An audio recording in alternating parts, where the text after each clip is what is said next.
Live. Anyhow, I started a little bit early. I want to see if I can put something up here. Share screen. Okay.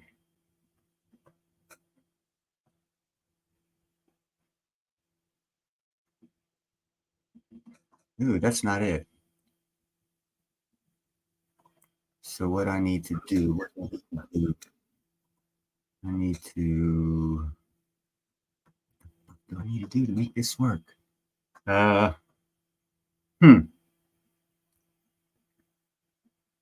Okay, hold on. I know what I need to do. I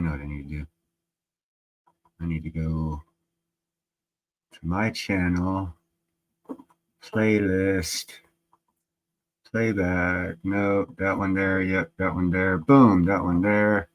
And let me go back over here. And here we go. I think I got it. I got it. Share. There we go. Okay, now I need to go back over here.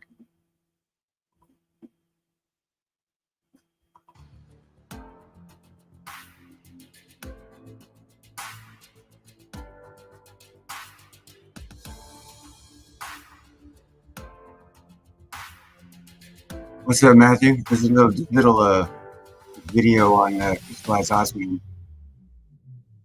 in German.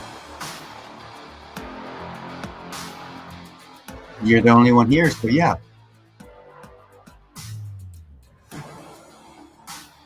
It's just showing a use case of the osmium and how you can put it, how it can be used for jewelry or stuff like that. It's not really a stackable precious metal. It's more usable in jewelry, like what they're showing right there.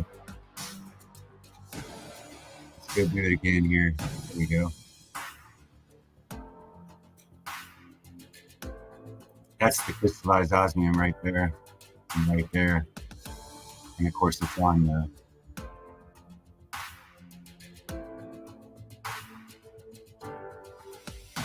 it has a okay, hold on,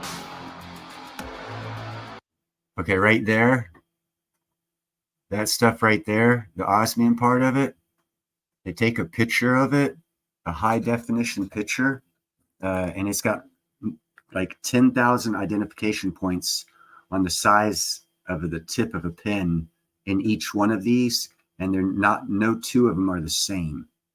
And they keep it on record. The piece, they picture it so they get the security off of it. You know, it's personal diagram or fingerprint. They put that in their files for who they sold it to. You get a copy of it. If you go to sell it, you got to transfer ownership of it over to them, and that guarantees that in that process, you're guaranteed it is real osmium. And let me see here. I can get off this one now and go back over here. No, it is very pretty, and its use case, in my opinion, is only for high-end jewelry. I'm looking at maybe the smaller pieces Ian had. I'm looking at maybe doing some like earrings or like nose rings or something like that you can get for maybe like $100 piece of jewelry or $150 for a piece of jewelry for the real small osmium, because it's more reflective than a diamond. So if you're wanting to bling in a nose ring or something like that, that's the place to go is that osmium, because it'll give you that bling in a small area, like a diamond, but better than a diamond. Hey, what's up, JM? Let me see. I'm going to show JM now. Let me see if I can do this again. Share screen, share screen. There we go. I think I got it. Let me go over here. There you go. JM, what do you think of this, huh? Osmium inset into gold. Yeah, obviously, it's in German.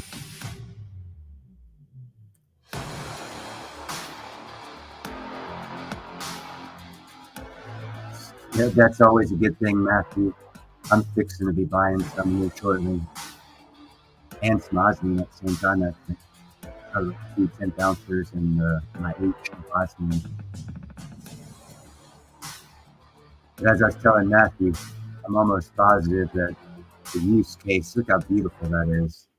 The use case for osmium is in high-end jewelry to replace the diamond, which actually right now is going to be losing value because there's a lot of people out there doing videos on how diamonds are a monopoly owned by De Beers, and so the price is going to start dropping once the truth gets out.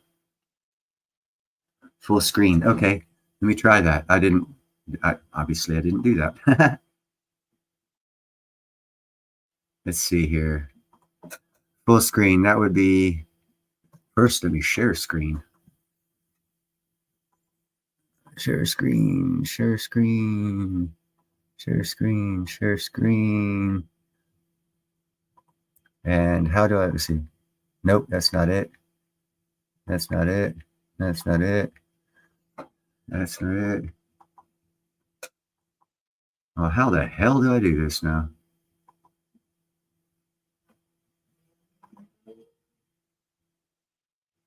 Huh. Well, fuck me, JM. I need you up here to help me. I don't know how to do this shit here. Hold on, wait. There we go. I found the other button. There's another button. I'll figure this shit out.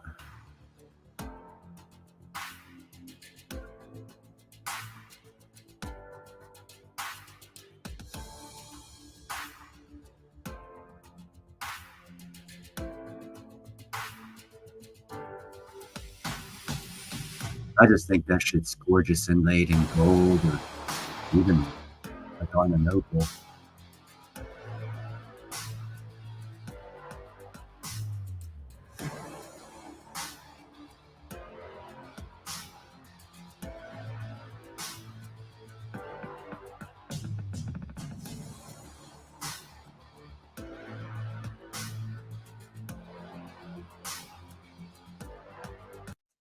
Hold on here. Let's go back. I want to see that a little closer. That right there. That sparkle, man. That thing is gorgeous. Yeah, I'm really excited about this stuff. Oh, there's JM. What's up, JM? Can you hear me? Hey, man. Yep. Oh, okay. I was just muted there. So, Oh, okay. I didn't do it. It wasn't me. so I'm just here to help you out with the technical end. I actually got it. Figuring, I usually stumble fuck my way through things if no one's here to help me. So that's I give you a 7 out of 10 on that. right on. That's about my high school fucking report card. I know you got to get 10 out of 10. So what I meant, and you did it, like you did that on StreamYard. So you made the tab you're sharing full screen. Mm-hmm. When you go in and you go press play on that, just before you press play, go over to the right of that and make that video full screen. Mm-hmm. Okay. I did it in the wrong order. Yeah. And then the other thing too is you've got in StreamYard, you've got this comment highlighted in the bottom left-hand corner. Yeah. And nobody can click on that. So you've already got it pinned at the top in YouTube. So that's, yep. So you got it. Just little. I didn't know they couldn't click on it here in the StreamYard. Yeah. No, they can, only on the YouTube side. YouTube. Okay. So now you got a 10 out of 10. Nicely done. I'm going to do better than 10 out of 10. Within a couple weeks, I'm going to have Ian from Arc Silver and Ron from Ron's Basement on. You know what? I've never been to Ron's basement, but I've heard quite a variety of reports on what he does.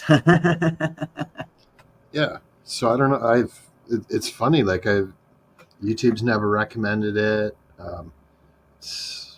I've never been on there, but I've heard quite a few people discuss that. What's up, Jebro? So that'll be interesting. Yeah, great to see everybody in the chat there too. StreamYard link is pinned if you want to join the panel. If you want to have live conversation with Neil, Oh, yeah. it's easier than typing. Don't do Ron. A lot of people don't like him. Yeah, like what I heard was he was really, really popular, and then the two negative things that I heard was the general consensus of pumping the metals, and that like moderators were really trigger happy in timing people out. That has been taken care of, my friend, because I started out as his number one. Well, I was his second moderator. Okay. And I got his other moderators in. And then I saw what was happening with this lead moderator. And I told him, I said, hey, take the moderator position away from me. I don't want to be associated with this. So I know what you're talking about. And it has been taken care of. Okay. And like, I don't have any personal experience with that. That's just some of the feedbacks that I heard. Matthew, you misunderstand how Ron does his show. He gives pathways of how it could. He doesn't say it will. And that's kind of sort of what I do. I explain, I see pathways for it to go here, there. A lot of things have to happen for it to happen, but it's possible. Whether it will or will not, that's another story. No one really knows until that day comes. So you're misunderstanding his, or he might be presenting it wrong, not as proper as he should to. They are just, they're not his projections. They're just ways that it's physically possible if certain things play out a certain way that the price could go there, and he explains that, and that's where people lose it on with him because they don't understand that. Oh, look at that! I'm drinking an invisible bottle. Is it green? No, man, you can't see it. It's like in my hands, but it's not there. You can see my hand, but you can't see the bottle. Oh, there it is. Now I can see it. That's cool. That'd be cool, man. It actually looks like you might have got a green screen behind you. Like the image is showing up pretty clear and you're not all blurry like you were. Oh, right. Yeah, that's because I'm in the center at the right distance away from the camera. Eating bacon. Nice. Okay. Well, now you're getting me going. You're getting me going, man. Well, I think last time I had two big pastries, and the time before that I ate a chocolate cake. Nice. Mm-hmm. Telling people I can eat like a pig and I don't gain weight. Actually, Jeff, one second.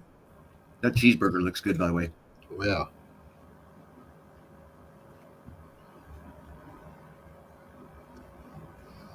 Miners are speculative, but if you look at the importance of what world leaders say in their conversations on stage with other countries in those continents, it's very important.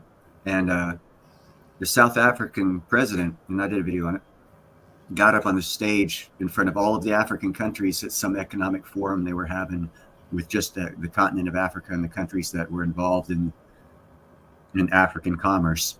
When he used the word mining and supporting of mining and infrastructure for mining so many times in his first two sentences, it was worse than hearing Jerome Powell use the word tool.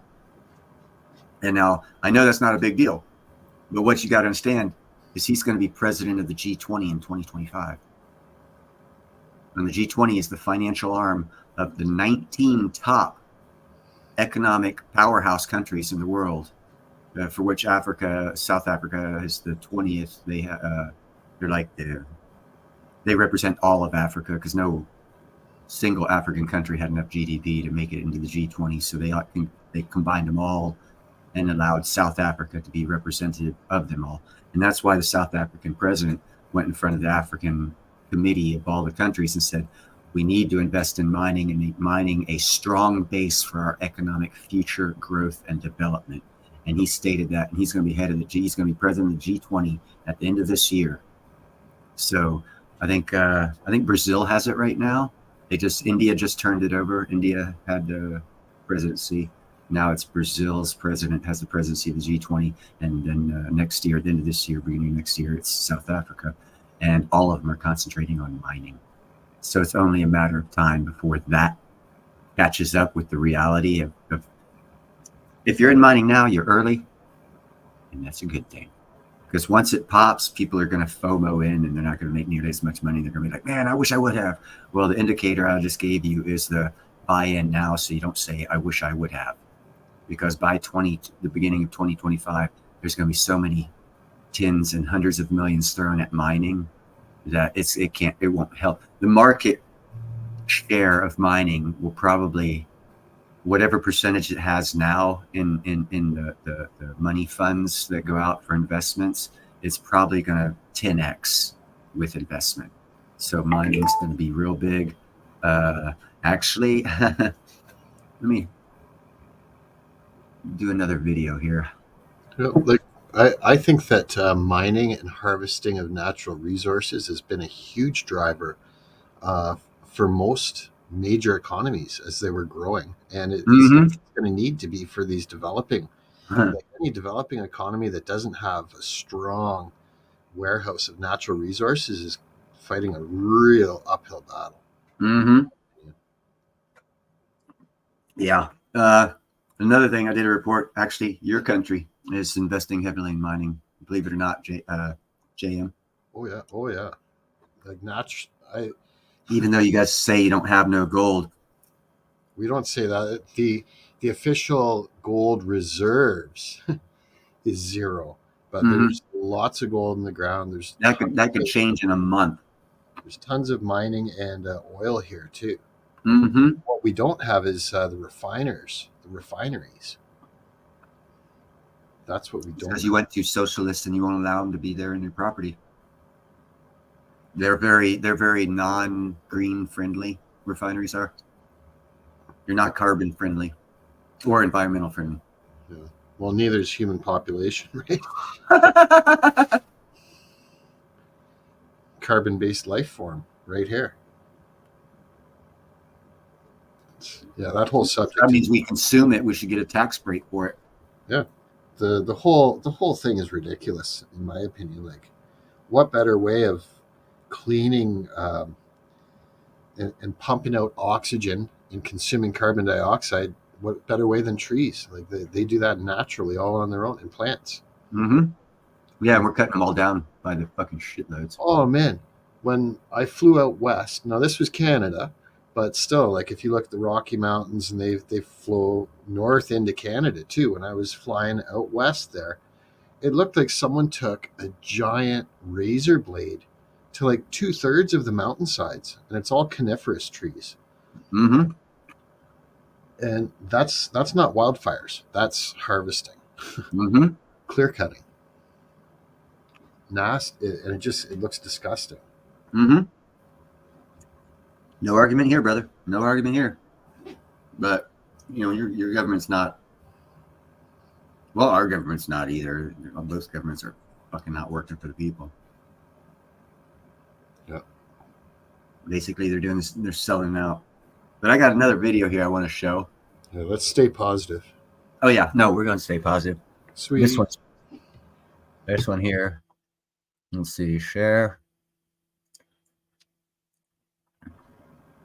I'm going to do a little narrating. I'm going to keep this on this. Oh, I guess it is on the big screen. Before you hit play, go over to the right of the play button and hit that little square in the bottom right-hand corner of the video.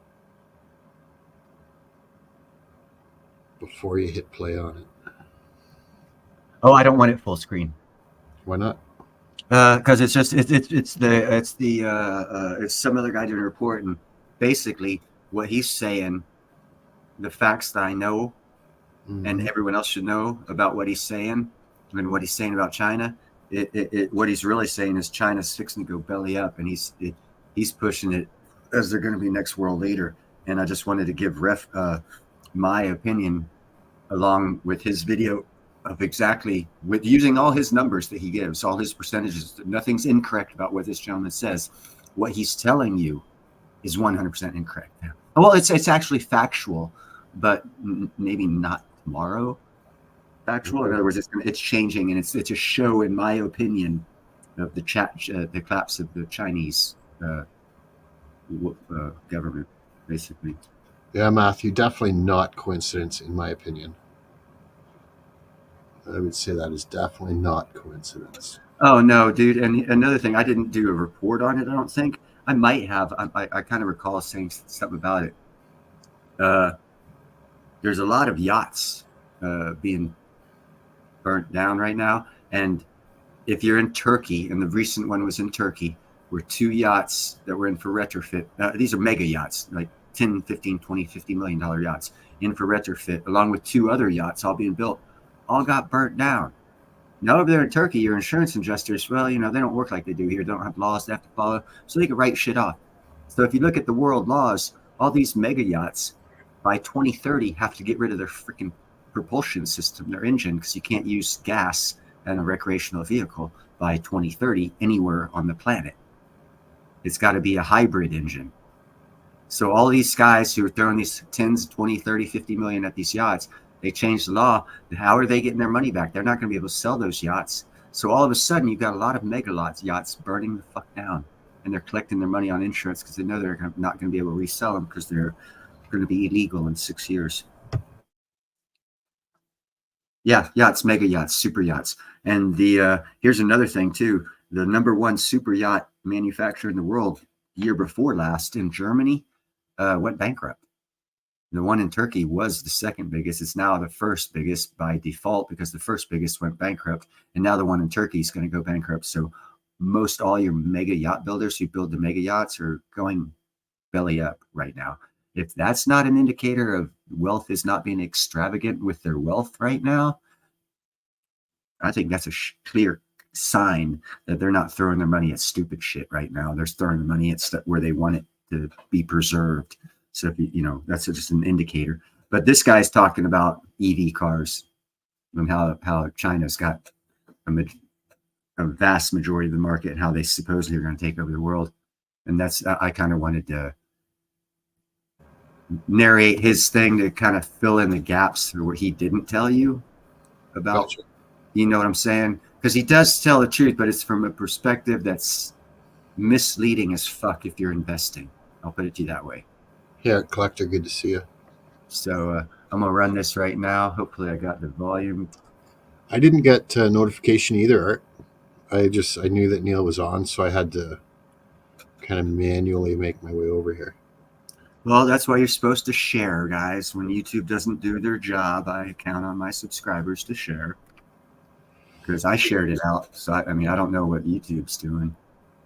But anyhow, let's get this video. It won't take that long. I just, when I heard him, I was like, it blew my mind. I was like, what the fuck are you selling people on, dude? Fucking, I thought I yelled at him on the screen. Electric car manufacturer in the world, or at least almost the largest, has begun using robots. I mean, humanoid robots on its production lines in China. Now, this company is the fastest growing EV manufacturer in the world. They are expanding outside of China at a rapid pace. I'm sure you've heard of them. BYD. Now, BYD's CEO, Wang Shanfu, has said he is declaring war on legacy automakers. He's declaring war on internal combustion engine automakers, and he has an army, like literally within the next few months, he'll have an army of robots in his war against legacy auto. Okay, right off the bat, they are building all of these robotics and features for auto manufacturing. Keep that in mind. If you thought for the last 2.5 years that I was making things up when I said that Chinese automakers, Chinese electric car manufacturers were coming for the West, were coming for legacy auto, then maybe it's about time you started realizing that actually this is very, very serious. China makes about 70% of the world's electric cars. That point right there. Yeah, but I bet you they can't sell them. That's the thing. China makes 70% of the electric vehicles. We're ditching electric vehicles right now. That's right. They're all sitting in a parking lot. Nobody's and buying. China has 70% of them. What are their losses? in their losses, trying to recoup those losses, what the legacy automakers are going to do is going to buy those robotic units that put the cars together, bring them over here, retrofit them for the legacy auto market, and that's going to take care of a lot of the labor issues and increase their productivity. That's what I think, and that's all I wanted to show on that video. I just that part of it. Well, and I didn't get that any. I'm just like a minute into the video, and he was saying so many things. I was like, oh my god, China's going to fucking collapse.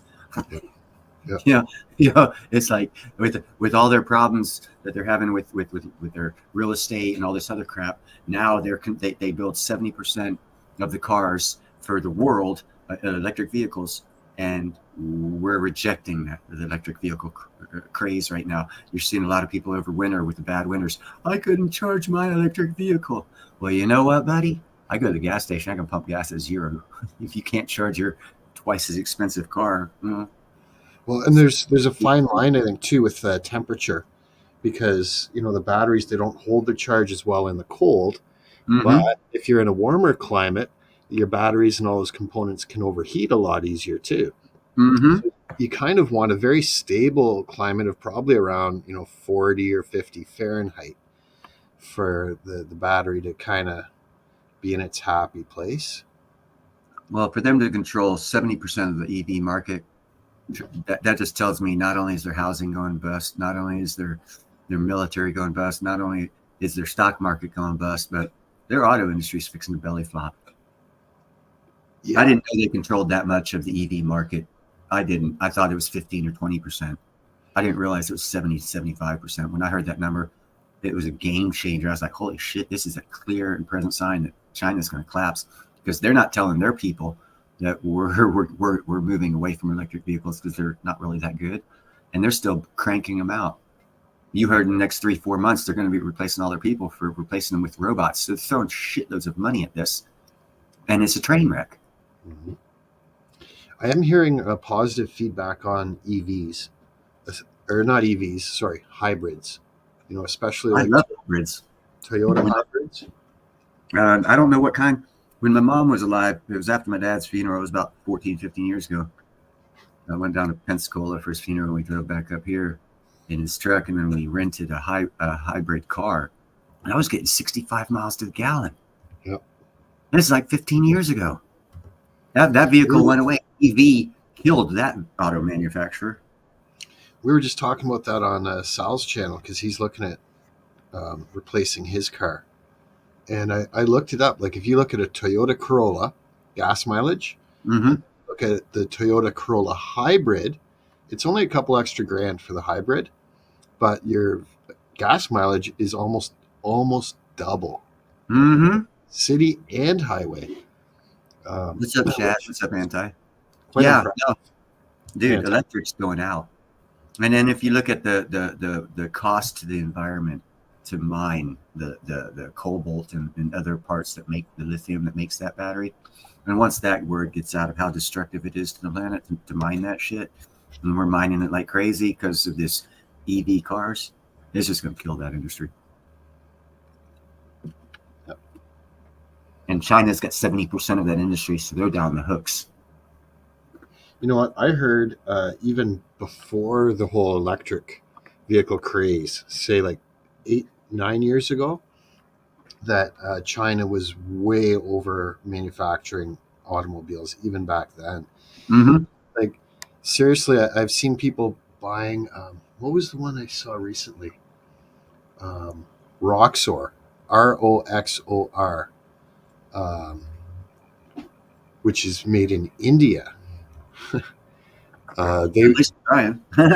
Well, they bought the rights to the blueprints, or whatever you want to call it, for the original Jeep, Yeah. the Willys, and so they're manufacturing it, and those are apparently decent quality. But I've also seen some of these like side by sides and off road utility like 4-wheelers made in China, and like the quality on them is just garbage, and they only last like a year or so, and then they're done. The quality is still brutal. Well, JM, it does not surprise me at all, considering I have done several videos on Pakistan when China's #1 Belt Road partner when they give them weapons, they melt them down and buy weapons from America. And their excuse is, well, about 1/3 of them's defective, so they're really no good. And you go to all these other things. And then you listen to our economists here in America, and they're saying, oh, once real estate guys start offering incentives to rent a place, so we'll give you 1 month free and all this other stuff, the economy's slowing down big time. Well, about a year and a half ago, I did a video on the CCP's central bank taking watermelons for down payments. I think that also was a clear indicator of their system crashing. And now big things take a long time to crash. I understand that, but it's probably coming this year, because I don't see how much longer it can go. If they were accepting watermelons a year and a half ago for houses that have already fallen down, I don't think it can go for much longer before the whole thing falls apart. I think this year is when it's going to fall apart.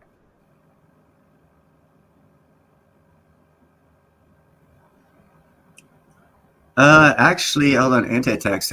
If you want to put that link up, we can all watch it together, Anti. I'm not above them doing that at all. We can all gain some knowledge on what they're doing, because Norway's definitely in the cold region. So if they're doing something with EVs to make them work in the cold weather, we should know about it. Mm-hmm.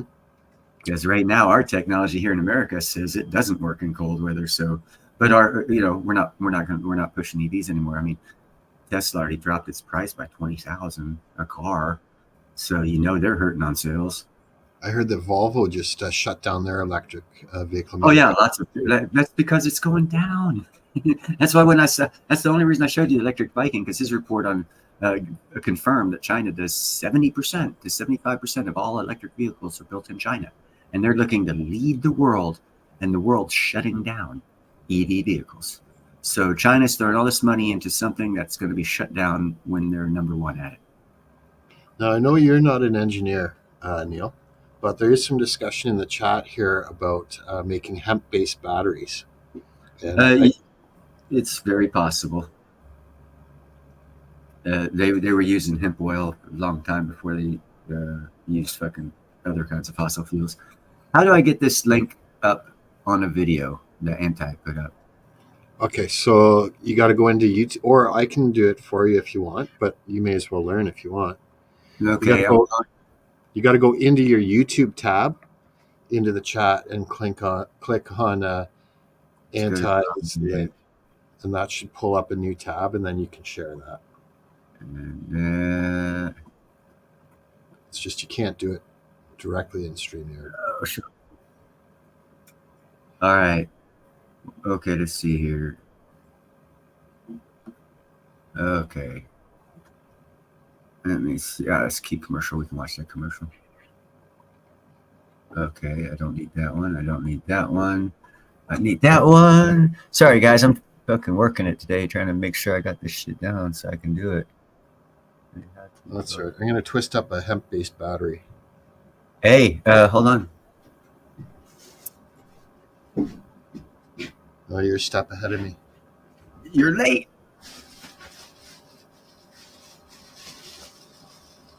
Let me double check. Make sure it's full screen. Looks like a cute commercial too. Yeah. Oh. You got nothing to worry about. Detroit and Morgan Stanley, we're ready for whatever gets served up. You got to work with cash. So you can skip that ad. Norway, and then go to the bottom right midnight corner sun, of that video filled and with click on that little mountains, square. glaciers, fjords, Wrong and one. A electric little vehicles. further to the right. A lot of them. A little further. The Yep. Scandinavian There country you go. boasts the highest EV adoption rate in the world. More Good than job. 82% of new car sales were electric vehicles last year. And that number goes up to over 90% if you include plug-in hybrids. Our goal is that all new cars by 2025 will be zero-emission vehicles. We think we're going to reach that goal. In the US, a measly 7.6% of new car sales were electric in 2023, up from 5.9% in 2022. In the world's largest auto market, China, 24% of new car sales were EVs in 2023. Norway's capital, Oslo, is also electrifying its ferries, buses, semi-trucks, and even construction equipment. All public transportation within the end of this year will be zero emission in the city. Gas pumps and parking meters are being replaced by chargers. It's an electric utopia of the future. What is this? Welcome to my man cave. So how has Norway's grid been able to handle all those EVs? A lot of hydropower. Electric cars is maybe a third of the price of gasoline because we have close to 100% hydropower. It's cheap, it's available and renewable. So that's a big advantage. The rapid expansion certainly hasn't been perfect. There are some side effects that we have started to observe. We are pushing cars basically on the public. So there's been an increase in the total amount of cars bought. We want to change, but maybe not at this pace of this volume. So how did Norway pull off such a high EV adoption rate? And what can the US learn from the country? We flew across the globe to meet with experts, government officials, and locals to find out. Did they fly over there on an electric plane? I very We seriously. flew into Oslo Airport and picked up our electric rental car. I'm here picking up my rental car, and I've never seen so many electric cars in a rental hub before. Nothing said about iX3. charging in the winter. My first time driving an EV. Let's see how this goes. The first thing that was noticeable as we were driving was the lack of tailpipes on the cars on the road. Tesla is the most popular brand on the roads in Norway, with a 20% market share in 2023. Yeah, she's in there. We in saw them spring or summer. everywhere. The Tesla Model Y was the most sold car in the country last year, followed by the Volkswagen ID4 and the Skoda Enyaq. All zero-emission electric cars, they have license plates that starts with E. So it's always easy to spot them. California has the highest EV adoption rate in the US. 21.5% of new car sales were electric in 2023, a figure that has doubled in the past 2 years. But Norway made California look like it was in the dark ages. There are chargers everywhere. The streets are quiet in Oslo. The air is pleasantly free of fumes. There's been a noticeable improvement to the air quality in the city? Yeah, it is. So around He's lying. 20% reduction of local pollution. It was actually noticeable when a gas-powered car sputtered by. We did find a few people who still drove gas-powered cars. Some couldn't afford to buy a new car, and others still couldn't get past range anxiety for long trips, despite the abundance of chargers. I need to have a Land Rover because I'm going to the mountain. That's a little bit too long for the electric car because I also have electric car for use in city, but not for mountain. But most people we spoke with were on their second or even third EV already. I've been driving electric cars since 2012. We just got a new one, it's a Tesla, and very, very happy with it. We have 2 electric cars home. Anything you miss about driving a gas-powered car? No, actually, no, because it was so expensive. When I see the gas prices, I'm like, God damn, it's so expensive these days. So no, actually, I'm not looking back. Why is Norway so far ahead of the rest of the world when it comes to electric vehicle adoption? I bet you she doesn't say because the government's paying millions of dollars to make it so. There is a combination of a lot of different policy measures that has taken place over the last 20 years. We started off actually in 1990, first measure. We had the Olympic Games in Norway in 1994. So some of the producers wanted to introduce electric vehicle cars by then. There was this car called Think, which was really, really small, and it was made basically a joke back in the day because no one really wanted it. Think never actually took off, and the company was eventually sold to Ford. The whole parliament agreed on that there is some kind of public responsibility to push forward the green mobility. And we set a goal for 2025 that all new passenger cars should be zero emission. And when you have set a goal like that, you have to put some incentives to make it work. We started off by having a zero registration tax. And then the biggest measure that we introduced was zero value added tax. So in Norway. Okay, first I got to say some stuff that we learned here in America, and that's why Tesla has lowered their price by $20,000 a car overnight, and it hasn't made the news, is because of all the government incentives starting to wane. And for him to continue sales of his car, he had to start taking less of a profit, and it's not as good now because of those government incentives. Norway is a socialist country. When they say incentives, they mean they're throwing the fucking bank at it. Right? There's a 25% value added tax for every item you purchase. But reducing that to 0 for the EVs had a massive impact. But despite of all these measures, nothing really happened. Nothing happened because EVs were not readily available then. But it all started to change when Tesla and others started selling EVs in the country. So we've seen a vast increase in the last 10 years. So now 8 out of 10 new cars are zero-emission vehicles. So the remaining 20% is plug-in hybrid and some few petrol cars as well. So if you want to buy a new car in Norway, there's very high taxes on polluting cars. But for zero-emission cars, they are exempt. So that made EVs cheaper or the same price as it. Okay, that's the key right there. Luckily for Norway, I live in California, and we did that. Zero tax on zero-emission cars, and so many of them got sold. You know what happened? They took it away. Now they're all paying extra taxes, so they lost the incentive for having their electric cars. And out here in California, it's actually more expensive to fill your car with electricity than it is with gas. That didn't take long. Right? What didn't take long? Oh, no, it didn't take long at all. It was like 10 years. Rates to catch up. Yeah, it was less than a decade. That's right. The other thing I just wanted to quick point out too, that if for anyone that doesn't live in the northern states, is when you jump into your car and it's below freezing temperature. Yeah. Your windshield, all your windows frost up. And so to get heat pumping in the car, which you need, you got to get the heater and the fan going, and the rear defog. Also, both of those require quite a bit of energy, and that'll suck the battery out much quicker than in a warmer climate too.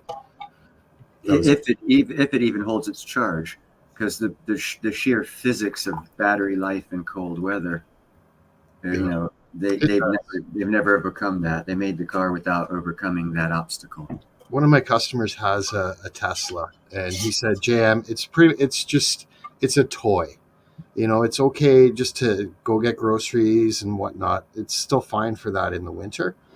But yeah, you sure wouldn't want to be driving somewhere in below freezing weather more than, say, 100 miles, because your battery won't last. You're going to be having your heaters going, your rear defog, and in that cold, it's going to chew that battery up fast, in my opinion." It's all subsidy driven. All right, you guys want to watch the rest of this, or is that enough and we want to talk about, hey, what's up, Long Live Coins? Or have you seen enough of this? Because I can tell you right now, they're not going to talk about wintertime. They're not going to give any of the negatives about the battery power.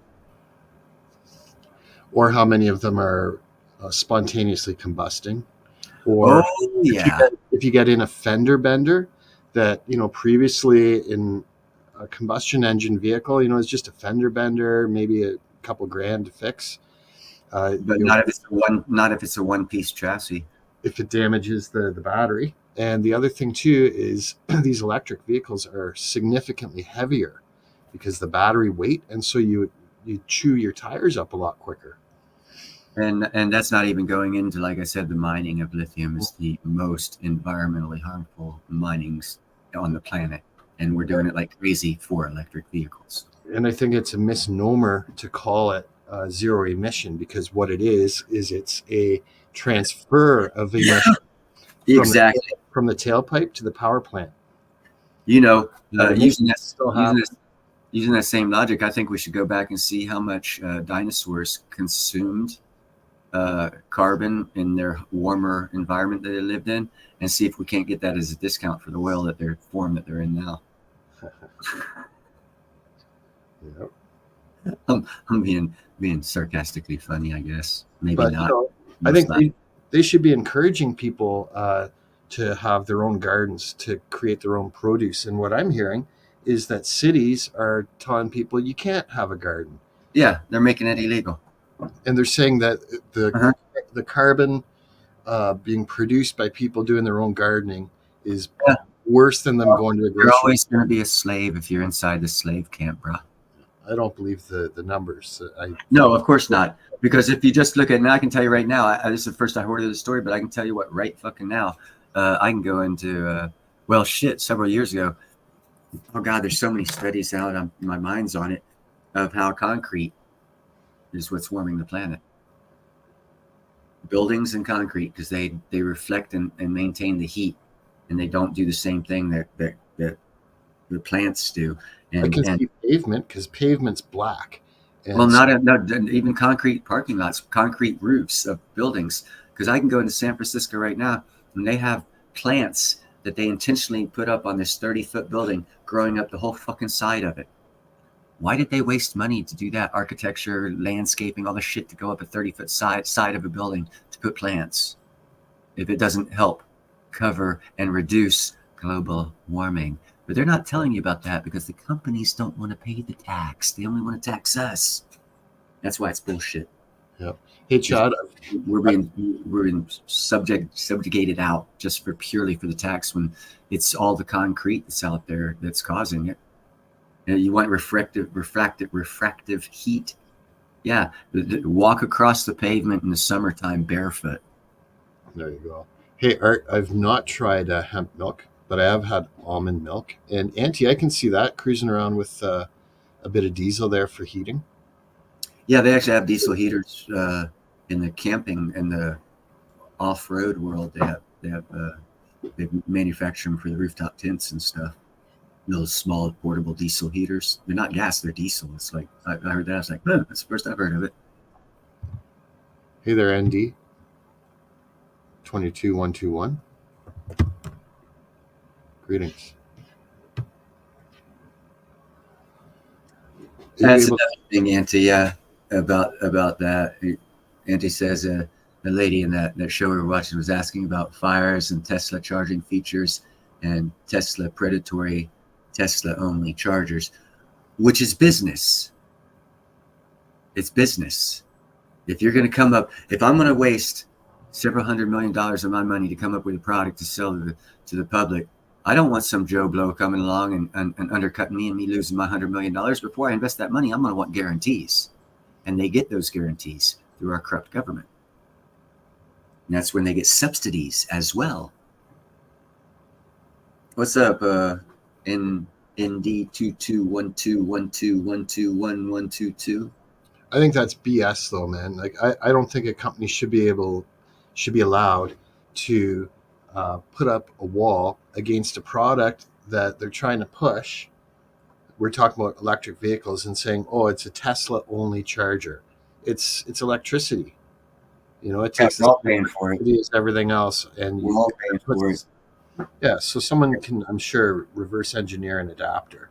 I can tell you what right now. Underneath those high wire transmission lines, I had friends. I was big into beekeeping, turn of the millennium, and I came up with a prototype of a brand new style of beekeeping and whatnot. But I talked to my friends in Germany. Were doing experiments when the colony collapse happened, and they took 2 beehives and stuck them underneath Germany's high-powered wires, like we have here in America with the high wires that run across country. Yep. And the bees turned cannibalistic on each other from the frequencies that were coming off those high-powered wires. So transferring of electricity the way we do has negative effects that no one has measured yet. Yeah, I heard you can actually harness that electricity coming off of them. Yeah, like a Tesla coil. Yeah. You could probably run a fucking electric off-road motorcycle along those power lines and never have to charge up. Well, I saw a guy that was measuring it, right? And so the fact that affects your brain. That affects your brain. Yeah. If it causes bees to turn cannibalistic, there's enough of a charge there that it affects your synapses pathways. And no one talks about that. Yeah, and I still see subdivisions being built up, you know, right around all these high power transmission lines too. And communication towers, like, you know, they're pumping out heavy duty frequencies. How about microwave towers? Yeah. Yeah. Don't live near one of them fuckers. You know how quickly you could take the microwave tower and turn it into a weapon on people. I love Chad's question there. Can you run the electricity for your house off of a Tesla? No, it's a one way. It only takes, it doesn't give. Well said. That also lets you know it's a sham. If it was a well created device, it should actually produce. And that's another thing. It doesn't produce. Do you know what alternators do? Yeah, they generate electricity. Why doesn't he put an alternator on that fucker? On what? In his cars to generate more power, so you don't have to fill them. He could, but at the same time, I think it would be a net zero effect because it will drain the main batteries, turning that, because there's resistance in it turning, and that's part of what creates. Well, don't. You've already got tires. Turn a tire into a generator. You know what, man? That's how hybrids work. I know. That's there was a blue engine hybrid, the one I got 65 miles a gallon, and it actually made electricity as I was going downhill. If I didn't step on the gas, the rotation tire created enough electricity that it supplemented what was being used by the engine running. Okay. And that, like I said, that technology went. Anti is saying that Tesla makes a home battery. I did not know that. That would be a massive battery bank, though. It would have to be. It would have to be cannibal bees. Yeah, bee cannibals. It would have to be about a 5 kilowatt battery, I think.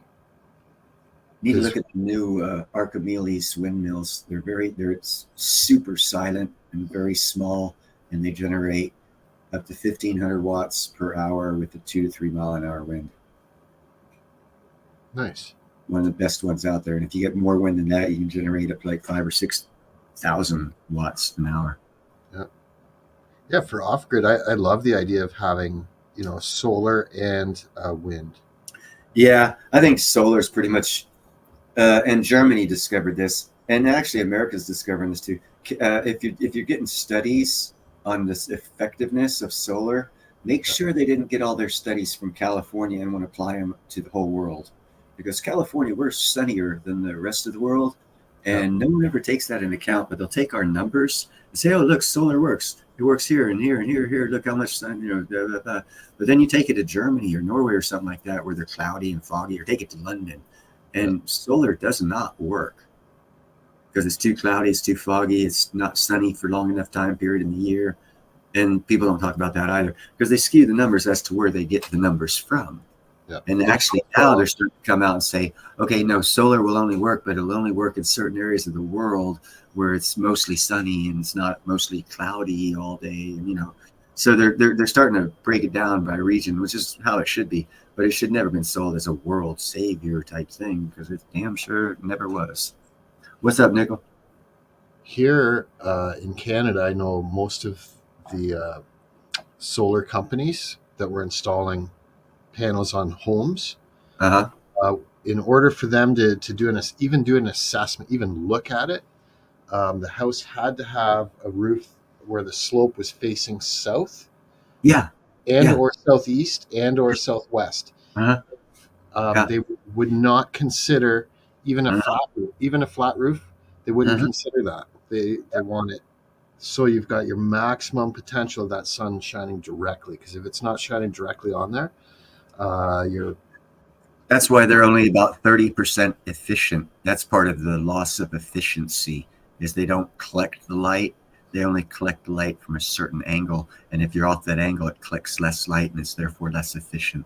That's why most of the retail solar is about between 20 and 30% efficiency. Kind of shitty, actually.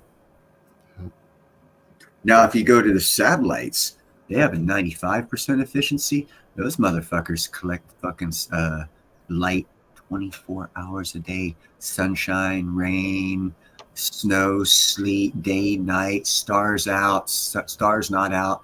They collect the photocells because they're always there. The photocells are there. The amount of efficiency of the object collecting those photocells is where the issue is. In other words, the types of manufacturing processes we're using to make the solar panels are cheap. So therefore they're inefficient, and it's for profit margin. Because if everyone got solar panels and each solar panel that you bought say a 350 watt solar panel was 90% efficient, meaning you'd be getting 320 watts an hour 24/7 off of one solar panel. How many would you need? 10? Say again.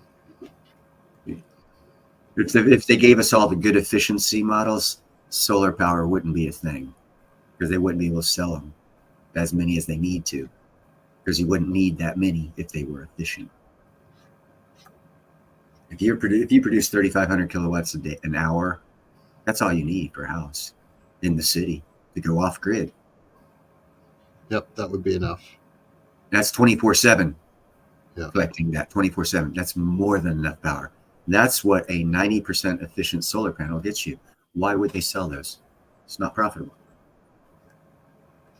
So they sell us the bottom of the line, the 30% efficiency shit. That's why. And as I say this too, here's a way of nickel stacking. You like buying, making silver, making money. Go on Facebook Marketplace and buy a pallet of solar panels. As long as they're less than $20 per solar panel, you're probably making a profit, because there's 2/3 an ounce of silver in each one of those solar panels.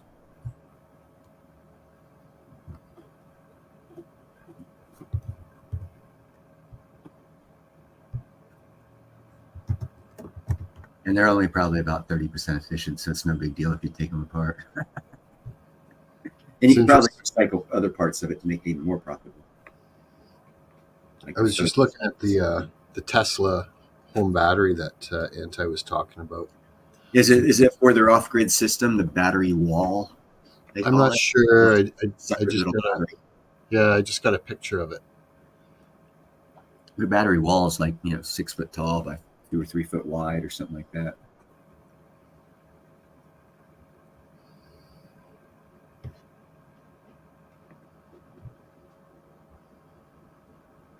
Yeah, what I do know is your typical standard solar panel, the ones you typically see on a house, are usually 250 watt. And they're 30% efficient and only work in the sunlight. How inefficient is that? No, they're a lot more than 30% efficient if the sun's shining right on it. Directly on them. Without any cloud and without any tree branches blocking. Well, see, hold on. To get that to happen for more than 3 hours a day, your solar panel has to rock with the sun. That's right. So if you don't have a rocking solar panels, you're only getting that efficiency for 3 of the 10 hours of sunlight. So, That's right. That's 3 in a 24-hour day. So that's what? 3, 10, 0, 8%. But it's still nice. Still nice to supplement wind, or your typical electric hookup. And that's why I think the Archimedes screw windmill is so impressive, because it can start getting you 1,500 watts of generate 1,500 watts of power every hour on 2 to 3 mile an hour wind, and it's silent. And the big problem people have been having with the house size windmills, and the reason why it hasn't made a big thing like you're talking about now, is because neighbors would complain about the noise, and the homeowners association would make it illegal because of the noise. But yet now they've come up with a new type of house size windmill. It's a Archimedes screw windmill, and it's house size, quiet as hell, silent as hell, doesn't make any noise whatsoever. And you can generate under 2 to 3 miles an hour, like I said, 1,500 watts an hour. And if you know anything about wind and pressures and atmospheres, I think it's every 10 foot is a pressure differential. And once you get up to the 30, 40, or 50 foot for pressure differentials, like if you look at the top of the tree, you'll see the top of the trees moving, the bottom trees won't. That's because of the different atmospheres as you go up. So if you put an Archimedes screw windmill on top of your house, you're at like 30 foot. So you're going to get a sustained wind, probably 24/7 of at least 2 to 3 miles an hour, which means one of those windmills, and you just cut your bill in over half, if not more. But they don't advertise that shit. You got to find out for yourself, and then you got to fight your local government to be able to profit off of it, because they don't like you not spending money on their system. You got to have that leash on. Everything that takes that leash off your neck, they don't like.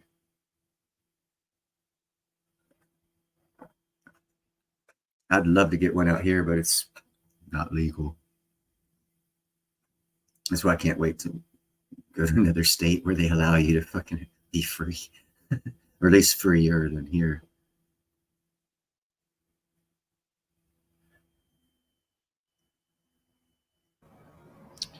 Hey Neil, I got something to share with you here. Oh, you want to do it in public, sweetie? Oh, I'm sorry. You're talking about something else. No, you're talking to someone else. Jeff Bowdown, what's your MNJ has some interesting solar setup on her channel. Yeah, I have her blocked, bro. Sorry. She attacked me on one channel when I didn't do a damn thing. Her and this other female started attacking me, and then they blocked me from the channel. I was like, okay, ladies, that's how you're gonna play it. I'll just put you on block so I don't have to worry about you ever again. Certain things I take a little more personal than others, and when someone comes onto a chat and starts attacking me when I didn't do anything, I kind of take that personal. Yeah, I didn't catch the name of who you're talking about. MNJ. Don't know who that is. Yeah, that's cool. She was on another channel. Okay. And they actually, the guy's wife kicked me off that channel for the same reason that MNJ attacked me for. He was like, wow, really? You guys are, that's stupid. Okay, not a problem. Actually hypocritical if you want to know the truth, because they say they're Christians, and what they did was very satanic, not Christian. But hey, you know, whatever, their show. I don't care. Actually, it's the first time I talked about it. It happened like 6 months ago. So I really don't care. I only mentioned it because Jeffro mentioned it. Mentioned her. And it's the first time I've heard her name, actually, in 6 months. Are you all right sharing the screen? I kind of cherry picked a little clip out of it. I'm always okay. Okay. This is inside Tesla's $10,000 home for sustainable living. And I just scrolled. Yeah. I think this will be a good. This is no different. Okay, maybe the Tesla flamethrower and tequila don't make the cut, but you get what I mean. For example, Tesla's Powerwall and solar panels play a massive role in the tiny house. In fact, Tesla's solar panels have been central to Elon's plans every time he dabbled in the real estate industry. In October of 2016, he acquired Solar City because he was intent on bringing self-powered homes to every homeowner. These homes were fully furnished with Tesla electric vehicle chargers, solar roofs, and Tesla Powerwalls to retain the energy for future use. The solar roofs in particular were not just panels on asphalt shingles. They were custom-built solar tiles for each sheet of roof. This technique vastly improved the efficiency of the roofing system, making it more durable than regular tiles, and introduced an energy-conducting system that could power the entire house with ease. So you can see that in a way, these e-homes heralded tiny houses. But there is a whole lot that has been improved, and a lot more that we have skimmed up. So that was pretty much, I think, what we wanted to share there, just so you could get the shot of the battery. Solar battery, yeah. Yeah, and what they're looking at.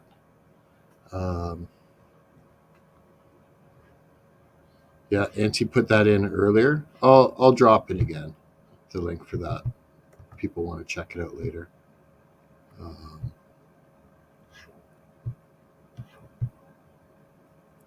Yeah.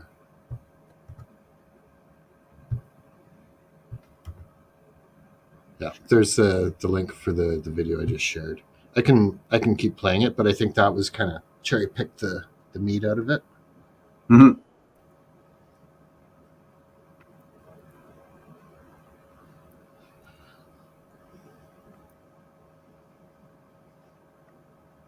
Yeah, I think that's really neat. But you're bang on with the solar there. It's got to be. They have solar inefficient, and they're pushing it. Tracking. Yeah, they're pushing it. What I see the future as is like for vehicles is you're going to have an option of 3 or 4 different power plants, not just electric, not just combustion, not just hybrid, not just hydrogen, but there's going to be 3 or 4 different power plants you can have in a car. Because the Japanese actually did a study, and the reason why they tried to push all this EV shit and it got all of its money It's because they did a study saying, oh, you can reduce emissions in the world if people start, driving EV cars. Oh, the Japanese were like, yeah, you guys are dumbasses. That's not so. If you give more options other than the combustion engine and not force people on electric, and you do like hydrogen or ammonia or hybrid engines, more people will be likely to buy those cars if there's more choice, more options, yeah, than just the combustion engine. And in offering that choice, you'll have lowered emissions of the general populace by their purchasing of other than being forced into electric or combustion. What about nuclear? I really like the idea of. Oh, I so love the spent cell uranium coated diamond. I think you could get one that would power your house, and you could pull it out and you could stick it in your car. You pull that out, stick it in your boat. It's like a walk around power plant. But we're talking Star Trek shit now. I don't think they're that. I think we're 10 years out from anything like that. Technology moves fast. I think if they really want, I hope it does, man. They could. It would be cool to be able to power your house off of just a single energy source that would be good for 100, 200, 300, 500 years. Yeah. Buy it one time, set it in there. Oh, fuck, I don't care. Turn the heat up to 85. We already paid for the electric. You're not never paying again. Just buy that one unit. But we got to get rid of greed of power companies and shareholders. And that's where fucking Wall Street's really is the fucking chain on the neck of our society, keeping us down. Profit makes greed. Greed means you're not going to get the best thing out there, because the best thing out there is not always the most profitable.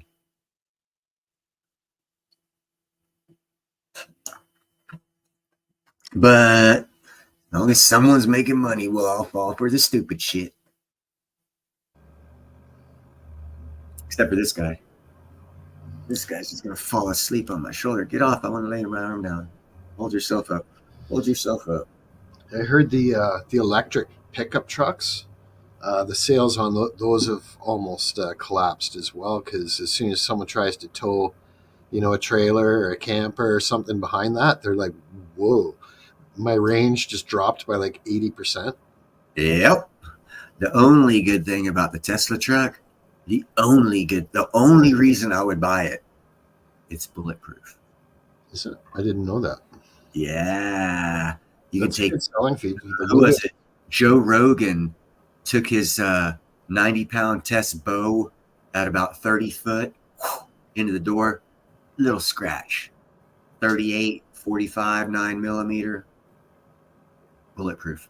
What about the windows? Bulletproof. I did not know that. That is a pretty decent selling feature. That's the only selling feature I like about that car. Because right now, if you hop out of your car and you open your door, get behind it, think you're going to be protected from fire, you're actually the biggest dumbass in the world and you're going to get shot. But with the Tesla truck, it actually will stop the bullet. Yep. And that's the only thing. What about the tires? They suck. Oh, tires won't stop. The rims. And actually, on the combustion engine, the actual only thing that will stop a bullet is the rim. If it's a steel rim, and most people don't go steel rims anymore. So that's not even so true as it used to be in the 80s and 90s. Yeah, there's a benefit to having those fucking 60s models cars that are fucking 4,000 pounds. Oh yeah, those ones stop bullets because they're steel. Steel bumpers on them. Yeah, my dad had a '68 Buick Riviera. That son of a bitch weighed like 6,000 pounds. It was so fucking heavy. It came stock from the company with a 429. And man, motherfucker had like 6 miles to the gallon. He lit off the brake at a fucking stop sign and it would squawk its tires because it had so much power, but it was 6,000 pounds. It needed every bit of that power. Yeah. But, on a drive-by, all you had to do is duck your head down. The door would stop a bullet because it was steel. Nowadays, it's like fucking 1,000th of an inch of plastic or something. Yeah, or nothing. Little piece of sheet metal on your doors. I don't think they use metal on cars that much. I think they're all going plastic because that way you can just mold it and you don't need humans and it's cheaper, but they can still charge you a lot. I thought fiberglass was a pretty decent idea. I like that Corvette. Was always fiberglass. My friend is a very, very, very rich right now because of fiberglass, and his dad being the only Corvette repair shop in the panhandle of Florida back in the 70s. And there was only 3 insurance adjusters, and he knew them all, and he took care of all the Corvettes in Southeast Alabama, Northwest Florida. Made shitloads of money. Good move. Yeah. Smart. Yeah. My friend just inherited 26 rental units because of that smartness. They invested well. There you go. It's 1970 Cadillac Eldorado with a 500 V8. There you go. Take that engine out and put it in a fucking little Mazda. That'll suck some fuel. Fucking Mazda would be like, oh. Nichols got a Corvette. Oh, nice. What year? Hold on, let me guess. 96.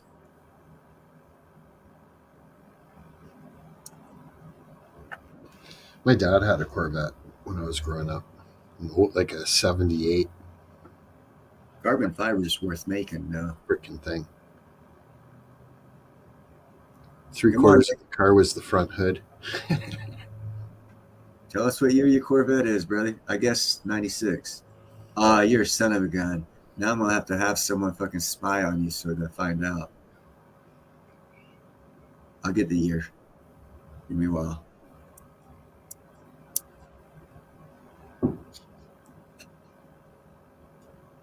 One bad thing about being in business in one area, a lot of people know you. Yeah, the fiberglass doesn't hold up. No, it doesn't. The sun fucking kills it. But it's super, super, super light. Nowadays, you could have them.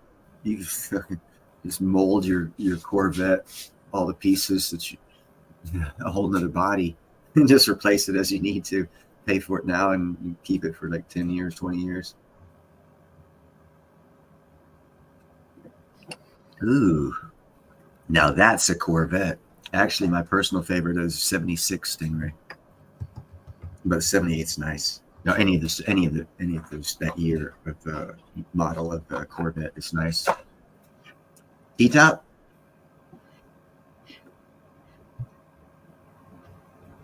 T-tops are awesome.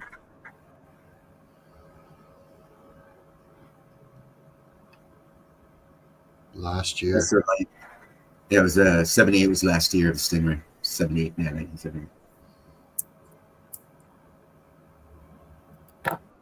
I found that most cars, they're badass cars, but body styles was from 65 to 69.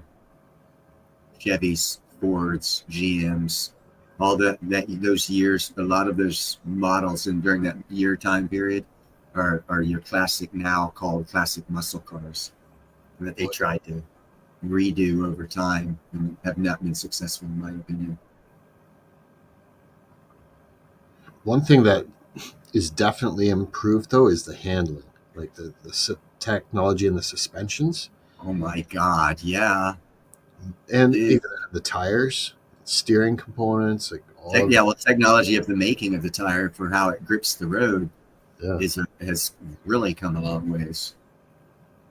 That's why it's nice to have that. It's nice to have that torque, of a large motor and using, carburetor. Definitely a different feel. See that right there, man. We could go back to the carburetor engine and knock down carbon emissions out of the tailpipe, because they had an 80 or 90 mile an hour carburetor. And if your carburetor was that efficient, your tailpipe and exhaust would be negligible. So what's the issue now? So what about global warming if they didn't let us have that? If they didn't let us have something that could have stopped what they're now going to tax us for? Do you see the trap? So you're saying that fuel injection is much dirtier? It's a lot less efficient than the fucking. Well, my dad knew someone. When my dad got out of the Navy, he went to college to be basically an engine builder. And the group that he was in, this is like in, well, it was 1979, 1980 is when he was going to college. And they broke him apart. His engineering group got broken, or class got broken apart in 4 groups, and they all came up with different models of carburetors. And the one that came up with the highest gas mileage carburetor, of course, got the A. And all of them quit school because they patented that carburetor and it got bought. My dad's group came up with a carburetor that was 58 miles to the gallon. That's outstanding. No, that was the worst one. He got a D. There's 3 better than his groups. Then there was only 4 groups, so he was in the bottom group. But yeah, still, that's outstanding. Well, something doesn't make sense then. If they're saying no, it's all and the computer and everything else. You got to step out of the box of your lifetime, thinking that everything's got to happen through only your adult lifetime. They had electric engines before the Model T. We were using hemp oil. We were using hemp oil engines before we used oil. Go back and study. Then find out the politics that were going on then, the lobbying that was going on then, as for why we use the combustion engine with oil. And then, no, you don't even have to go back that far. Go to the glass plastic wars of the 70s. And all the commercials thrown out on the reasons to go plastic, get rid of glass, you'll cut your feet and need stitches.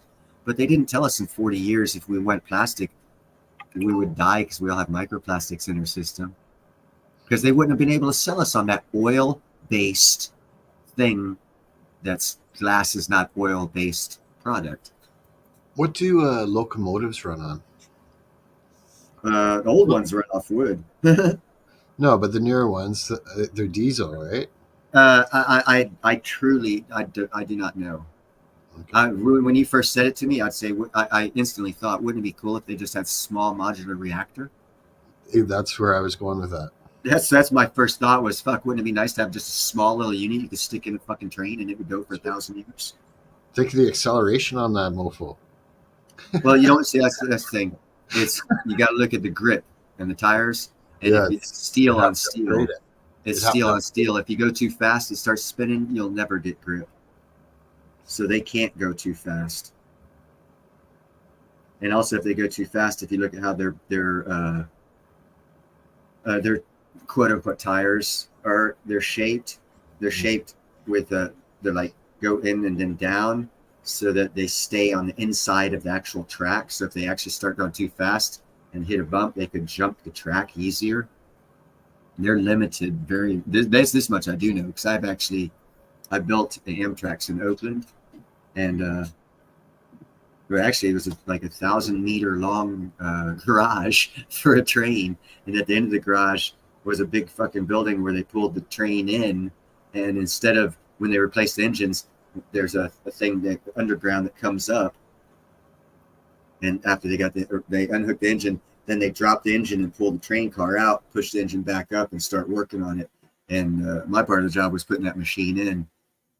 So I learned a lot about their operations, but I never found out what they ran off of, because that was like inconsequential with the conversations I had with those guys at that time. That'd be a pretty cool job. Tom's saying he loaded cars on trains for years. If you can use a fucking forklift, be a great job. Be a freaking awesome job. If you have to do it with your back like longshoremen, kiss my ass. I don't want it. Yes, it's Jeff Bro. Like I said, everything, what I was going with that is, if you look at our society back up to 100 years, you will find that the oil industry, and when I say oil industry, I mean the owners of the oil companies, they made the oil industry that are the giants and mega giants now.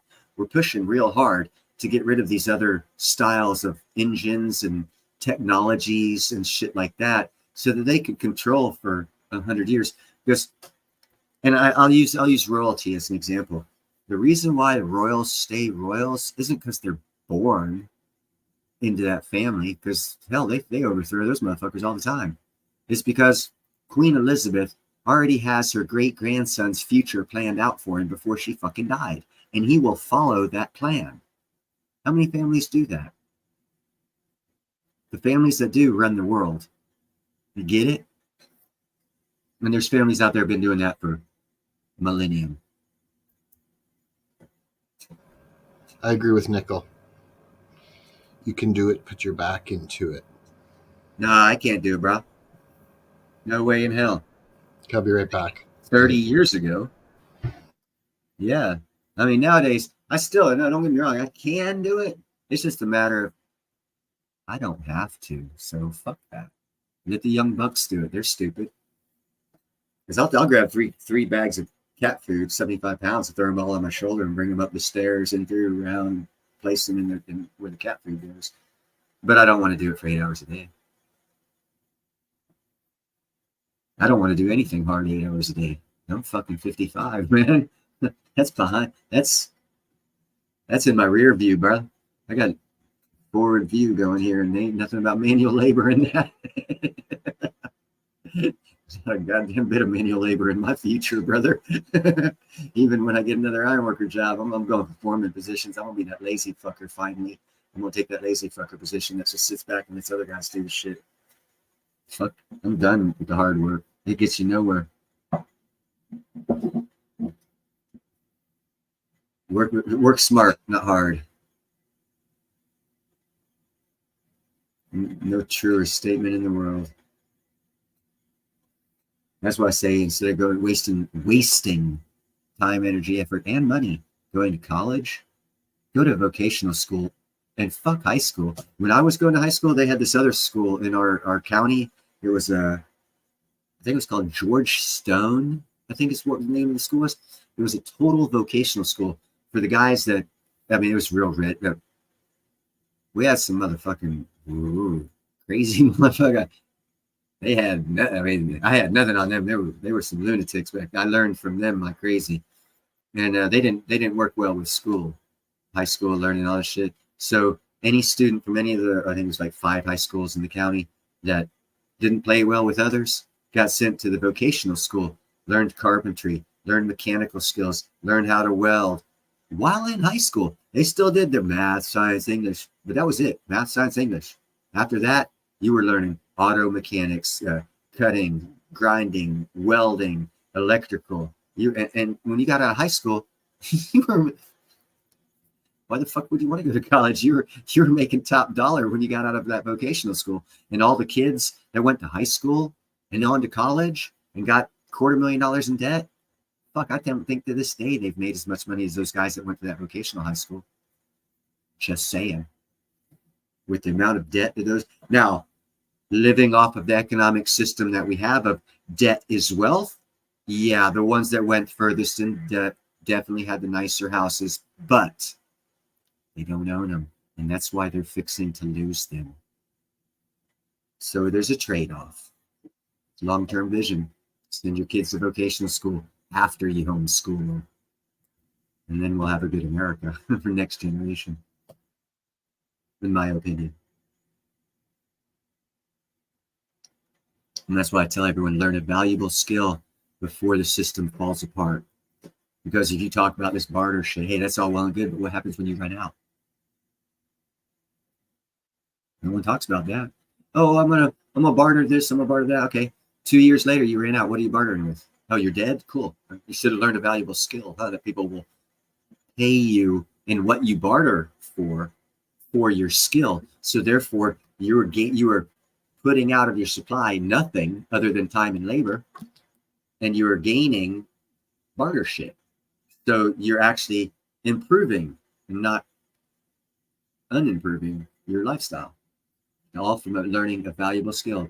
Electrician, carpenter, welding. These things are going to be needed in a shit hits the fan scenario. If you think it's going to go that far, I do not believe it will, but if you think it's going to go that far, then learn a valuable skill that'll be valuable in that world that you see coming. I'm set. I know how to weld. I know how to erect. I know how to plumb up fucking high-rise buildings. I know how to build steel ships.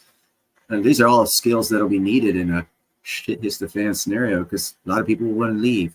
Well, you need ships to be built for that. I can do that. Can any of you, learn a valuable skill? Machining. Fuck, pays 10 times more than what I make being a machinist.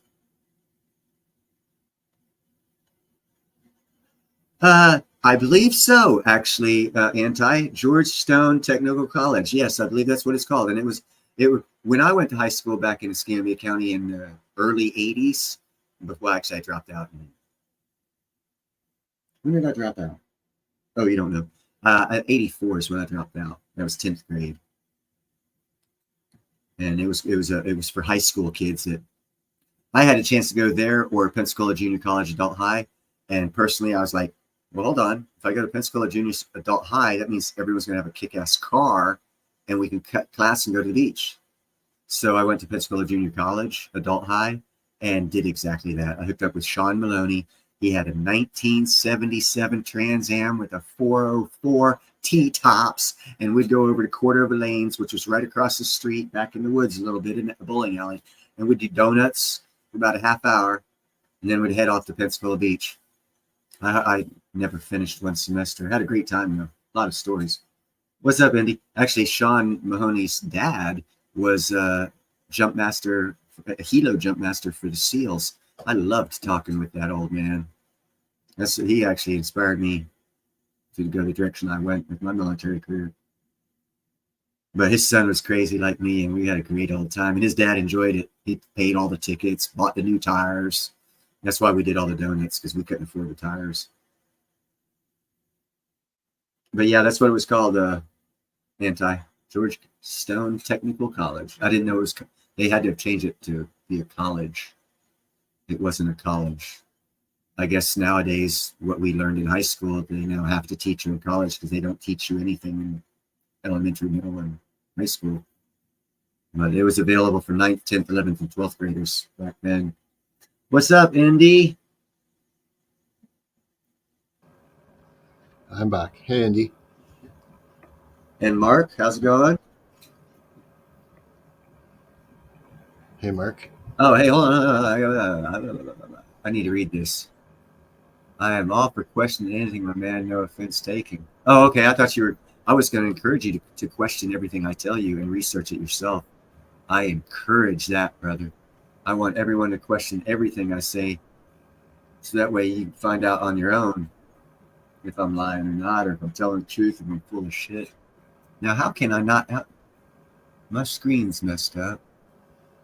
Regenerative hybrid sounds awesome. Definitely. This would sound funny, but on either Science Now or Nova, Alan Alda was the narrator of this science show. It was either Science Now or Nova, if any of you have heard of either of those. And he did an episode where he went to a factory here somewhere north of me in Northern California, where this old couple was being philanthropic with their money because they had absolutely no living relatives and they wanted to give back to society. And Alan Alda now did this, and I can't find this video now, it was taken down. Did a video where he went to this factory where they were building solar panels and like for jackets. And they had like radios in the arm of the freaking jacket that was powered by the sun as you wore it. And it was a heated jacket. And they had solar panels that you could bend. And they showed them drilling 10 holes into this 1 foot by 1 foot square new style solar panel. And it did not diminish its amount of energy that it gained from the sun, not one bit. And that technology still has to come out. And I saw it over 10 years ago. Say hi to Indy. So I'm waiting for that technology to come out. And if you look for it, it was either Science Now or Nova. Alan Alda was the host. And they did a whole fucking 45-minute, 47-minute with commercials. It was an hour program, and I can't find it now. Did they say anything about how it performed if you had anything other than direct sunlight on it? It was like with as advanced as it's used to be able to be used in a jacket that was bendable form and still absorb energy as it was being bent. I don't recall, but I would say right off the bat, it would probably be at least 100 times more efficient Because how could you have a heater in your jacket run off the heat, the sun hitting your jacket when less than half your body will be facing that sun with, wrinkles and cured and all, and, sun not hitting the area that's wrinkled and shit, even though it's facing the sun's direction and shit like that. So it would have to be so damn efficient, man.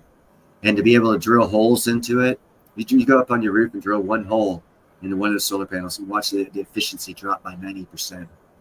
And this thing, they drilled like 3 or 4 holes in it, and the efficiency did not drop. So I don't know what the hell it is, but I researched a lot of shit and I watched a lot of crazy shit, but this was like on Nova or on Science Now, but Alan Alda was the host of it. It's pretty impressive. Yeah, and he showed going to this foundry, and it was like one special thing I remember about it was this material had to be made in a 1 mile stretch, is what he said. And the factory was 1.25 miles long factory somewhere in Northern California. And I'm not lying, Alan Alda was there, unless it was all AI 15, 20 years ago. 15 years ago, Yeah. Well, I strongly believe the technology is way more advanced than most of us realize. Exponentially. Yeah, I was going to ask Jeffro, does that solar suit come with a tinfoil hat? Gee. That's okay, Silver. They're not talking about buying you, baby. They're talking about another Silver. Silver was concerned you were talking about buying him when someone said buy Silver. Oh, that's how I get rid of it. Okay, cool. Took me a while to find that.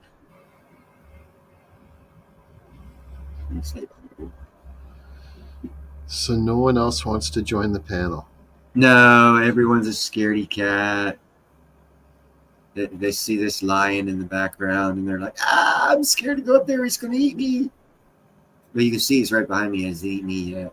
Yeah, my hair is wet from the breathing on me.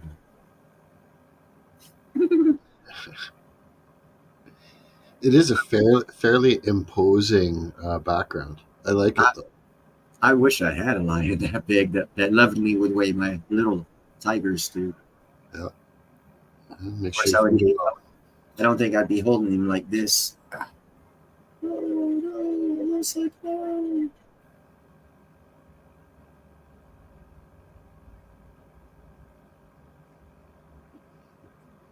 Monterey, Chef. Hey, what's up, Chef?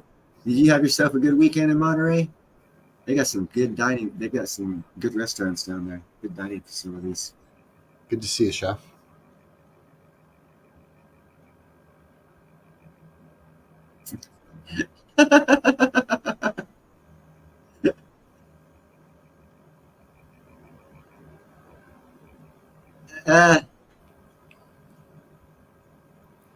That's cool. Playing kitchen's fun. I don't know, Anti. Silver just spoke to me when I called him, so I was like, okay, it's gonna be Silver, not Platy. He didn't look Spanish enough for me naming Platy. How's a cat look Spanish? I know. Last I checked, they all look the same. Although I hear the Turkish cats meow a little accent in their meow. But I've never been there. So. Could be. Chef Stacker, you bought 4-ounce gold in Van Nuys this morning? Congratulations, my friend.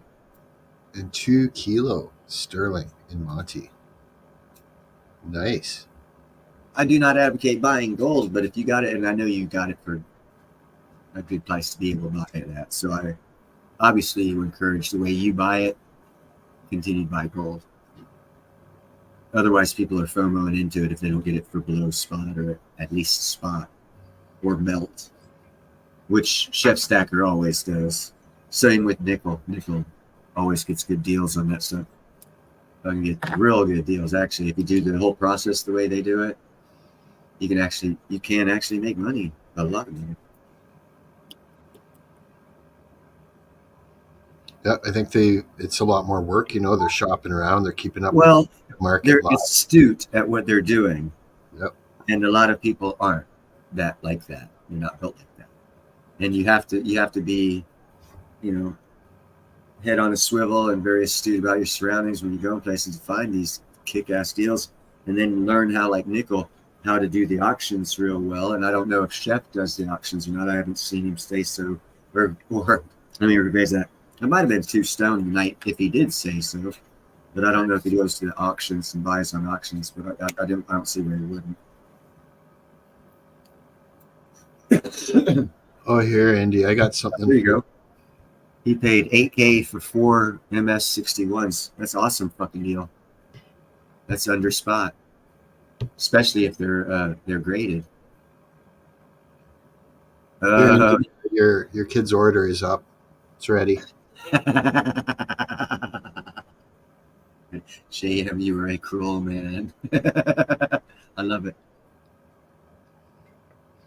Well, she can show that to them, and they'll be like, "Oh my goodness!" No, their mouth are gonna melt, and they're gonna say, "Where is it, Mom? Where is it, Mom? Where is it, Mom? Where is it, Mom?" And until they get it, that's probably what they're gonna be saying to her.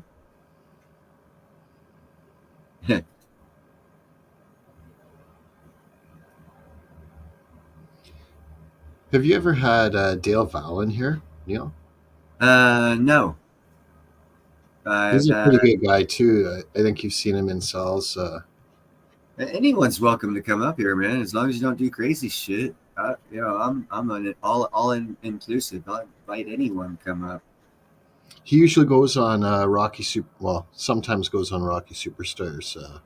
I think more people will want to come up here and make the panel bigger when I get bigger channel people in here talking to me. Yeah. Wouldn't it be funny if we could do an animation where we're just like this and the audience doesn't know, and have an animation where that lion looks over at the cheeseburger and just frickin' takes it out? Takes a big old bite of it. Yeah. So like have a pre-recorded video of that. Oh, that'd be fucking badass. So you just press a button and it takes out the cheese. That would be funny as shit.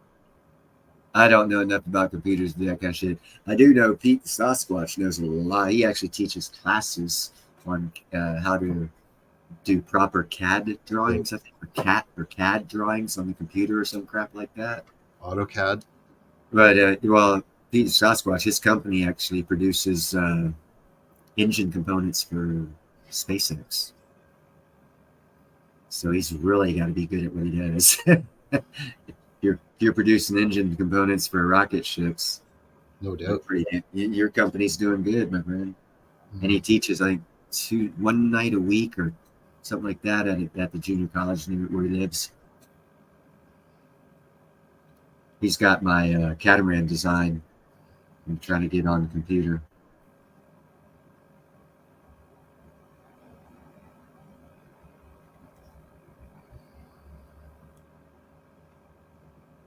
I have become comfortably numb. No karaoke here. That's your show, buddy. Hey, that was a cappella, my friend. But I'll limit it to that. I don't want you to lose viewers, let alone subscribers.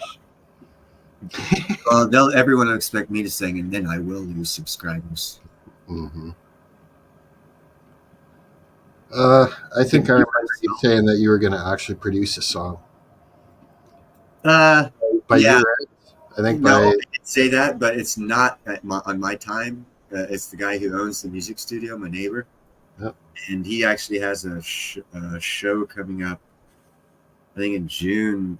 Turo de Moi is going to be playing down in Berkeley at their outdoor theater, the Greek Theater, and they're going on tour again. So it's going to be done in his spare time, and their season for touring the world is coming up. So he's like ramping up for that. So it's probably going to be later this year, towards wintertime, once their world tour shit gets over with, that he'll do that. Although I did produce a beat with him. I was in there, I was on his keyboard. It was just me and him, and we were fucking around. He was on it, kind of like what Long Live Coins does. He was he like copied it, recorded what I was doing, and then overlaid, and then did some other shit, and then he hopped on the drums and did a little thing and hit some buttons, and then that, and I was like, and then he had this fucking kick-ass beat, and I was like, fuck, that's what you did, Neil. I was like, from that, I was like, That was Morse code I was doing on your fucking on your keyboard. I was doing Morse code. And he turned it into a fucking beat. It was bad. It sounded good. There's a guy that I've been following, indie and anti know him too. It's his channel is Acts and Nacho. And I was on his one stream there and he was taking requests. So you put in a request and then he would do that. Plus he's got his guitar, so he gets it all set up and keeps overlaying like you were saying. And he's got this really cool all you need voice. if you know how to do all that shit, all you need is a good voice and you can fucking throw on a concert. Yeah. I find that That's kind of sort of how raves are done, I think. People come up with beats and do shit like that. I think that's what goes on at these raves and stuff. Hey, Nickel, come up on the panel. I don't understand your question. And I don't think Nickel's drunk right now if you can't understand his question. He says you see the Canadian kid that is 77. 7'7". Oh, 7'7". No, I didn't see that. Hold on, JM. Have you been drinking? I just cracked my first beer. Okay, all right. My last break. But I knew you had been. No, it's 7'7". No, if Nickel's talking like that, it's basketball. Yeah, Indy just posted a link for Acts and Nacho. Definitely. Throw it up there. I'll put it up on screen. If that's what you want, Indy. I think she's just posting it there. I don't know if he'd want us to have permission to play anything from there, but yeah, okay. Let's ask her. Answer us. Is it? I mean, because you throw a link up there and I'll play it. Okay.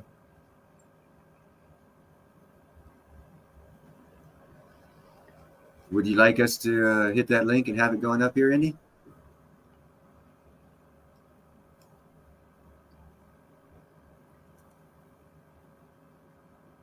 What Florida team? You got like University of Miami. Oh, the seven Florida and FSU as far as college.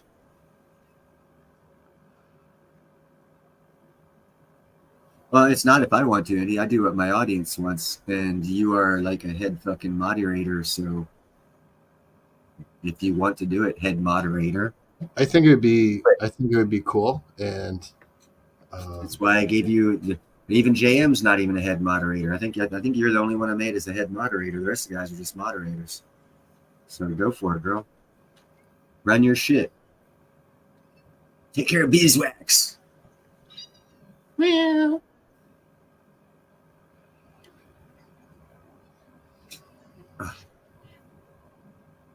Why are you purring? Why are you purring? Florida Gators, okay. Emmett Smith School. I had a scholarship to FSU for swimming back in 1984, but I quit school and joined the Army in 1985. I was a hell of a swimmer. Took my high school, Pittsville High School, my 10th grade year, I took them to state championships just with my time. And I was making in the 50 and the 100 butterfly. It was good enough that I took my whole team to state champions. What's up with platinum? Is platinum right now, Matthew, is saying, buy the frill out of me. I'm never going to be this cheap, and you're going to make one hell of a lot of money off me if you buy me cheaper than it costs to mine me. No, it's probably going to drop down to 800 if we have like a bottom crash. If we have a fake out bottom crash and nothing really crashes this time and they're able to kick the can down the road, we're close to a bottom. That's what's up. The key with platinum is, though, historically it's typically been 2x the price of gold, 2 times the price. And right now it's about half the price. So that's and on top of that, it's cheaper to buy than it costs to mine. It is the only precious metal out there that you can buy for less than the expense of mining it. So if gold was like that, I'd be pushing gold. If silver was like that, I'd be pushing silver. But platinum is like that. And it's such a dramatic opportunity. When in history have you been able to buy any precious metal for less than the cost to mine it? And I'm bewildered at why people aren't fucking jumping on this. And it is, it's widely used for in industry. Doesn't To a matter. lesser It's a degree, precious metal that's been around for 200 to 300 years, and it's used, and its use cases is going to be more. We're going to here. I'll do a quick Google search of when are we going to run out of platinum on this planet, and that'll maybe help people out.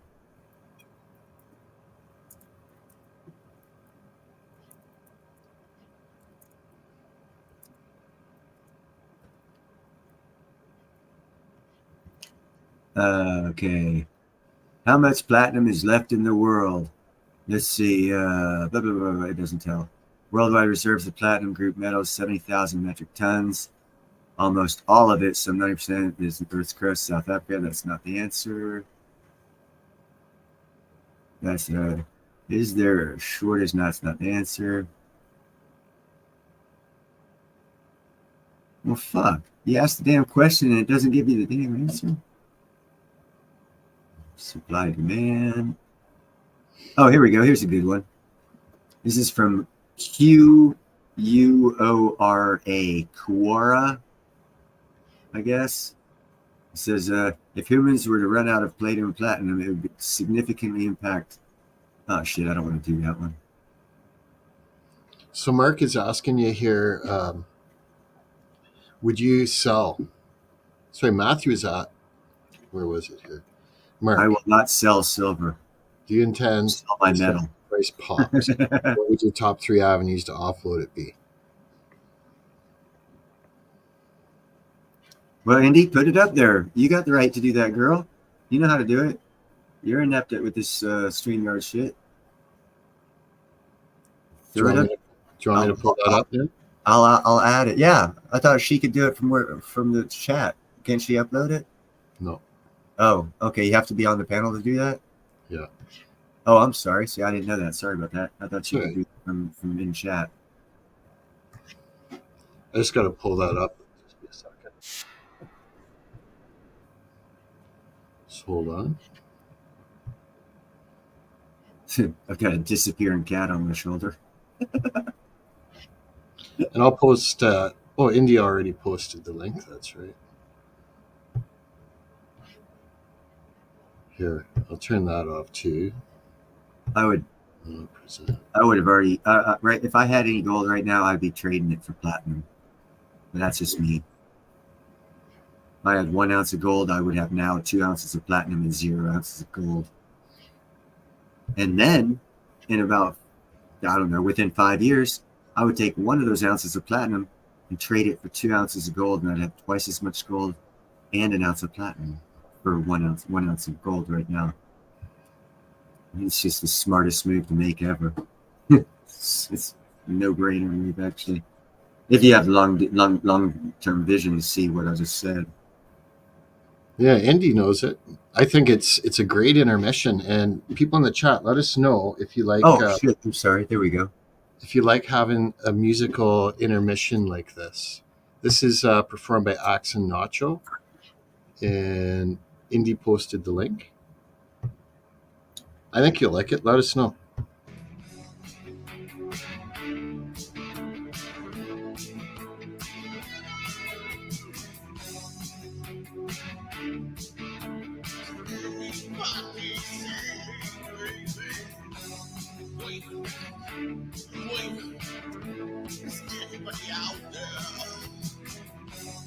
Outside, always looking in well. Never been more than I always been, cause I'm tapping on the glass. I'm waving through the window, wow. I try to speak, but nobody can hear, so I wait around for an answer to appear while I watching people pass. Oh, I'm waving through the window, whoa. Anybody see? Is anybody waving now?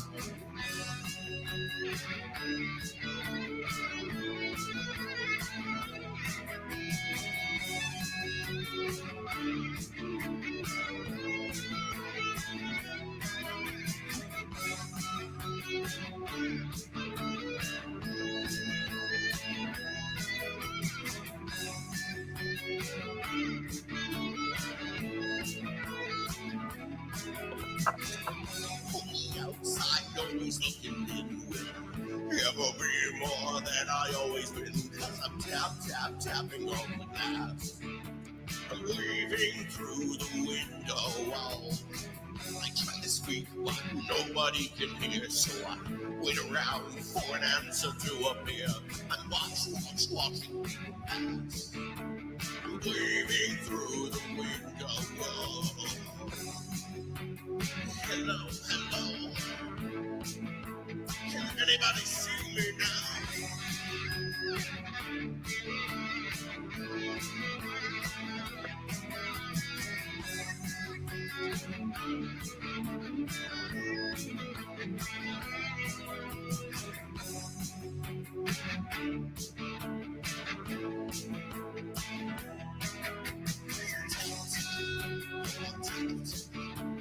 Moving through the window.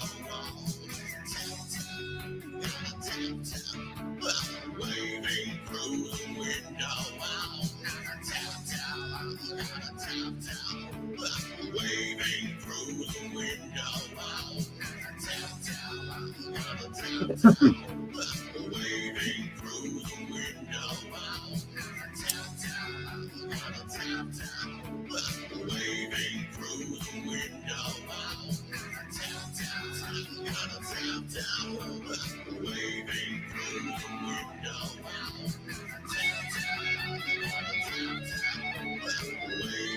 through the window.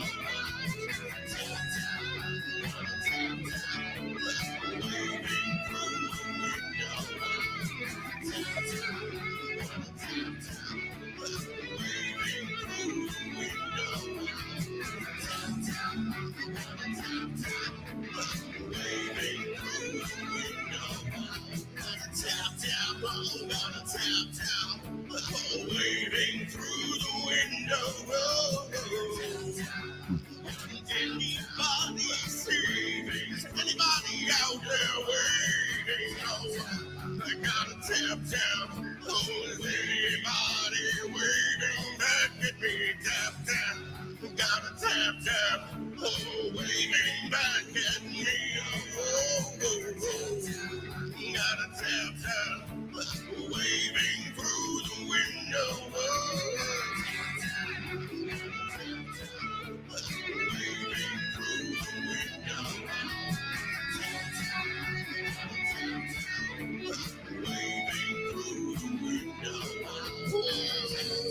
Outside, always looking in. Will I ever be more than I always been? Will I tap, go waving through the window? Trying to speak, but nobody can hear, so I wait around for an answer to appear. When I'm watching people pass. Oh, I'm waving through the window. Gotta tap. Waving through the window. Gotta tap. Waving through the window.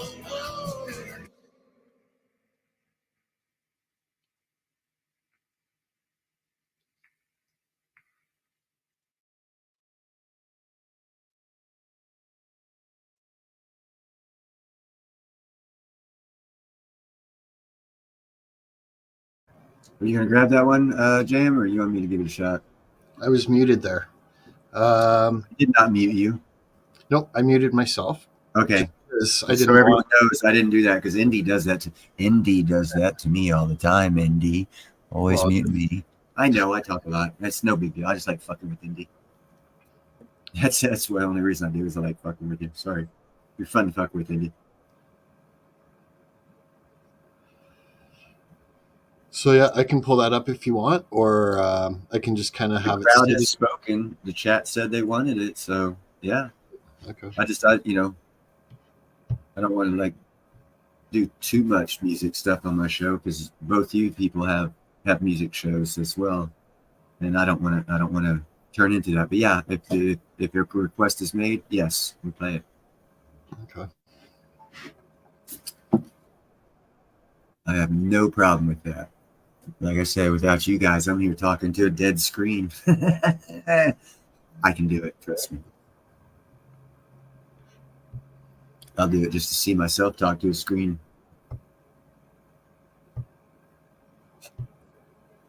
Okay, I'm not so familiar with this one.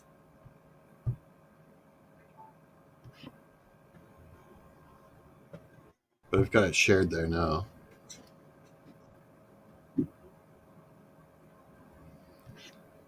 Okay, so this is Michael Lantier, Wild Horses by the Rolling Stones piano cover.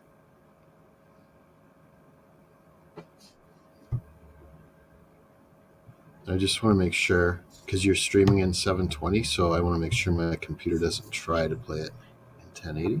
Here we go. Living is easy to do.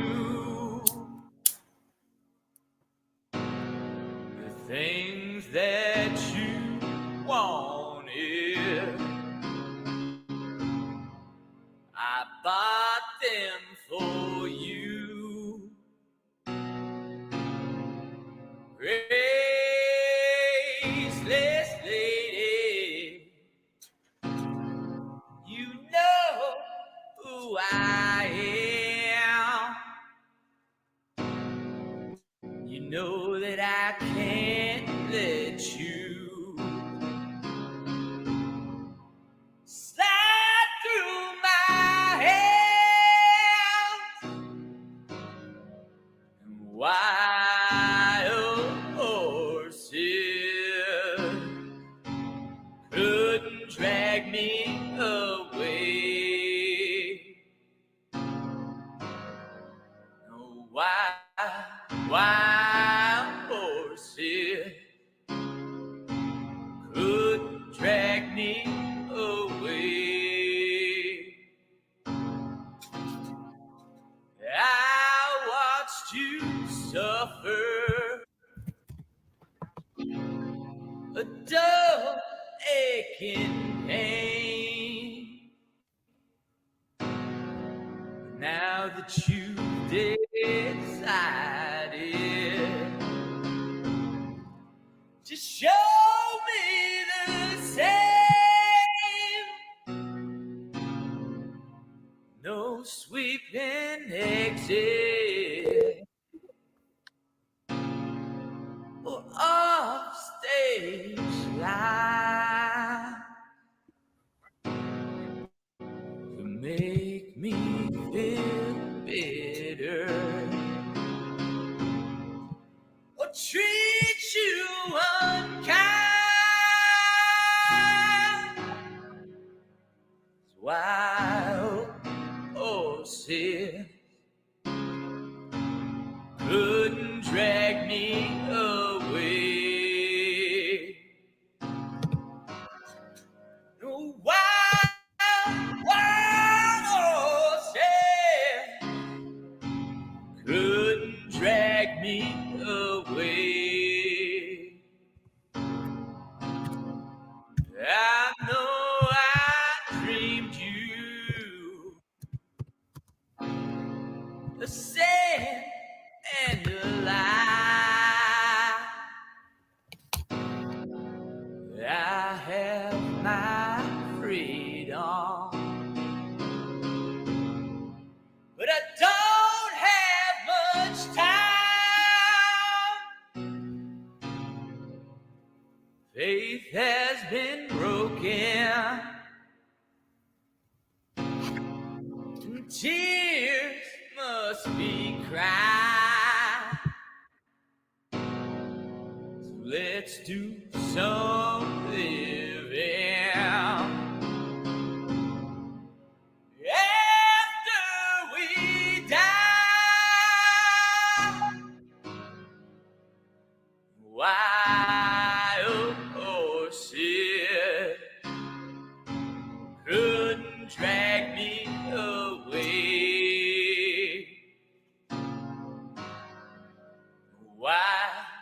Wild horses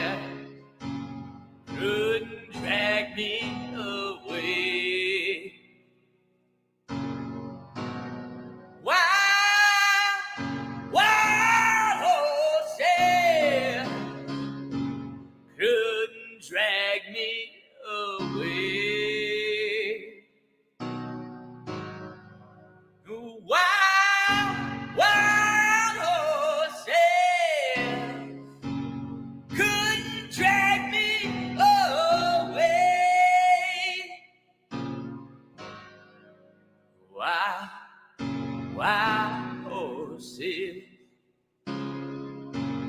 couldn't drag me away.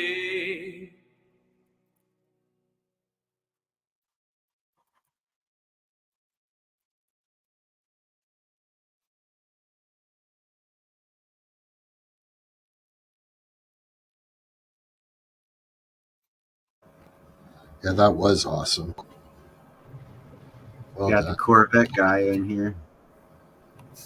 Hey, Nico. You got someone else in the background there, but I don't know. Hey, Do you what's know up, Seth? Drive 55? Anyway, did you notice that I nicknamed Lady C? I gave her that nickname, and everybody uses it. Have you noticed that? What nickname? One of the people that sings on just karaoke stuff. I Oh, called her, nicknamed her Lady C, and everybody uses it. I told you it's catchy. That's what you got to do. You know, that's like you got Ice Cube, all these dudes, and it just catches on, and then people remember you. Like a catchphrase. I Yeah, hear you. and so now it's really taken off. I don't think originally she liked that, but I think now she's okay with it. Oh, hey, Indy, I wanted to let you know I got your message there, and that is that's super cute. Super cute. hey, no telling jokes behind my back, guys. Share the joke. Her children were putting in orders there for what they wanted, right? It's enough for this hour. Let's get back to talking about stuff. That's what people come here to be informed. I couldn't tell if that guy was singing or if he was just mouthing it. I don't know, guess but it was that a piano delay. playing's about as good as I do. I could do that. Okay, I've given you enough. Go away. I'm not big into music. It's funny, I live right next door to a musician. He thinks it's crazy too, because he keeps asking me, "What's your favorite music? What do you listen to the radio?" I'm like, dude, I drive across country and don't turn the radio on. So what I listen to, my thoughts. Well, serenity. I'm Peace and quiet. probably one of the very few that still listens to the radio. I don't think many people do anymore. For local news, but that's about it. I don't even listen to local news because I'm in the Bay Area, and if you're getting any news on the radio, it's going to be one-sided. I guarantee it. And it's going to be from I still one use perspective, not news. So no, not even worth listening to out here. I still use CDs. I don't think anybody does that much either. So I got 2 containers of CDs right here. I got about 50 CDs within like 6 feet of me. I have 350 DVDs, all different types. I probably do because I bought them to resell, and I just never got around to selling all of them. I probably should get back on Amazon and sell them on there probably. But I've got a ton of them. Scratched up. You can get new ones for like 25 cents on auctions. Sealed up. Yeah, I got most of them from a dollar store. That's the way to do it. Yeah, I got original Popeye in black and white. The original 1940s Mickey Mouses. I got a lot of their little old school. Warner Brothers was going to discontinue shit because it was too old and already redone several times. Like the old Mickey Mouse doesn't look anything like the new ones. Or what's it? No, it's not Mickey Mouse. Sylvester the cat and Tweety. That mouse. Yeah, those ones. Oh, now I gotta find Bad it. old putty tat. You were talking about the guy that does the cars. What's his name? Musk. He's trying to buy Disney. Did you hear what he's doing? He is helping a woman out that's suing him, and he's giving her all the money for lawyers and all, and he's trying to drag it out to hurt Disney. because they like to settle. You know, they want to settle for whatever they can settle for. They don't have to go have a long drawn out trial. Who are you talking about? Are you talking about that that female MMA fighter that got fired by Kathleen Kennedy suing with Eli's money? Yeah, and it's really smart. Actually, really they're not going to settle. Yeah, I know. They want this to go to court because they want all that information out on how they did that. And it's Gina Carano, I think is her name. Well, it all goes away if they'll be willing to sell to Musk. He wants to buy. Yeah. That's the whole point. He's using her. Oh, see, he even gets it cheaper after the court case. Yeah, and she gets a lot of that money to help buy it. So in other words, they're going to give her the money, some of the money that she's going to use to help Eli buy. No, it's a great strategy, but they fucked themselves a long time ago because from what I've heard about what they did to her and what they didn't do to other actors that did the exact same thing, it was targeted, and she's got the proof. She's a very smart girl for being an MMA fighter. So yeah, that's pretty clever of him. Trump's done deals like that too. He has gotten stuff done. He's done stuff for nothing because they didn't do it exactly like the contract said. He brings it out, goes, "I'm not paying you." They say, "What do you mean?" He said, "Because you didn't do this, and this." He gets stuff done for nothing. You know, a lot of that's how it works. That's how the building trades works. I've seen companies go out of business because there's this one company. Oh God, what the hell was their name? I think they call it Symbiotic, right? Well, see, here's the thing that people don't understand about the construction industry. I'm fixing to explain to you, at least what I've seen on how they come up with newer building technologies and how it works when companies get these newer technologies and try and work them and they don't work. That company stays in business if they've made the deal to try these new technologies. And I'm going to give a couple examples because there's one that was successful and one that wasn't. This one company, there was a new way of installing 3-floor panel walls, finished walls on a 3-story building that had already the metal decking placed and the concrete poured and everything. And they were just supposed to easily piecemeal in these outside pieces and they were supposed to fit, but they were too heavy and cracked the concrete because it wasn't something engineering wise went wrong. So what they did is the International came in and a couple other internationals, the Iron Workers International, a couple other internationals came in and they settled all the money problems to get that system to work. Because it was a very efficient and new system. They just needed to refine it. And to do that, they had to build some buildings with it, and they fail. Now, there's another company called Connextex. I work with Straightman, the guy, Bob's son. I don't recall his name right off the top of my head. As soon as he came out of college, he already had invented, and because his dad was a multimillionaire, he had it patented. And it's the most earthquake-resistant and fire-resistant commercial structural building that's ever been blueprinted. So much so that they still have standing orders for hospitals in different counties, states, and countries to be built using that system. So I've seen both ways. They're very successful, and they bring in a lot of money for that. But there's use cases that they bring out that they think are going to be that successful that from the get-go aren't as successful as Connextex system was, but are very successful. And the end game was about after 15 years, they ended up selling the joint system to another company for several millions and millions of dollars, and he got out of business. Was the main ingredient concrete? Partially. They did tube steel columns. Yeah, like all the framing. I've seen it. All the framing concrete. But the system they had was the connection system to where you have a slap connection right now to a beam to your column, and you slap it together or slide it in and you bolt it up.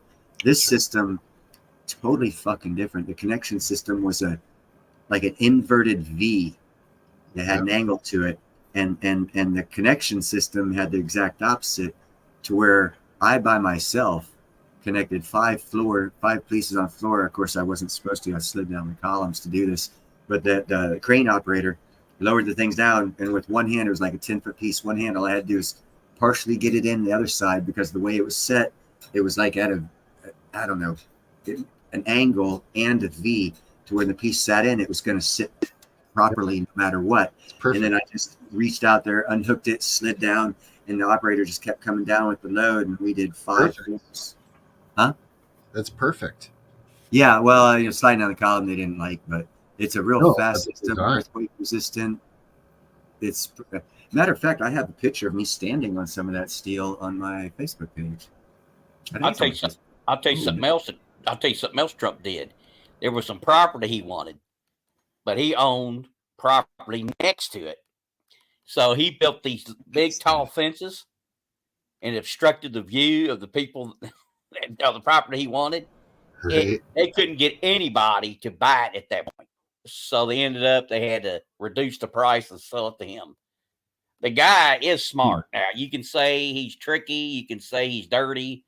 You can say even maybe on some things it seems crooked. But I'll tell you, the guy. See, you're looking at the wrong thing when you say that. You need to look at the system that he is using is geared only to make people win that act the way he acts in business, and that's the system. He's playing the game. He's just real good at playing the game. He understands. Everyone says, "Oh, Trump did." No, that's the system, and he's using it 100% the way it was designed for. Did you see Seth Shepard's question?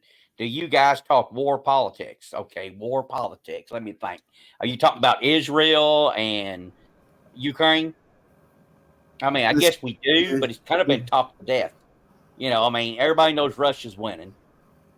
It's all a game for the killing of the EU is what that is what's going on with Ukraine.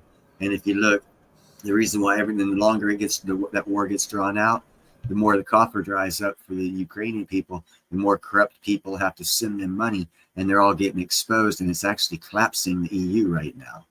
So Russia might be winning the physical war. That's the irrelevant part. They're winning the war against the EU because the EU is falling apart as well as they should. Well, it's also like this. There's 2 terms. All they got to do is do 2 things, and this war stops. 1, Ukraine promised they won't join the NATO. That's 2, the second thing is if the Russians that are in Ukraine can be both Russian and Ukrainian. If they agree to those terms, the war is over. It's a pretty simple thing. They won't. And that's why we're giving them money, because there's a third term in there that you didn't mention is if the war ends, the corruption's exposed. Well, that's what the war's being fought over right now, and that war is going to continue as long as the people who are involved in the corruption that's being covered up over there are alive. That war will continue, and they're going to cry, scream, fight, claw for us to send them as much money to keep that war continuing, because it covers up all the corruption that happened in this country and our politicians in this country and the illegal things they did in that country. Because Ukraine is known as a corrupt country. It always has been. It's nothing new. It's new to America, but to Europeans, it's not new. They were always known for scandals, for briberies, for everything. And no one's done anything about it. That's why, how else do you have a Nazi brigade in the 21st century unless you're corrupt as hell? And they had several NATO and UN investigations against them for that corruption. Not only what America needs to know to clean up our act and get the information we need to clean up our act, but there's other countries too. It's a criminal organization country.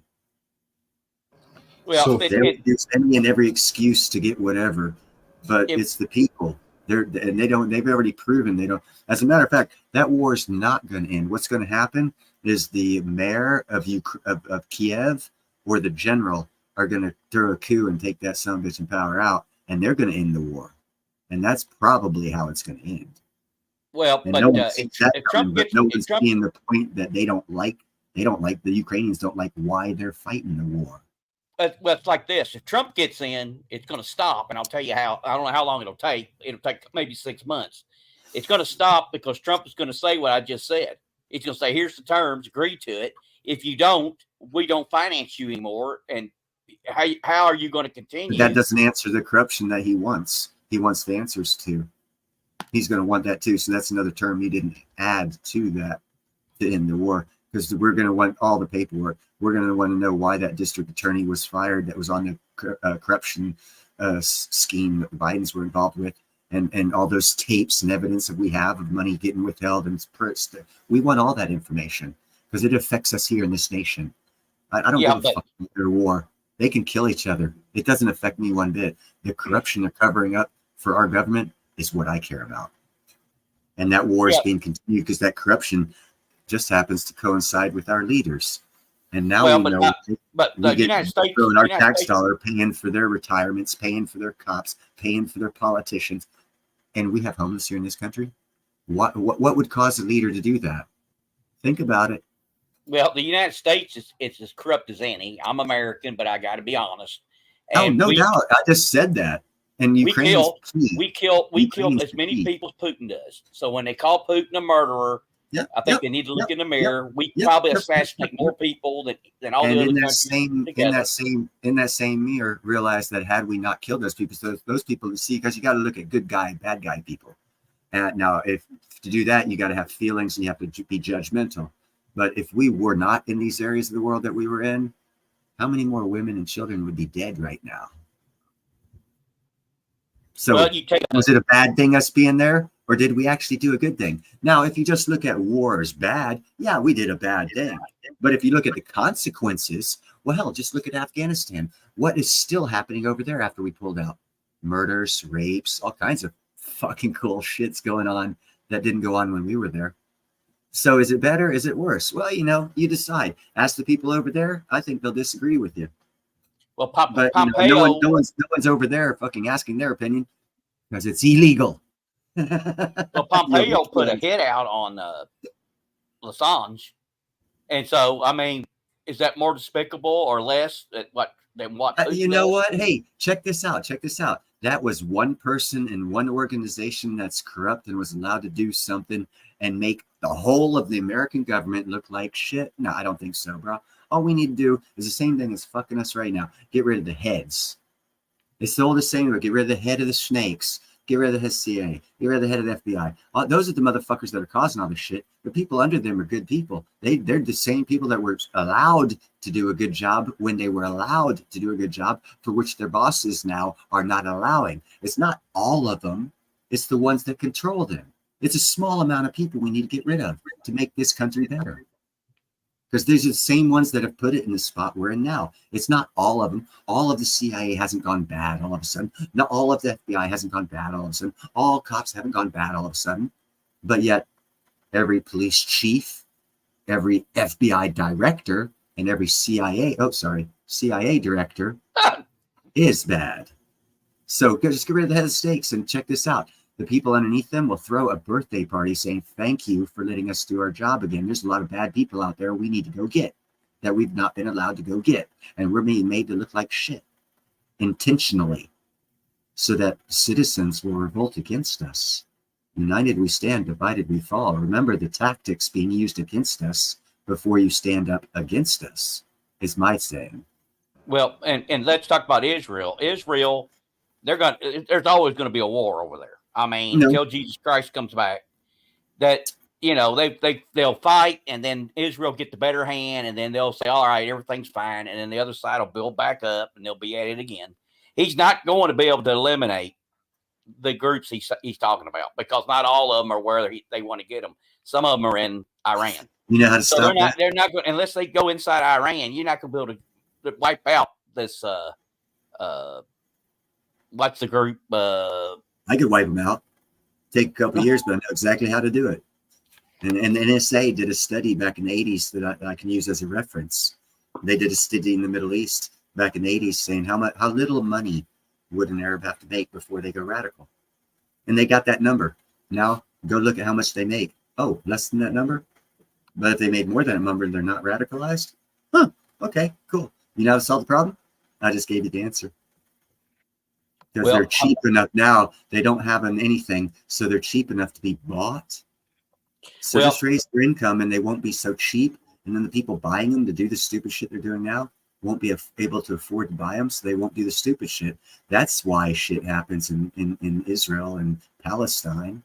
It's all Well, economic. Hamas, they're not It's going to all put a limit in economics. It Hamas. has nothing to do. It has nothing to do with cousins wanting to kill each other, because the Arabs and the Israelis are cousins. Yeah. So Yeah. we're Oh, all yeah. a bunch of They could do bullshit. blood And it's being transfusions, staged. organ It's being transplants, but staged. Lady but, right behind me is Persian Arab. Just moved in. I have conversations with her all the time about what's going on over there.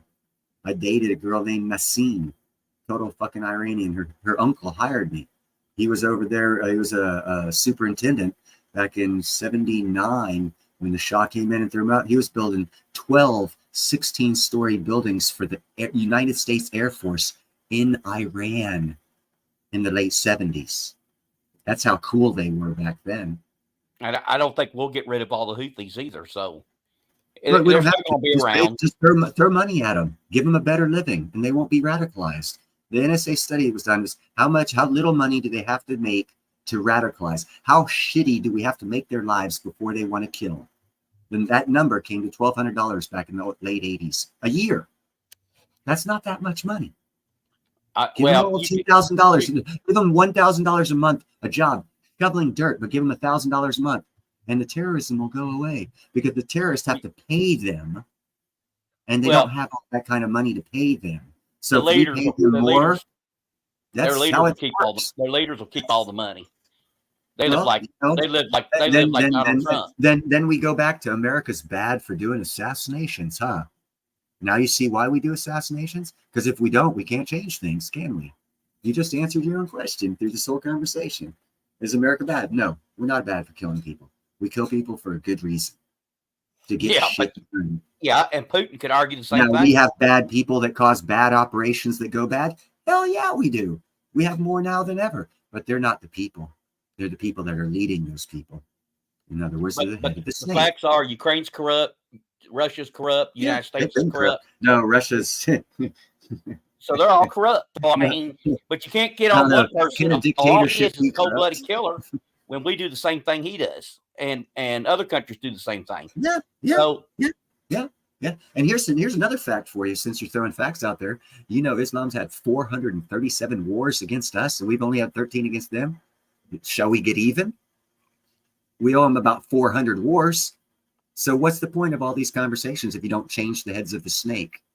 We've been allowing things to happen to us because of our leaders, allowing things to happen. When we didn't allow them to happen, the world was a fucking awesome place. It was called the Crusades at the time. And during the time, they were fucking Michael Jackson. They were whoever the fuck's the shit now. That's what the Crusaders were, because they brought so much prosperity to fucking everybody.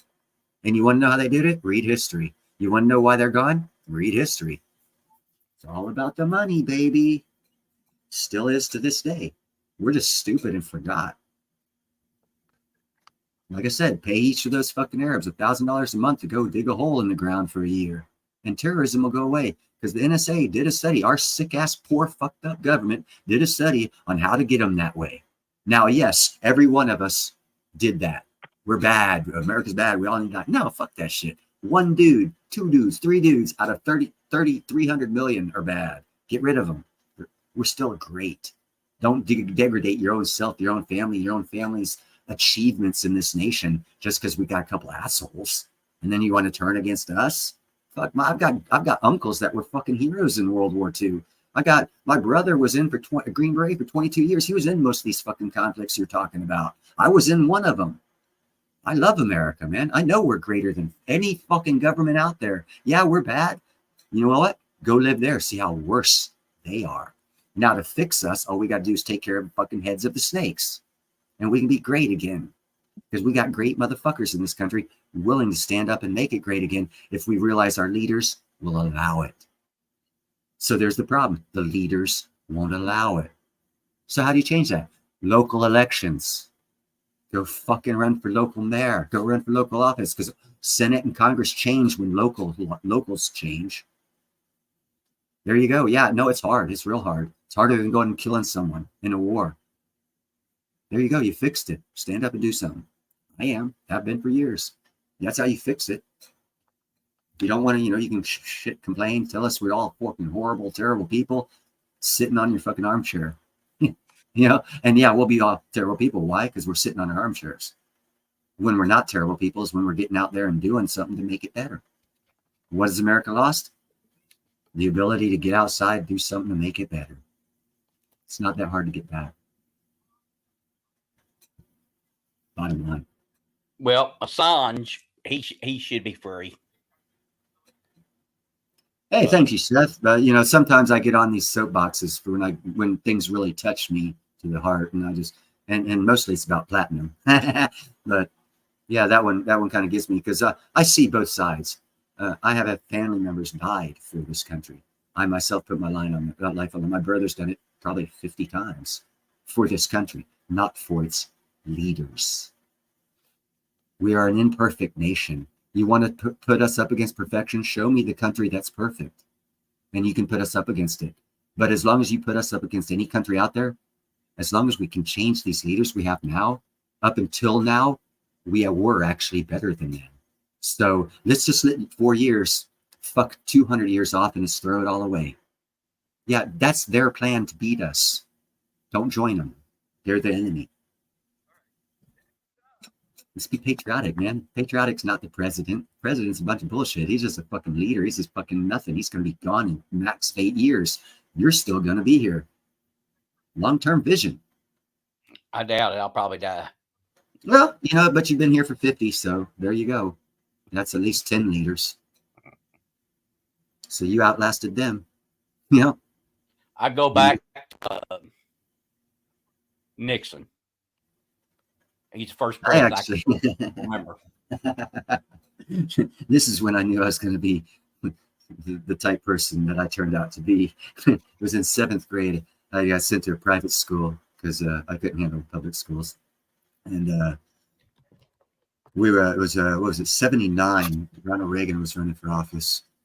And he was coming in Pensacola Airport because NAS Pensacola is the home of naval aviation. Anyone who runs for presidency always goes to Pensacola, Florida. It's just a guarantee. And I saw him coming down, and they had these little wooden barriers. I was a little 7th grader at the time. And he had 4 Secret Service agents, 2 in front, off to the sides, 2 in back, off the sides. I was so damn good. I got 2 of them fired because I slipped under the barricade right after the first one passed me. Got right in the face. Well, it wasn't his face. It was actually more his belly of Ronald Reagan with my hand stuck out. And then I got lifted up. And as my hand got stuck out, he never shook it. But one of the other Secret Service agents stuck a poster in my hand, a little 8x11 poster with a signed signature, picture of Ronald Reagan. And they set me on the other side of the barricade. Since then, I've learned about civil service rules and regulations. So I know those 2 got fired. little 7th grader breached their security. That's when I knew I was going to go special operations. I always had that ability to do things that others can't. And it comes innately for me, apparently. I guess my brother has it too. I don't know. I don't talk to him. Never really liked him that much. But if it runs in the family, I wouldn't know. But yeah, no, I don't stand. I'm sorry. I get a little aggravated when people go anti-American just because we have an asshole in office that does not represent us. So why get mad at us? All his policies that he's pushing on us, none of us agree with them. 20% might. That's not how America's ever run before. So apparently something went wrong. So let's not abandon ship if the ship's not going to sink. And trust me, we're not going to sink. A lot of fucking other countries want us to. Oh, they're fucking praying and throwing money for us to sink. So don't help them. Be a patriot. Love your country more than you love the enemy. Yeah, Putin's bad. Fuck. Hell, we're so bad. Gaddafi, Hussein, and Noriega were trained in Georgia at the College of War, a CIA training camp for dictators. That's how bad we are. But what did they replace? What benefit was brought? How many lives were saved compared to loss? You got to look at both sides of the candle, man. Running the world isn't always fucking roses and sunshine. There's a lot of fucking assholes out there to deal with that have power. Look at Eritrea. It's a country in East Africa, right across the Red Sea from not Somalia, it's north of Somalia, right across the Red Sea from Yemen. 35 years they've had this one guy in charge. When you turn out at age 18, once you graduate high school, you have the privilege of being an indentured servant for 20 to however many long years the government says to. You belong to them. You do what they say. You don't get a chance to go to college. You don't get a chance to take vacations. You don't get a chance to do nothing. If they tell you you're going to join the service, you just join the service. And that's how they live their fucking life. How's that compared to America? Would you have liked to have graduated college or high school and been told you're going to be a janitor for 40 years? And then guess what? Who gives a fuck who you are? You're now a janitor. That's how they're living. Are they better than America? No. There's a lot of places not better than America. I can't think of one that's better than America. That not the America we are today, but the America we were 4 years ago, 200 years ago, and anywhere in between. So when you have a history like that, how the hell can you not love this country? Yeah, it's got a good framework. It's just It's just someone was able to infiltrate us and get to the top because we were too complacent and not standing up, making sure everything was done right. We were looking this way, partying with our new technologies, enjoying our vacations, go hula, and not paying attention to our fucking government. Yeah, it's a hassle. It's a task. It's a chore. It's also necessary, as we are finding out. I bet we'll never have another case where America doesn't keep an eye on shit or allows one group of people to buy all the multimedia out there that tells us whatever story they want and stops reporting the news. If you go back in history, look, you'll find out who bought out who when all this shit started. It's all there. It's in black and white. I think we're like Rome. I think we'll dissolve Hell like no. Rome. We got at least That's where we 1,000 years. disagree. I think we're Rome. Okay, well, what's going to replace us? Wait a minute. We took gold and silver out of our coins like Rome. Yep. We're getting fat and lazy like Rome. Yep. The military's dysfunctional. It got to be that way with Rome. Nope. It's dysfunctional. When you let homosexuals in okay, there, so all of the military agreed to that. All the guys in the military agreed to that, or did you vote for that? Did you vote for that? Did you have an option to vote for that? I didn't have an option to vote for that. So whose policy was it? Oh, one person's policy made that happen. You are 100% correct, Nico. One person's policy made that happen. Now the whole thing's fucked. We'll never be able to fix it. Oh my God. I'm sorry, but that's a very, very. We have not fixed any. We have never fixed any major problem. The problems just got worse. Yeah, and you the expect the national leader debt, we have, and you expect who we have right now to fix anything? and the national debt's going to kill us before it's over. You're right, and you expect someone else to do something.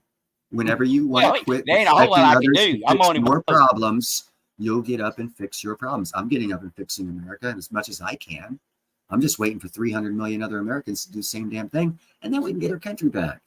And I don't think they can fix Canada. I Sorry, want to take JM. I don't Canada over. Sorry, JM. I want to take Canada over.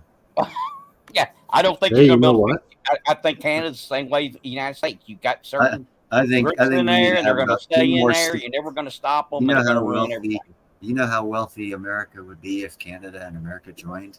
Do you understand the ramifications of who owns the Arctic, and what possibilities for the next 1,000 years? And whoever has that will be in power for 1,000 years. Going back to what I was going to say, disagreeing with you, where in the Bible does it say that they're going to get cast out for 1,000 years and we're not going to be here? Who's going to be here to live in that paradise for 1,000 years? What society is that 1,000-year society?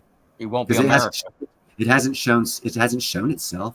So according Jesus. to you, overnight, I guess a new society is going to show up greater than us. That's going to run the world for 1,000 years. Because No, the Bible Jesus. says someone's going to run the world. Jesus will run it from Israel, and it's appropriate because Israel's like the smallest country, and it's going to be Is that before or after it power gets small? base, and he will run it from there for 1,000 years. Yes. Okay, well, we disagree on that one. And I'm going to check the box that says not sure. Hey, thank you, JM. Let me get back on and do a poll. I picked up on that, JM. I just need to get back on my channel here because I actually closed that down and see if I can't get myself a happy poll going here. If I can remember how to do it. Let me see. Posted Independent Many's channel link there. couple minutes ago. And I'm hoping anyone that likes good conversations about things that are relevant, kind of like this, and on other topics too in music, that make sure you're subscribed to Independent Many for sure. Ha! Found it. Started poll. But as disappointed as I am, I'm not near as disappointed as constitutional. He thinks voting is a waste of time. So, but it is until we go back to voting in person. It'll always stand a chance of being hijacked. Yeah, if it's not legitimate, then it is a waste of time. Yeah. Oh, I'm sorry. I just wanted to see if I knew how to do it. If it's rigged, it's definitely a waste of time. Do you think Trump will win, or do you think they'll cheat him, find a way to cheat him out again? See, constitutional thinks they're going to cheat him out again. He thinks he'll get the most votes. He just don't think it'll be official. He won't get it. Who's going to get it? Whoever the Democrat or liberal is. Yeah. Okay. Who is that? You got to be able to sell it. Man. We don't know yet. We don't know yet. Oh no, it's going to be this person who you've never heard of because we said so. That's not going to fly, brother. Who do they have? Who are they putting up?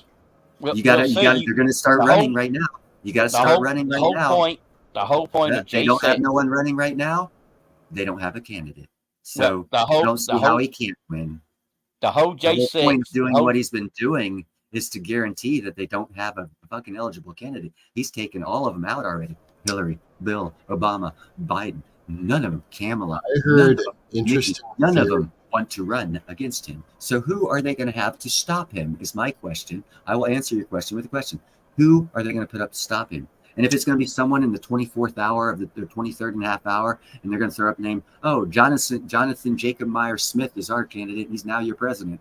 Nah. That's an interesting theory that you got to campaign and you got to convince people. Who do they have?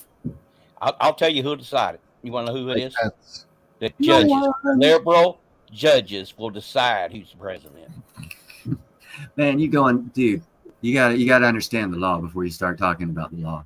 And they broke the law left and right the last election. They got by with it. Yep. No, they didn't. The judges stepped in. No, hold on. I go back to my original statement. You need to understand the law. What court case? Massive SCOTUS Supreme Court judge thing. What case have they ever done a trial that took less than 5 years? And now you want it to happen in 3. You want it to happen in 3, but it's never happened in 5. Because of what? Because of your feelings? You feel now because it's so bad it should happen quicker? Well, we have a system. If you understand the legal system, every one of these people who are going to be in jail have already narked themselves out in public to their own fruition, not even being fucking haggled into having to confess because they think they got away with it. But they haven't, because what you don't seem to understand, again, is the court system. Before America goes to the point where we go bye-bye because it's stupid, people took us over and we're too ignorant and weak to do anything about it, there's this thing called the UCMJ. And there's this thing called, oh, we don't give a fuck if you're a faggot leader who wants to put fairies in our military. We have a group of organization inside the military. Hey, we have what's called AFICOR. Do you know what AFICOR is? AFICOR doesn't listen to the Pentagon. They're a branch of the United States military that acts separate from Congress and the Pentagon. So who gives a fuck if we got a fairy in the Pentagon changing shit up? He ain't changed up AFICOR, and AFICOR is the one that's doing all the real operations.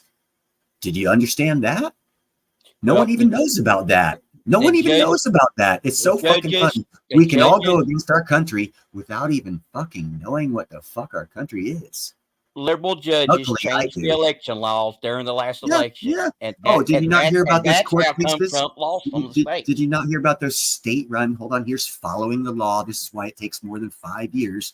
Following the law. First, you got to go through every state and find out where the election laws were changed and if they were legal. And oh, by the way, 4 states have already been found that their election laws that were changed by the legislators were illegal according to their state constitution. Therefore, they can't do that again. So how's you haven't heard about it, I know, so it didn't happen. But let's just pretend that did happen. How are they going to steal an election the same way? I think they'll have to just change the law. They can't because to change the law, oh God, you got to understand the law, man. You got to They understand. Law. did. Yeah, They they pulled did the wall. They did No, it. no, they They didn't. No, did they the didn't. last No, they election. didn't. No, they Yes, they didn't. did. No, Yeah, no, they and broke the they law. They broke bypassed the the law. They broke legislatures the law. of Do you the know what state, breaking the law is? Do you know what and breaking the the law is? They broke legislatures the law. decide the They broke election the law. laws. They broke And the they law. They broke the it law. don't matter It whether they takes broke it or 5 not. years. That's not 5 that's not the years. point. The You'll point see is them all not go to whether they jail in broke it or not. 2026. You'll see them all The go to jail in point that's not the point. 2026. They got by Yes, with it it. is. No, They they got by haven't. with it. No, If they they did, haven't. Trump would have been in office right now if they did. No, he wouldn't. No, he Yeah, he would. wouldn't. No, not if you want to expose everyone and He drain the swamp. He won that If election. you want to drain the swamp, you'd let them run with it and expose themselves.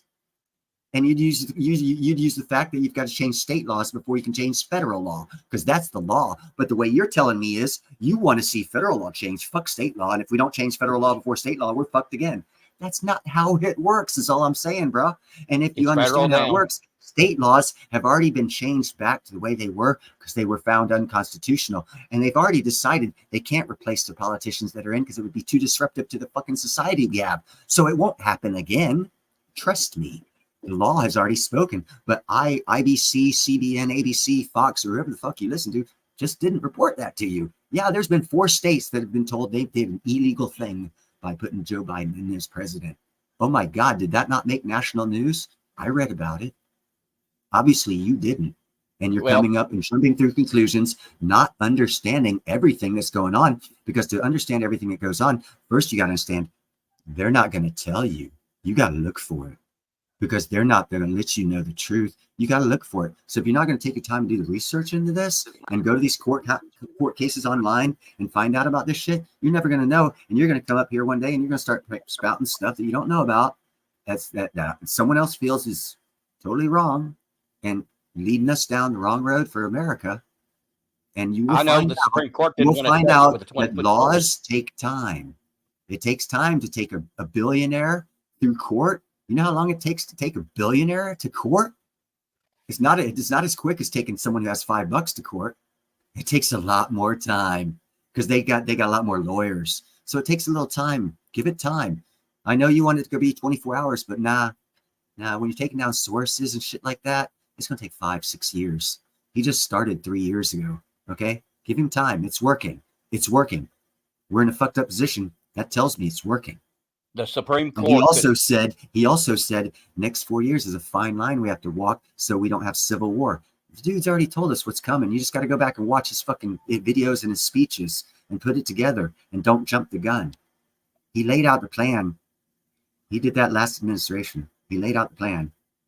I heard it. I know what's going on, and I dropped out of high school. So if you're not knowing what's going on, you need to research more. And the Supreme Court could have stepped in and overruled what went on. And that's the last part that's got to fall, because if you understand how the law works, the judicial system has to fall before they enact UCMJ. Thank you for proving my point. Once UCMJ is enacted, all those boys go to jail.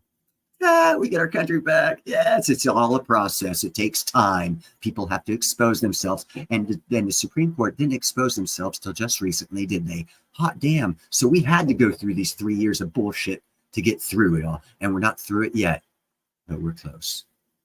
That's all I'm saying. So it wasn't a Don't 3-round lose battle. on America, brother. America's fine. America's fine. And get ready for fucking the good times. Start prepping for the good times. It's actually somewhat comes to an end. Good times are coming. That's not what the Bible says, but that's okay. Well, no, that's not the interpretation you read of whatever part of the Bible, which I believe should be Revelations, which is actually very hard to interpret and very open to interpretation, which means you can very easily be led astray. And the only reason I say that is because this gentleman right here, and I'll even show you, I got him on my phone. He's been studying theology for about 27 years. Been to Mount Zion several times up to the top where they do the oldest monastery in the world is. This gentleman right here. Oh, you can't see it. Damn it. I got to get rid of this fucking screen. Hold on a second. Let's see. Settings. Is that settings? And Seth is wrong. It's what's to come, not what already happened. Background. None. This gentleman right here. Oh, you can't see his name? Oh, it's sideways. Nope, no, it's not. No, it is. No, it is there. That's my pastor. He's fixing to retire. He's been a pastor for about 50 years. And if I have a question, I call him and he picks up day or night. So, yeah, I understand you read the Bible, but I got a guy who's got like 20 years of college in theology that I call to get my questions answered. So, no, I haven't read all the Bible, but when I have questions, I know a guy who has read it all about 50,000 times, actually. Let's see. Virtual background. Yeah, that's why I'm so confident in what I'm saying. That's all. Because I've gone through it. When I had my experience, actually, that same gentleman took a prayer of mine to Jerusalem on like his 27th trip, and he put it in the Western Wall for me. And we spoke about the experience that I had after he did that. So I'm highly convinced of my religious viewpoint of what's going on. 100% I'm convinced I know what I'm talking about. Now, I could be wrong. It could have been Satan that I was dealing with, but I don't think so. I just think people have lost focus, and they're too easy to lose focus because, hell, we only have an 8-minute attention span, so it's real easy to lose focus. It's hard to find people. And to Seth's point, Christians will be slaughtered again. We will be hunted down and killed. No, that's not going to happen. That's not going to happen. That's going to be for the people who think they're Christians that are going to try and be saved. Because what happens to the tribulation? Those that are saved that already believed.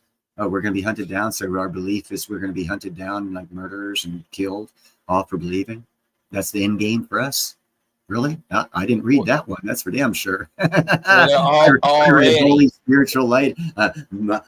Armies coming down from heaven, killing our bad guys. When's that come in? well, Christians are already discriminated against. See, yeah, you're right. Okay, so is everything else. Here's something better for you. What's happened to the Buddhist and the Hindu population in Afghanistan and Turkey? Why have they been downsized by 90%? You think they're being oppressed? 90% of them have been murdered since the Islamics have taken over those two countries. No one talks about Hinduism or Buddhism. Well, I've been keeping up with that shit too. They're murdering the fuck out of you. You want to know why the Sikhs hate with a passion Islamics? Sikhs are Indian, by the way, a religious cult of the Indian nation. I think they're Hindu. Hindu, yeah, the ones that have been murdered by the Islamics for the past, I don't know, 30, 40 years. Sikh is a religion. Yeah, I know. So they're not. They hate Islamics, and it's part of the Hindu religion, I believe. Am I correct on that, JM? No, I think Sikh is its own religion. But it's like Lutheran to Catholic. It came from either Buddhism or Hinduism, and I believe it was Hinduism that it's like the I think it's RITA is another faction of Indian government. It's what they call a radical religious regime, but it's gaining power, militaristic also. I think they're Hindu based. They've got decent Hindu and Buddhist in India, for sure. And that's also where the Sikhs come from. Yeah, they got a very diverse population for 1.2 billion people. Go figure. 4 times our size. Oh, here we go. Anti's got it. Sikhism, also known as Sikhi, is an Indian religion and philosophy, in particular for the Sikh. Here we go. Ethno-religious group that originated in Punjab region of India around the end of So that'd be Hindu then. That'd be a takeoff from Hinduism. Possibly. I don't know. Yeah, that century Hinduism was big in India. And anyone who disagreed with them would be a faction off of, like, I believe it's, and don't quote me, I believe it's the IR or RIT or something like that. It's some political group in India, their religious political group. It's a militaristic religious political group, which is the worst of all of them. But they're gaining power. And they're a faction or a takeoff because they didn't see an end game for their persuasion of the religion, just like Martin Luther did to the Catholics. Have you ever seen their military dances that they do in public? The Sikhs? Yes. Yeah, I have. Isn't that something else? Yeah, I have. I was amazed by that. I probably watched 2 or 3 hours of videos of that. I couldn't believe it. And they're still doing that to this very day in public with their young children, like all ages, everybody. It's family and community thing. You know what I mean? Yeah. Yeah. No, a lot of my friends throughout the years have to disappear from, like, I was just thinking of a friend I had from Afghanistan. He came over to America. He's actually at, if Chef Stacker's still around, where is he? He's at the Post-Naval Graduate Academy in Monterey, I think, teaching Arabic to naval intelligence. And the military brought his whole family over, and we were friends when he was living up in this area where I'm at. And then he got that job, had to move, and because of the job, I can't contact him no more. So I kind of lost a friend because of the job. But he's got top security. He's doing linguistic shit with the Navy for the Middle East arena. Now, I got a lot of friends. I got another friend who's in Libya right now. I lost contact. I had to lose contact with him like 8 years ago because of what he's doing. But he lived in Washington State before that, when we were friends. So I lose a lot of friends because of religious shit. And again, Christians being persecuted, like you were saying. I'm a Christian, both of them are Muslims, and because of what they're doing, they're at high risk. If they have any Christian friends, it puts them at high risk along with their Christian friends. So that, whatever. Can't really talk about it much. That's why people don't know too much about my past. So my past disappears. Because your past is your friends. If you don't have any friends, what the hell happened to them? Well, they disappeared. I was told not to talk to them no more. So I don't. So I don't have no friends anymore. Until I meet you people.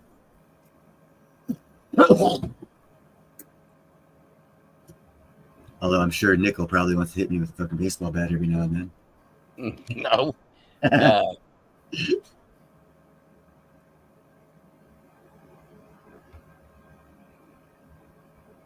Just remember, religion is different from spirituality. Religion is by man. And it's made to manipulate man. Religion is organized. Spirituality flows. Yeah. Spirituality is when you're talking to God. Religion is when you're giving money and doing something so someone else can benefit and grow in power and money. Speaking of which, that's the unique thing about those 3 coups in West to Central Africa, because typically when coups happen, greed occurs, and the leaders consolidate power and money. And all 3 of these nations have done the exact opposite of that. And they're working in coordination with each other. And here's something for economics. This is why I do a lot of videos on these 3 countries, because I see something great happening. If they actually, when they're breaking away from the French franc right now, I just did a video today about that. Or their type of thank you guys, Annie and Chef. They become one country, they're going to sink South Africa as the leader of the African continent for GDP, growth, everything else. As a matter of fact, I think Mali is the number one. No, Niger. Niger is the number 1 growing economy in Africa right now after the coup. Within 6 months after the coup, they've got their shit together so much that they've been the quickest growing economy in Africa. Holy shit, that's never happened before, guys. Never happened before. So if they all become one nation like they're talking about and use one money system, which they actually actively are working on, because they got out of the Franco system just today, as a matter of fact, I did a report on that. And they're going to come up with their own commodities-backed money system and have their own economy separate from the World Economic Forum and the largest economy in Africa. Talk about throwing a boulder in the fucking pond. Holy shit. But expect that to happen, because that's what's going to happen. And that's how we're going to convert our money system over. And it's happening at record speed. It's going a lot faster than I thought it would. A lot faster. So I'm thinking probably by the end of this year, well, definitely they will not be able to hide that the dollar's dying if it's not already dead and we have a new one.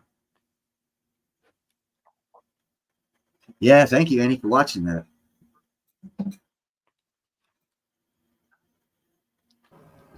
No one should live in fear or hide from fear or be scared of fear.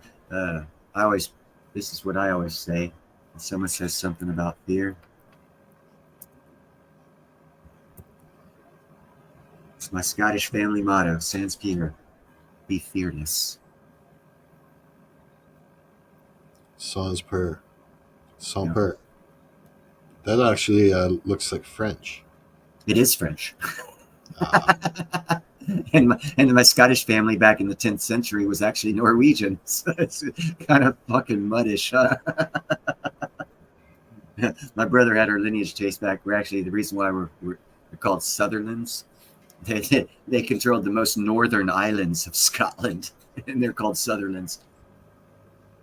Well, obviously they came from somewhere where those northern islands of Scotland were south, and they actually came from Norway, and they were given the name Sutherland by Norwegian Viking types when they came down in the 10th century raid and shit, and they were given the name Sutherland. Oh, we're going to the Sutherlands land, and that was how they got the name Sutherland from like the 10th century or 11th century onward. And then the Sinclair family came along and like got that part of Scotland, north part of Scotland, which Sutherland land, the islands fell into, and that's why the Sutherlands are actually part of Scottish royalty, along with St. Clair's. I know my history. Proud of it. And actually, that's why when I lived in Scotland, I was called Master Han. No shit. One hell of an ego crush, bro. Coming back to America and people not calling me Master anymore. And then I look on the back and I'm like, oh, that's why they're not calling me Master. Okay, I get it. It means something else over here. Over there, it means something else. You got this regal thing going on for you where you actually have title and shit. Over there, over here. Something different. Yeah, that's one definition. There's actually several definitions. One definition is fearless and unafraid. Another is fears nothing. It all depends on what dictionary or Wikipedia or Google or whatever server you're using. You come up with different things. But what I was always told was means basically fearless, fear nothing. And Yeah, my understanding is sans, S-A-N-S, means the literal translation is without. Where's what? Without? Yeah, without fear. Yeah, I guess fearless, per- without fear. fear. And pure would be fear then, without fear. Because I was told it was like, without fear, fearless. Hey, Jay. Yay, what's up, Jay? Yeah, without fear, exactly. And that's the Sutherland clan lands, my family lands, have never been conquered since for 1,000 years. No one's conquered our land. No one. No one. Something to be proud of, anyhow. Yeah, no, I'm proud of that, anyhow. And to this day, I actually think we actually, I don't know. I haven't kept up with it. I had a great aunt that lived there. She had a couple 100 acres and a lake and shit like that on Isle of Man, I think it was. But she died, and my grandfather took care of shit, and he died, and then my mom died, and I don't know what the fuck happened to all the land and shit. I imagine my mom's sister probably has it. Is still alive, and they'll probably go to her kids when she dies, because my mom got cut out of all that royalty family money shit because she married outside of Scottish. My grandfather wanted her to marry a MacArthur, and she went off and married a German. So she got kicked out of the house. And then they had me. Yeah. She got written out of the will, basically. She was, what was it?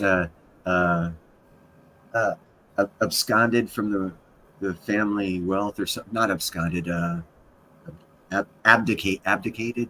She abdicated her right to the family shit, which means I'm poor. And I have a cousin living in Vancouver, high off the fucking hog, multimillionaire. It's like, you dick. Mm-hmm. But his mom or mom's sister married a MacArthur like my grandfather wanted, so you do what your father says, or you don't get the money. But it's all good. I don't give a fuck. I wouldn't be here now if I had millions. I'd never known you guys. I'd be one of those Probably rich assholes. No, I wouldn't. But I don't know. Everything's going according to plan. I just don't know what the plan is.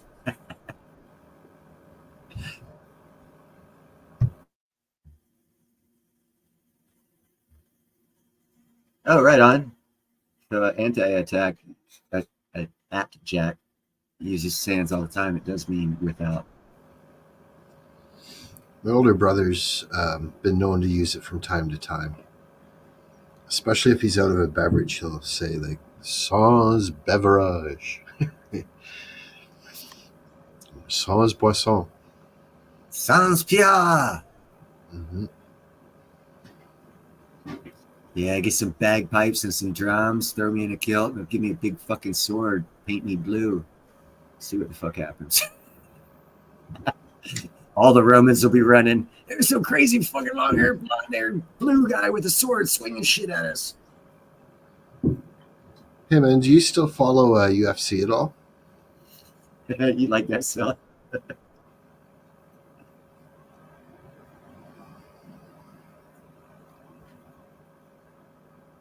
Who were you talking to, JM? Yeah, I was just curious to know whether you still follow UFC anymore. Who, me? Yeah, or still. I never really followed it. I watched it every now and then. I honestly, if a fight lasts more than 10 seconds, you're playing. That's bottom line. So UFC is a money-making game. It shows lots of skills. It shows lots of more the person's mentality on how they can handle things in a real life scenario from what they were trained at. Yep. Like what Mike Tyson said, y'all have a plan to get hit in the fucking face. Well, you find out what kind of person you are after you get hit in the face. So it's nice to see who has it, who doesn't have it. But as far as actual fighting skill, if you truly followed the mixed martial arts thing, at the very inception of that sport, Royce Gracie. A lot of guys, well, they started out soft with the Gracie style, but there was a lot of guys that, look at what's his name, Tank Abbott. He was just a thug, a swinger, a puncher, didn't know shit, but he hit hard. Well, before him, there was guys that were ruthless and hit hard, but like with elbows and knees to the head, and that's where they came up with the rules of things you can't do. And once you come up with rules of things you can't do, is it really a fight or is it a staged show? That's right. And if it lasts more than 10 seconds, it's a staged show. So I like it. It's a good soap opera for men. Yeah. That's what it is. It's a good soap opera for men. And people make a lot of money off of it. And Bread and Circus. Yeah. Oh, I don't. Yeah. Either way, I know a couple guys. I don't like how their ears end up looking. I don't think I could Cauliflower ear. Yeah. Yeah, cauliflower ear. I don't think I could ever live. And I wonder, the more they do the Greco-Roman shit that fucks their ears up, because he always does head grabs and shit. I wonder if it affects their hearing, because your ear's shaped like that to capture sound waves. Yeah, and if it just goes to a big fucking just a hole and no fucking curves or anything to help capture the different wavelengths, I wonder how their hearing gets affected. One of the sayings or quotes from Muhammad Ali was something to the effect of boxing, like a butterfly, sting like a bee. Boxing is the art of not getting hit. Right? Yep. I can't imagine endeavoring into a career where the objective is to get the living beat out of you every single day. What's the running back's job? Not to get hit. Yeah. What's the receiver's job? Not to get hit. What's quarterback's job? Not to get hit. There's a lot of jobs out there you get paid not to get hit. A lot of jobs you pay to get hit. Baseball players, how much they get paid? Well, they get paid more if they hit more. So, there's both sides of the argument there. Are you still with us, Nickel? Yep. Oh, that's for sure you fell asleep in your rocking chair. Sorry to interrupt you. I was talking to Hardcore. Oh, okay.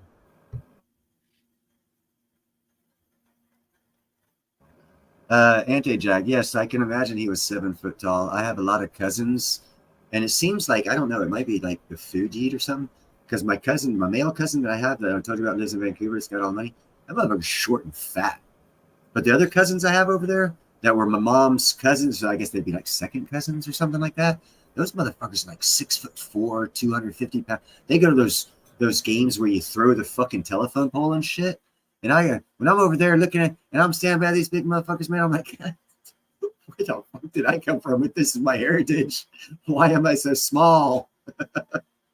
Those boys are big. Put a kilt on them, give them a fucking battle axe. I'd run like hell too. Shit. I don't like it myself. I never had been a fan of it. MMA, no. Yeah, I learned a whole different way of doing things. It's a lot quicker. I was a boxer fan, but now the boxers, now they don't want to. It's all staged. It was staged way before fucking Tyson got in there. It was all set up, total setup. As soon as King got involved with it, there was more set up fights than actual fights. That's all I got to say about that one. Well, I can tell you this: Holmes beat Spinks. You can watch that fight over and over. The first fight, and he beat him. And I believe he's correct when he said they didn't want a black man to take the white man's record. And I think I've always agreed with him. There's a lot of shit going on like that. But if you look at it, what was it?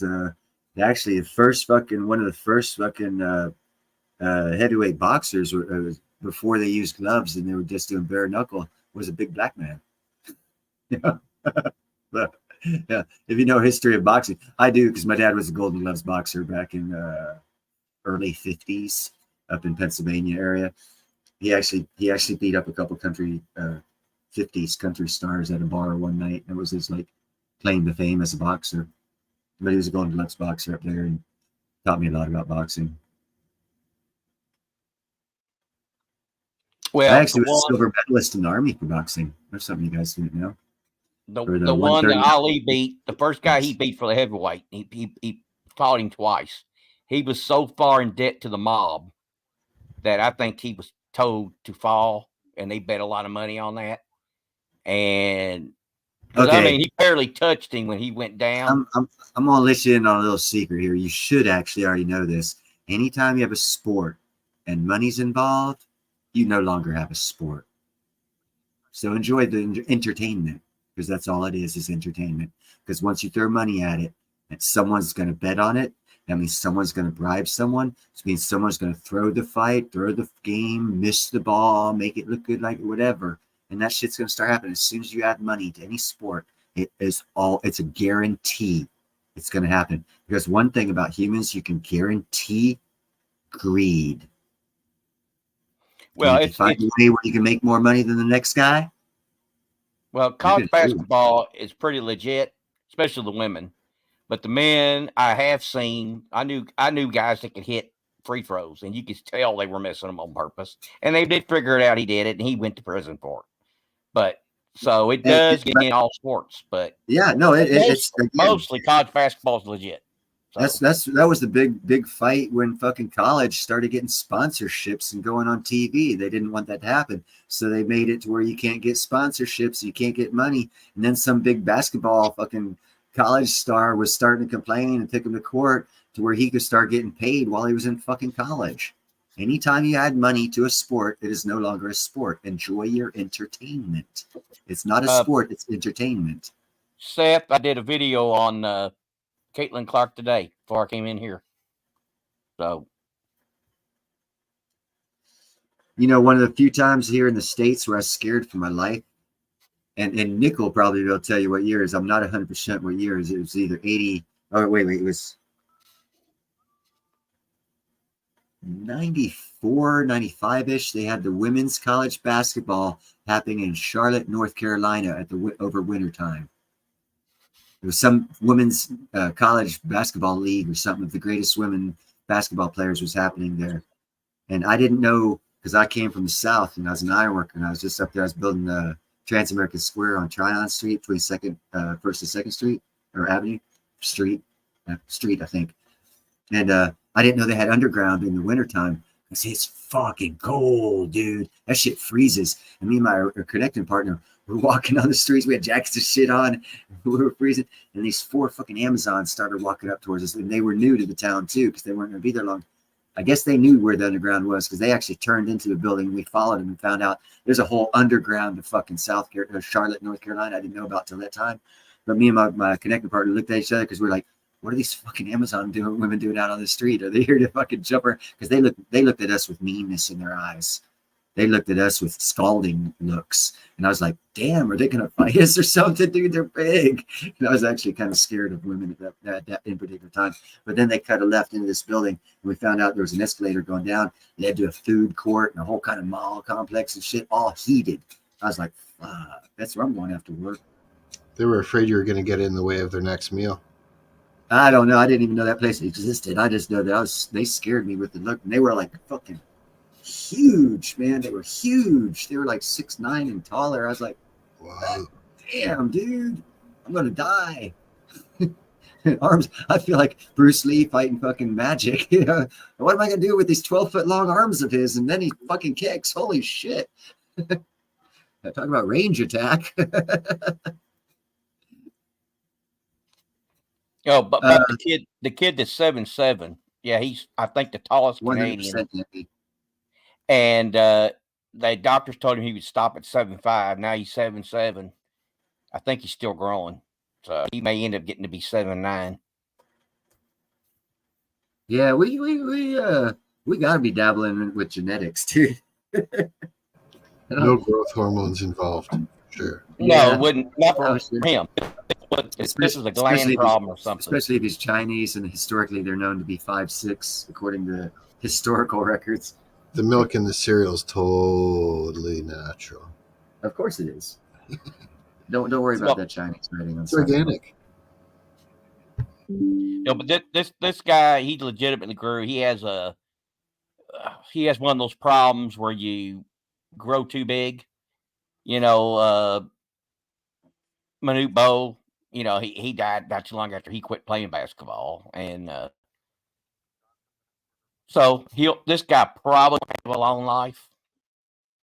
So most tall people don't have long, healthy lives, brother. It's not natural. And then the guy that's in the Guinness Book of World Records, you know, he died. He had some disease that made him real tall, and he just eventually broke down, died. So. Actually, I want to talk about antis because I actually just saw something on this where there was I think they're called quartz Aztecian, basically basketball, but that was murder. That was murder ball, the original form of murder ball. Yeah, I just saw a documentary on archaeology find that they found up in Canada of one of those arenas where they played that. So it's just funny that because Anti-Jack's 100% correct. It's crazy. That's actually factual from the Aztecian. If basketball came from that, then that's I don't know if actually basketball is a derivative of that game, but if it is, he's 100% correct. Yep, could very well be. So we've come to the point in the show here where I need to take a quick break, but I'll be back in a bit. Sounds good to me. I'm going to take a break right now myself. Hold on a second here. Break over. Back to work.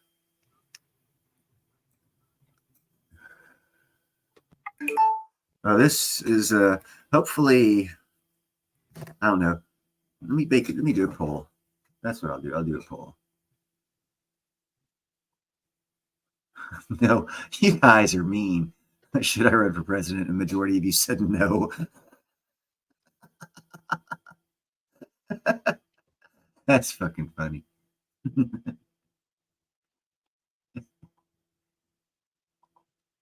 Okay, now I need to start another poll. How do I do that? There it is. Why was I going to start a poll? Oh, well.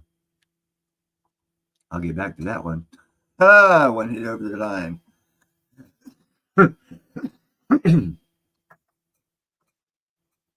So what are we going to talk about, peoples?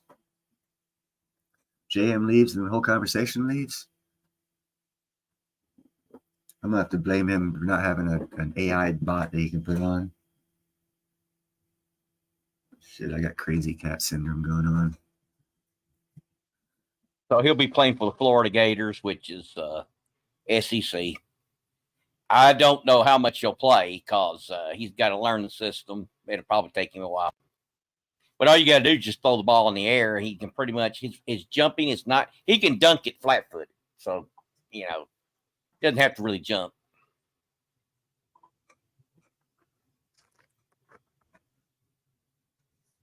This little fucker's going crazy on me. This guy right here. Watch him in the background. He's like jumping and shit, doing flips. And as far as baseball, Seth said he likes baseball and basketball. I'm not a big pro fan because I have no defense. Of course, on the pros, I don't think you have to play man-to-man anymore. You can do your defense a little different if you want. But baseball, they've changed the rules and just killed baseball, if you ask me. I just don't like it. If you go extra innings, you put a guy on second. I say no way. If you want to walk a batter, you could just say you're going to first. You don't have to throw the ball. And I mean, batters can still hit a ball that you're throwing outside. So I mean, I don't like that. I don't like the runner on second for extra innings. And if they want to speed the game up, and that's what they're going to argue. They talked about lowering the mound, which would be another mistake. But if you're going to speed the game up, this is what you do. You tell the umpires to be strike oriented, and when you do your commercials, you just don't do as many commercials. You raise your rates, and then you have. Is that what you're talking about? That tall guy was going to be a baseball player, not a basketball player? No, he. I don't think he can play baseball, but he can. Oh, okay. No, but the thing of it is, they're upset about how long it takes to play a game. Baseball game lasts 4 hours now. Used to be a little over 2. The thing they're doing is it's the commercials. Yeah. They got to get their commercials in. If they would raise their rates, they would have fewer people that would pay it, and then they could still get the money they're getting, and it wouldn't take as long in between innings. So that is what's causing baseball. Well, that's one perspective. The way I see it is, if it was 2 hours years ago, then apparently someone got too greedy and wants that money to expand the game, because they had to have lots of board meetings over this to make a game double in time to fill it with cash. And anytime you look and go to any of those games, you notice now they sell the arena, the name of the arena, to the highest bidder. So they've just gone too far with their greed. Well, they do that in college basketball. That doesn't make the point any more valid or any less valid. That actually validates it even more. For one, colleges shouldn't be making money on any sport, especially if they're backed with taxpayer dollars. Well, CBS, they do the tournament. They now have 3 different networks. They could make money with one network if they didn't have 25 people calling the game. You don't need 20 people to call one basketball game. You only need 2. Well, you do if you have the money, and you only get that money if you take it away from the other sports at that college. And that's also a big problem also about all the money going into only certain sports, is you start losing, like, I don't know, women's swimming, gymnastics, soccer, and the sports that other people are actually concerned about, but they don't make as much. Well, so obviously then those people don't get lucky and don't get the scholarships, and then we lose scholastics that could have been great people, all because the sport that they liked wasn't profitable in college. Now, when the fuck does your college career depend on if you're in a sport that makes the college money or not? It does not determine the activity of that college. They call it NIL. Now you can pay a player to play there. So and next it's going to be, hey, when your kid gets to be 12, we'll put him through a fucking private school if he signs with us when he's 22. It's called fucking indentured servitude, and that's the direction we're going. Well, what happens is, like, who's the rich dude that's on the guy from Dallas owns that basketball team, the Mavericks? I was thinking of the show and JR. Cuban went to IU. So who do you think is paying for the players IU's been getting? Cuban. So what he's doing is he's paying for them to come there, and I'm telling you, makes players lazy. It makes players lazy because they know they're going to get that money no matter what.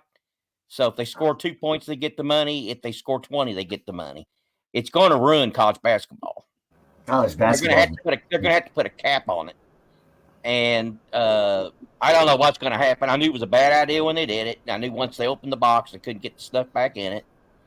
And I knew they're being paid to follow the script. I hope all college sports gets shut down for a couple of years till they get their shit together in these academias to find out if they want to educate kids or if they want to make money off the sports of kids. Well, I think what they need to do, really, if I was the president of Indiana, I'd keep soccer, men and women's basketball. I guess I'd have to do women's. If I do the men, I got to do the women. I think that's a rule. So I'd have to do the women's soccer. I do basketball. I guess football. I'm not a football fan, but a lot of people are. And I would do away with a lot of the other crappy sports. Field hockey. Now, how many people? The parents don't even come to watch their kids play field hockey. And think about all the money that goes into that. So, you could do some things differently, and then you could lower the cost of the students that go there. You could lower the tuition. So yeah, if you got rid of the football and the basketball teams, you could take all that money in all those stadiums and put it to better use too. The same argument. It's just you're not in favor of that sport. But the same thing happens for the sports that you're in favor of. So why doesn't it work both ways? Well, there's too many. Yeah, there's too many sports.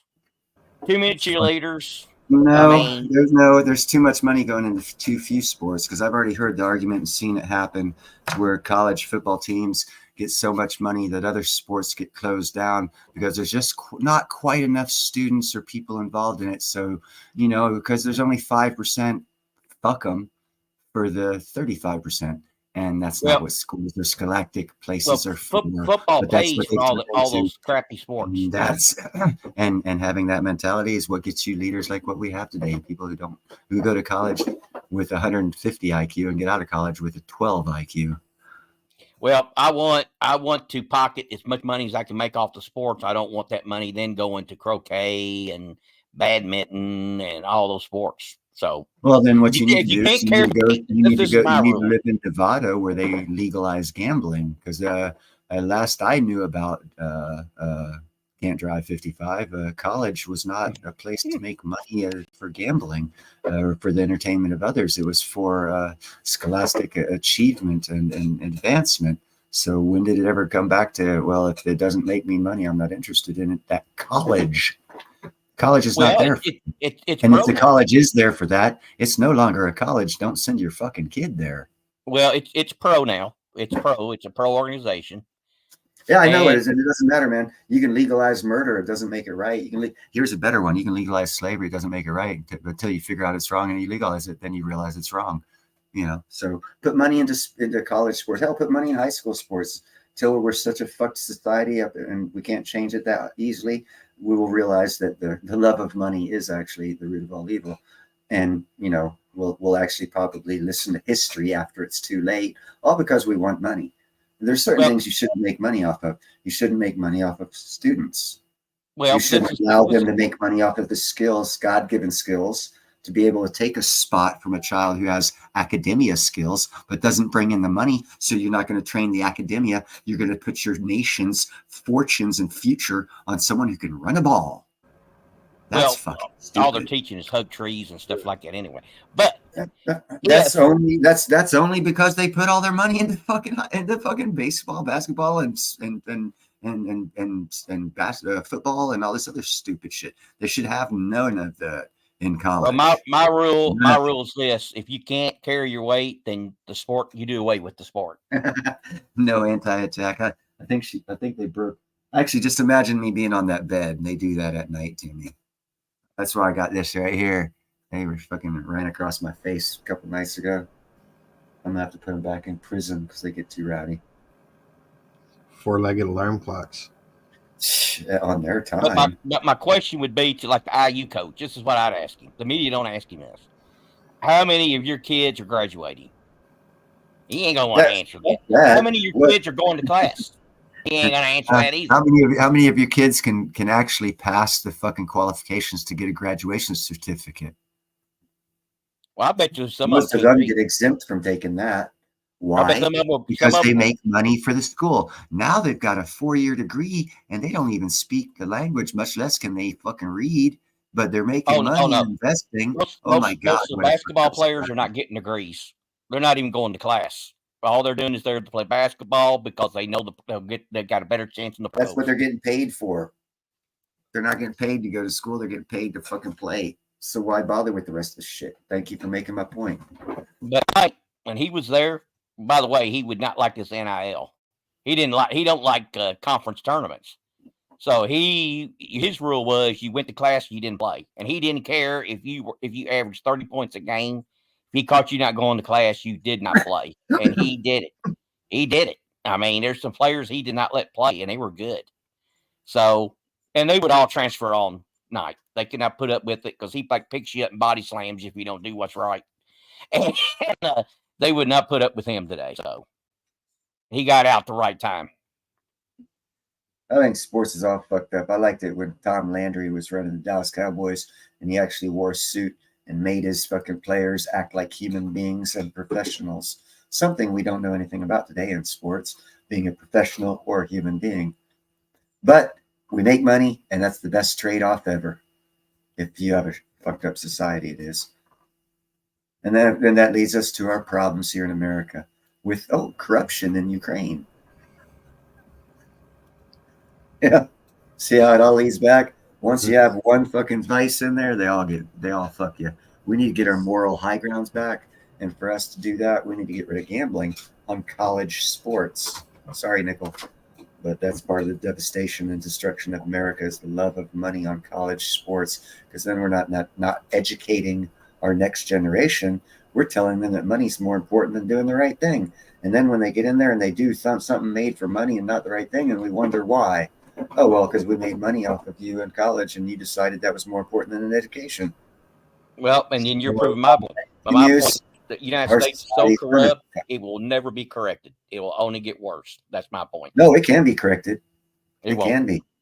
Yeah, it won't be because people are greedy. I 100% agree with you. And what's bad about that is most of them call themselves Christians.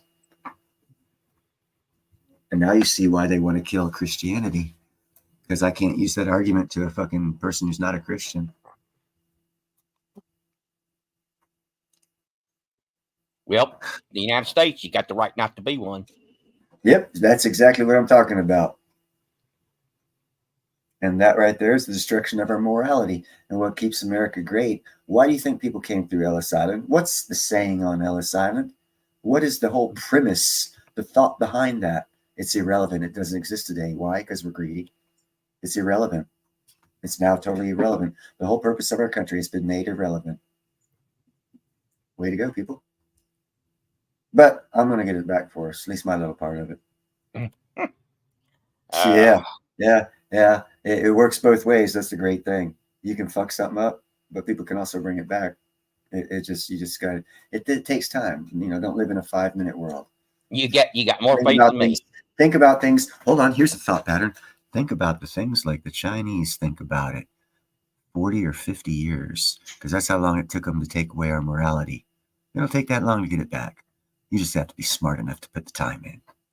Or you can be a coward, sit back and do nothing. And luckily, there's a lot of people that are going to put the time in because we don't like the way things are going. I know a lot of them. And they all got money. So the way the rest of the people think is irrelevant because you always follow the money. I know a bunch called J6, and they're all in prison right now because they spoke up, and now they're in prison. Yeah. The whole point of that was to put them in prison so you won't argue with it.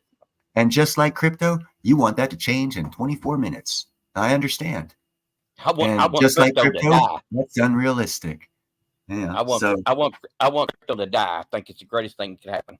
I think everything's going to work out just great. And people are going to be so confused when it does. That's what I think. And it's not going to be great by no means because a lot of people are going to be going to jail. It's going to fuck up a lot of lives and it's going to make everyone look like horrible. But in reality, it's going to be great because all the bad people are going to be going away. And that's going to fuck shit up. To a lot of people are going to say, oh, this is fucked up. But to the rest of us, we're going to be, thank God, it's finally happened. People are going to jail who need to go to jail. But see, when people go to jail, well, you got a financial war starting then. Because then the things they were doing to help the system, they're going to use for that money to go against the system. And that's going to cause chaos and civil unrest and everything. But after that's over with, it's going to be beautiful. And that's what I see. So yeah, it's gonna be miserable, but in the end, it's gonna be a lot better. And if you can see the vision of that, you'll probably come out the other end better, rather than a casualty, which a lot of people will be casualties. A majority, probably 70 or 80% will be casualties.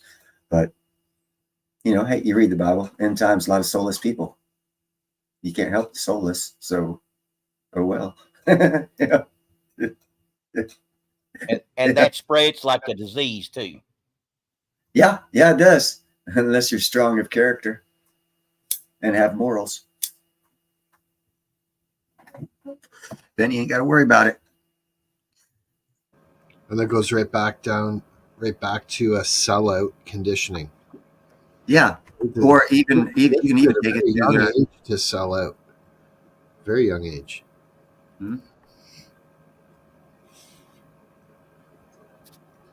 All goes back to our fucked up schooling that the Chinese invested in about 40 years ago.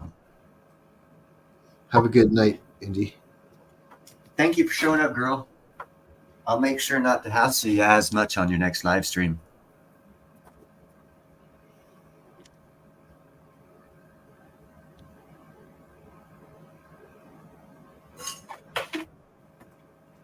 Indy's got great live streams, and I know she really appreciates you. For I'm sure. going to be honest with you guys. The music part of it, and I understand there are a lot of people that love it. I am not a music guy, so I don't watch the first part of it. Once you get into the discussing, and most of the music's over, although I do like 15th Bend.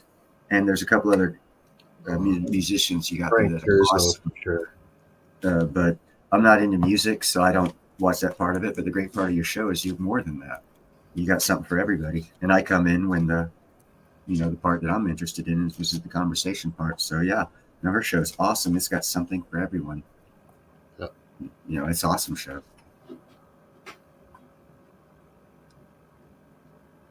Is it? Did I suck up enough to win at the word game next time, Indy? Hey, are you up for a while? Who? You. Yeah, I'm not working.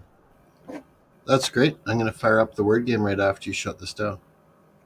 I like music myself. That'll work. Yeah, I've been going for 3.5 hours. I can shut this down. I don't have 8 people here. I'm And 1980s. Indy's gone, so every one of these people will be at the word game. So yeah, that'll work. I'm just Hey, kidding. Nickel, dude, thank you very, very much. Honestly, dude, thank you very, very much for showing up here and giving an opposing point of view. I do appreciate it and value it, man. I just want to let you know that, bro. Nothing I say is personal whatsoever meant towards anyone. I appreciate alternative points of views because it makes me reflect on where my point of view is to make sure if I am proper in my thinking. And I can only do that with other people that have opposing point of views that make me question myself so I can get more secure in my point of view. And I appreciate when people do that. And I do appreciate you doing that for me. I don't know. I'm sure you didn't intend to, but I'm not being adversarial to you. It's just you're making me question myself in my head. I'm coming up with things, and that's why it seems like I might get a little more passionate about it. Because inside myself, I'm turmoiled with, well, okay, that point, do you have that covered? Have you, and I'm going through that in my head, and then You're testing your theory. So it's a good, great way to test your theory. It's a good thing for keeping me mentally stable in my thought process and everything, and I appreciate you for doing that. I thank you for that, but I didn't hear JM give his opinion on much of it. Everyone knows I talk. He said, "I'm not American. I ain't talking."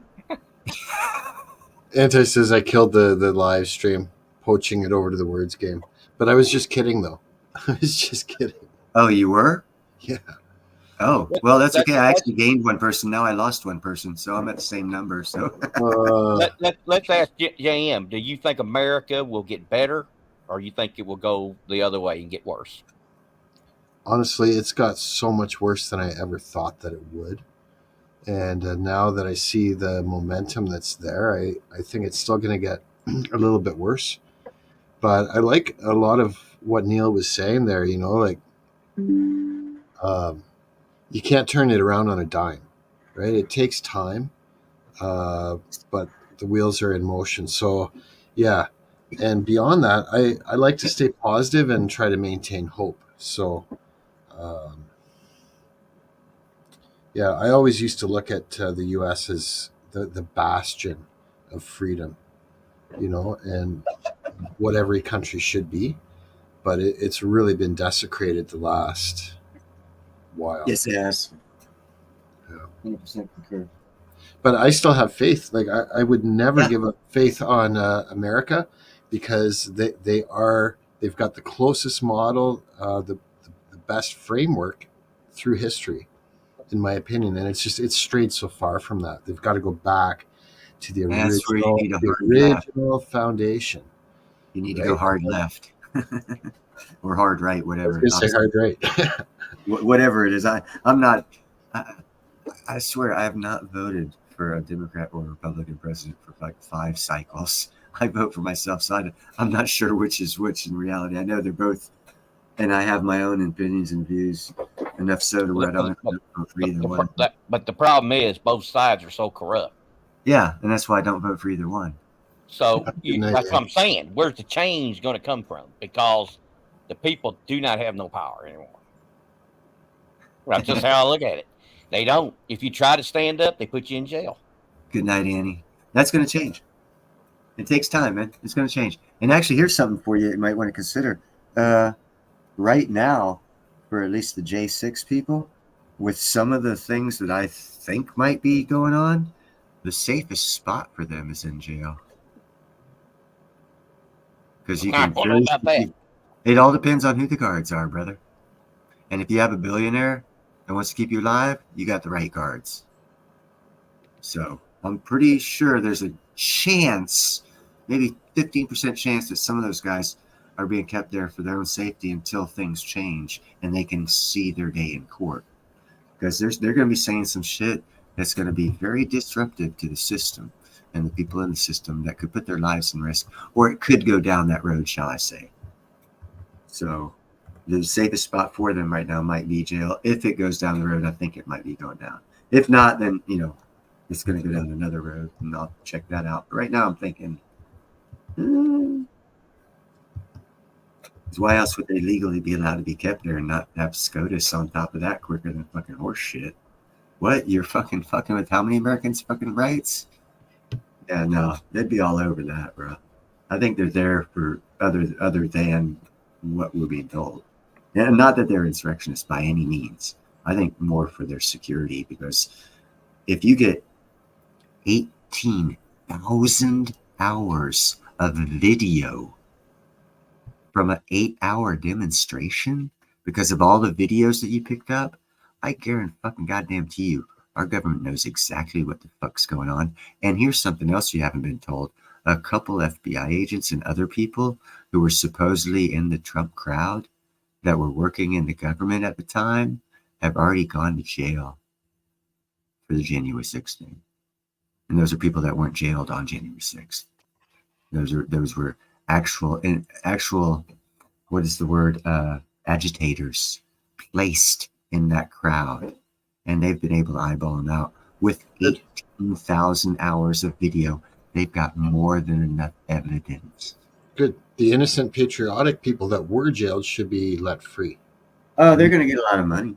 I said they're going to get a lot of money. Good. And that's why I say all the evidence is out there. Their lawyers should have already had them out with all the evidence. If my lawyer had 18,000 hours of evidence that showed something other than what I was getting charged for, I guarantee goddamn to you, I would be out of jail. I don't give a fuck who it is. I have pretty good lawyers. And I guarantee you those people are pretty good lawyers too. So that's what leads me to believe that they're in there for other than a crime, maybe more for their own safety. Because if they can prove what I'm pretty sure they can, then that's called a coup in America. That is highly disruptive to civilians and could cause a civil war. And that goes back to what the old administration said, is we have to walk this path carefully so that we don't go to civil war. Yep. So everything's already been laid out. Let it play out. And don't pick sides. Let it play out. That's all I got to say. You know, if you pick a side, you might be wrong. You're prepared to suffer consequences of being wrong. Well, it's true. If you're picking a side, you're actually playing into their divide and conquer game. That's why I have not about United We Stand. Voted for myself 5 times in a row. No president. Yeah, United We Stand. It has nothing to do with the government, bro. It has to do with the people standing together, not the politicians. When they stand together, we get fucked. Yeah, they stand together with each other. Yeah, we get totally fucked when they stand together, and there's fewer of them to stand together. So it's hard for us to stand together. It depends on what your definition of the word is. You know, you just got to have faith that the system doesn't work like the way that our brains have been trained to work over the past 10 years of 5 or 10 minute memory, and then or focus. It's gone from where Americans had like 6 to 8 hours of focus to where our focus time's down like 15 minutes because of all this ads, all this YouTube shit, and changing all this variety shit. We're changing. We don't focus and keep focused on things long enough. So if we lose focus, okay, pretend you're in a game, maybe a basketball game, and you lose focus. What happens? Okay, so if we lose focus, and they've geared us through social media not to have attention spans more than 15 minutes, how quick is it before you're going to lose focus? So it's going to be very hard, but you got to stay focused on being an American, not a politician American, because things are going to change, and it's going to bring bad stuff. And other people in this world, evil people, are going to take advantage of that, and it's going to have to be corrected at a later date, all in good time. We got a clean house, and it takes time because there's indentured, deep-seated bullshit out there. I mean, look at the one we have now. How long has he been in politics? What, 50 fucking years? Professional politician? Come the fuck on. That should never be allowed. That's corruption. Was it a rodeo star or an admiral or what else has he said he's done? He's done everything, you know. I like how you spelled that, Anti. And you are 100% correct. And I think both of us would be shown correct that there was actually a coup that went on that was prevented. But, and this is why I don't know if you guys ever hear me say this, as far as an explanation for what happened in the last election cycle. Someone's got a gun pointed. They've got a whole plan to rob the place. And they pull the trigger. And then all of a sudden, they find everything changed around. Someone stopped time, moved people around, but yet the fucking bullet already left the gun. So that means every other player is still going to act the way they should have acted had they not been busted. But they got busted. We just got to let them play out so they can get exposed. And they're going to expose themselves. I can see it plain as clear. In the last senatorial election, I saw one senator, I guarantee you, he even knew that the game was over for him before he even took up this position. And he's still acting that way. He's got a little more confidence now, but he knows it's game over for him. That's why he's acting like a fucking idiot. So he's got a court case when he gets busted because he's part of what I believe is an attempt to take over our government. It's taken 20 some odd years. That's being exposed. Anything takes a long time. It takes you 20 years to build a fucking house. Do you think it'll take you 20 seconds to knock it the fuck down? It's going to take a couple of years if it took you 20 years to build it. And it's got to be done carefully or else the house will fall on top of you, especially if the house don't like what the fuck you're doing. Then it will fall on top of you, so you better do it real careful. You know, I don't know what everyone else heard in the last administration, but I paid attention to those speeches. Sounds like everything's going according to plan to me. I'm just saying. Yeah, there's some other side outside America shit that we can't control, whatever. But everything's happening here. Seems like it's going to plan, bro. From the guy who can't walk up the stairs and remember his name, still being in charge and not being given competence tests, being told by a fucking DA, oh, we're not going to prosecute him because we don't think he's mentally capable. But hold on, he's the president of the United States and you're a fucking DA. What? Yeah, no, everything's working out fine, man. Everything's working out fine, bro. Everyone's being exposed just the way it's supposed to, and we don't have civil war. That's the most important thing. We don't need to get to that point. It'll all work out as long as we don't have a civil war. So keep cool heads, man. Keep cool heads. The intelligent people who were in charge that have already, hold on, here's something for you to think about. What did the last administration do 3 days before the election?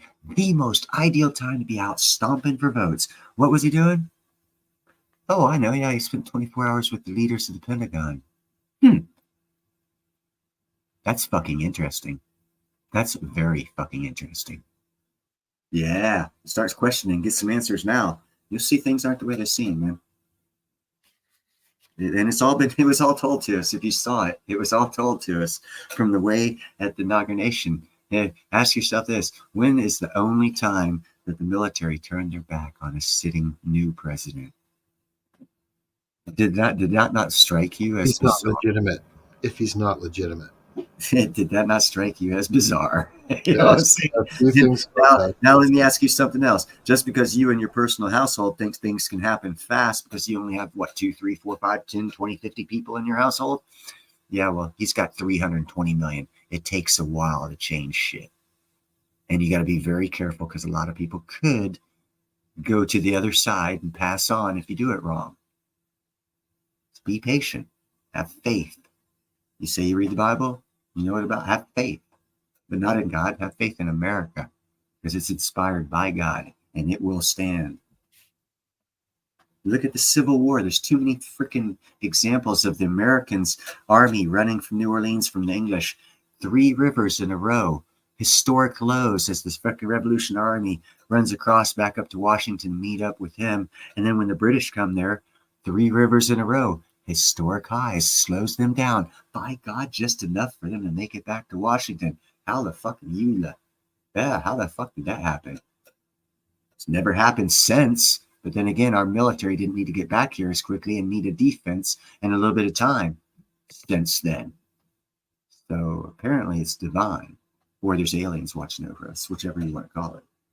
And these are all historical facts. They don't teach them in school. Do some research.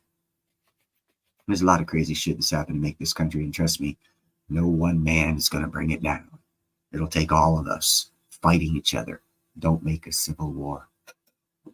That's all I'm saying. Plans, it's all going according to plan.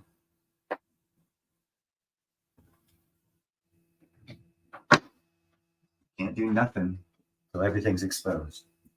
Because what happened last time? Last administration, he tried something. And people exposed their hands after he was in play. You think he's going to make that mistake again? No, they're all going to expose their hands this time. So that way they're already exposed. So when he comes in, they can't do it to him. Who won the election? Who changed the votes?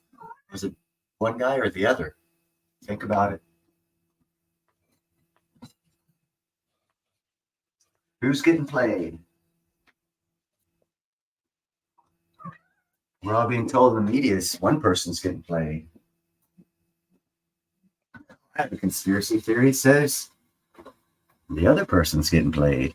And the same proof you have to show that this one person's getting played, I use that exact same proof and say, well, that could be used to make the other person get played.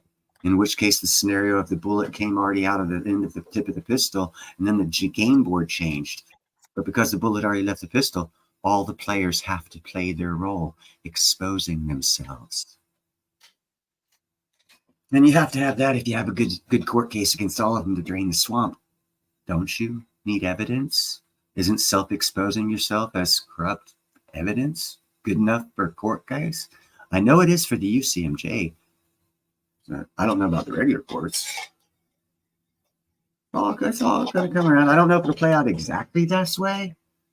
But there's a plan for it to play out exactly that way for the UCMJ to get enacted. They don't want to enact the UCMJ. They want to avoid that. They want to take it to the election with nothing fucking too crazy going on. Get it over with. New guy in there. Got too much to tackle overseas. Straightening everything up. And in the mix of everything going bad with our little attention span, we'll forget about throwing people in jail. And a lot of people won't go to jail.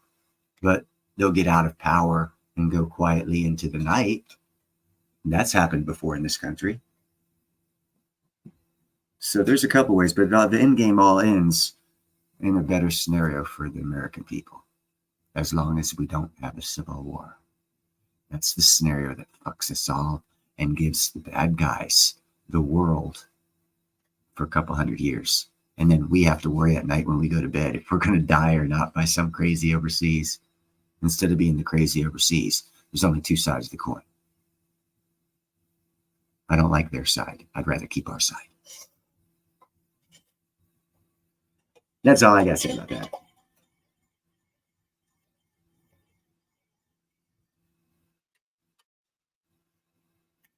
We all got to stick together. What's the thing we were taught?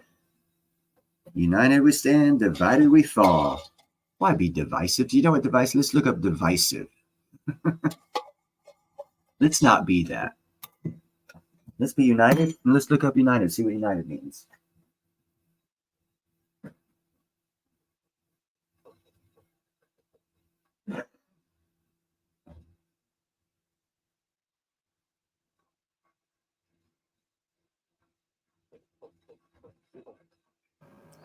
Could pretty easily throw in a independent United. Sorry about that. I had to put some milk in my tea.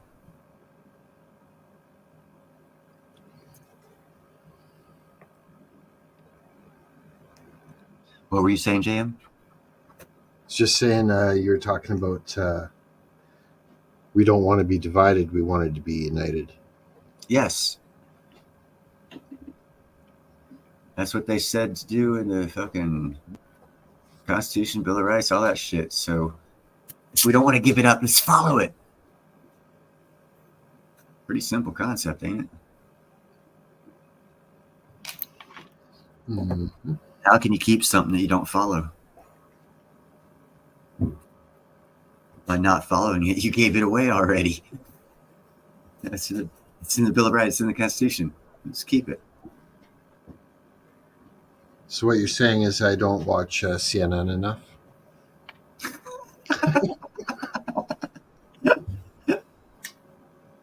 I'm returning back to your regular programming. Here's regular scheduled. There's a lot of Americans that have a lot of different areas and thought patterns, and there's a lot of them that have a lot of money that want to keep America the same. Because for as many people that like it going the way it is now, there's twice as many that don't. So change will come. And no, anytime you rip a Band-Aid off, it doesn't go off painlessly. So yeah, it's going to hurt.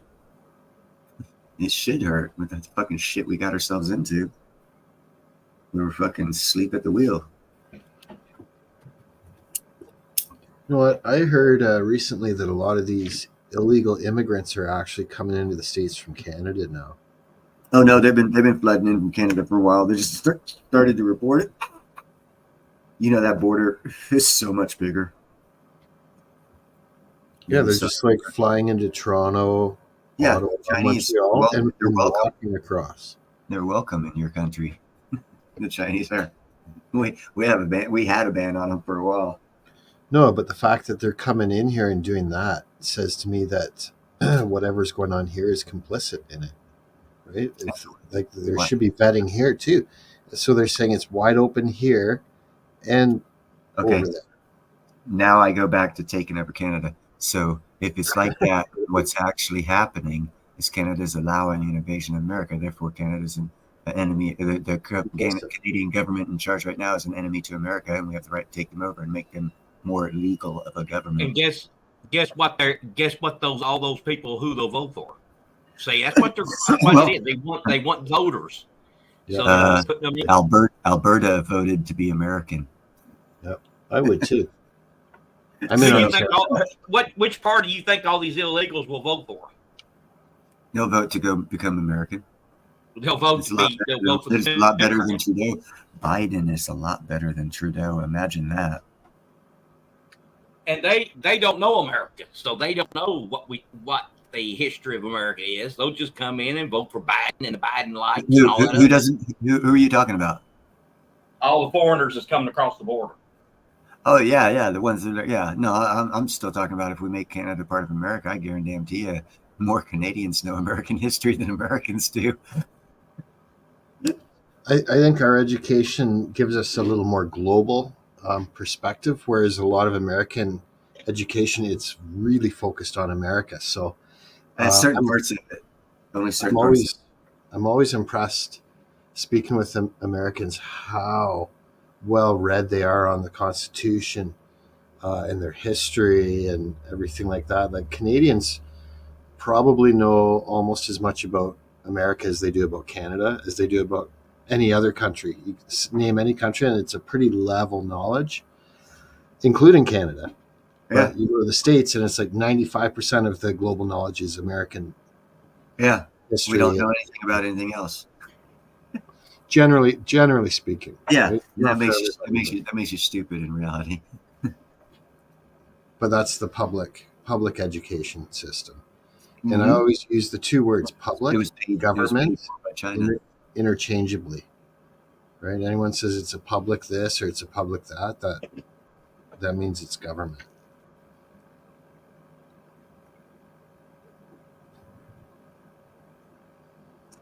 Yeah, a lot of things are going to change. It's just making it harder. He's intentionally making it harder for the next person to make everything right by leaving both northern and southern borders open. That's all he's doing. But again, as I've always said in these chats, it's all planned. And there's a V-shaped recovery planned. And now I say, why is it planned? Because why would billionaires be investing for the past year and a half in Geo Group, a company that only makes money if more people get put in prison? Why would billionaires all of a sudden, yeah, sure, they invest all the time, whatever. No, a whole bunch of them all at once. Why? Because they obviously know that there's going to be an increase in business, and their business is jailing people. So if we got 10 million illegals, I guess they'd do real good business if there was 10 million more illegals, and we'd have a big construction boom building all those jails. Put a lot of people to work, take care of the 10 million jobs that they supposedly have now that Americans can't get or whatever the case. The burden is on the taxpayer, though. Yeah, of course it is. And that's why we go after those countries, because then we can prove that they emptied out their jails and their mental institutions. Once we get them incarcerated, we can prove they're mentally unstable, and we can prove that they came from a prison in fucking Nicaragua, in which case then we go after that government. And if that's a poor government, you know what we do? We take it the fuck over. But I'm a strong expansionist thinking when it comes to that. Because if the country does that once, then they're an enemy to this nation. They don't need to exist. And we could use a satellite fucking state down there. You know what I think? I think if people are coming over with good intentions, they're gonna go through the proper channel. Right? The fact that they're not going through the proper channel is an indication they don't have good intentions. Here's a fact people don't realize. The fact that you have to enter through Mexico's southern border, when you enter through, you have to register what you're going to be doing. Are you going for asylum? Are you going to fucking sneak through? Whatever. You got to state it. They've got fucking, now they've reneged on doing that work. The Mexican government has reneged on doing that and just let the people come through. At the same time, if you do a Google search, they're closing the southern border to Nicaragua because they're having armed conflicts down there with the drug dealers. But yet they're letting all these migrants walk right straight through. What the fuck is going on? It's planned. Totally fucking planned, bro. Everything is planned. Don't fall for the stupid shit and think that your one voice crying is going to change anything. It's not. I'm just as pissed off, but I also know it's going to be taken care of. Don't be stupid and get taken care of with it getting taken care of. I want to see everyone fucking stay out of jail, stay out of the hospital, and be free when it's all over with. So don't act. So the public school systems in the states are all funded by each individual state government, not federal. There is federal money given for special ed and all that other kind of shit. Yeah, like here, I think the federal government's heavily involved in the curriculum, right? Probably, yeah, because you're socialist. They'd have more of a nationalist agenda. If you go to Wyoming, they probably teach shit a whole lot different than they do in California. Wyoming still knows what it's like to be free. So, but they're both part of the United States. So yeah, I'd say you're 100% correct.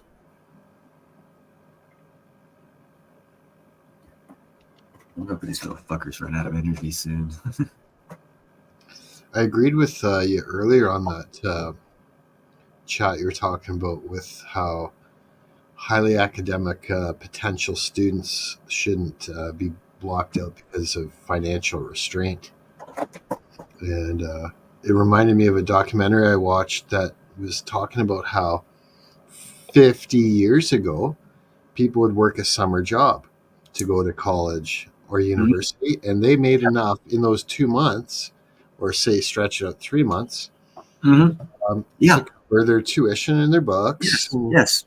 Maybe not their rent and everything, but they didn't have to go into debt if they worked. And then what happened was they figured out there was a way that they could fund everybody and make money on it. So they came out with these student loans. And it looked like it was going to be really profitable. And then the schools were like, yeah, it can be really profitable because now we can crank the tuition up. Thanks for showing up, Stealth. Anyway, sorry to go down too far that tangent. No, keep going. I just Seth said he needs to go to sleep. I wanted to catch him before he took off. Yeah.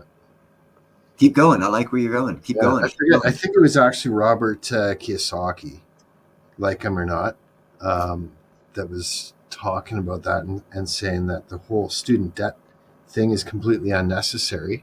Oh yeah, totally. I'll add my part to it. Like I do. I think that even the national debt should be completely forgiven, because what does the Federal Reserve do for that interest payment? Nothing. They print and digitize the currency. Isn't the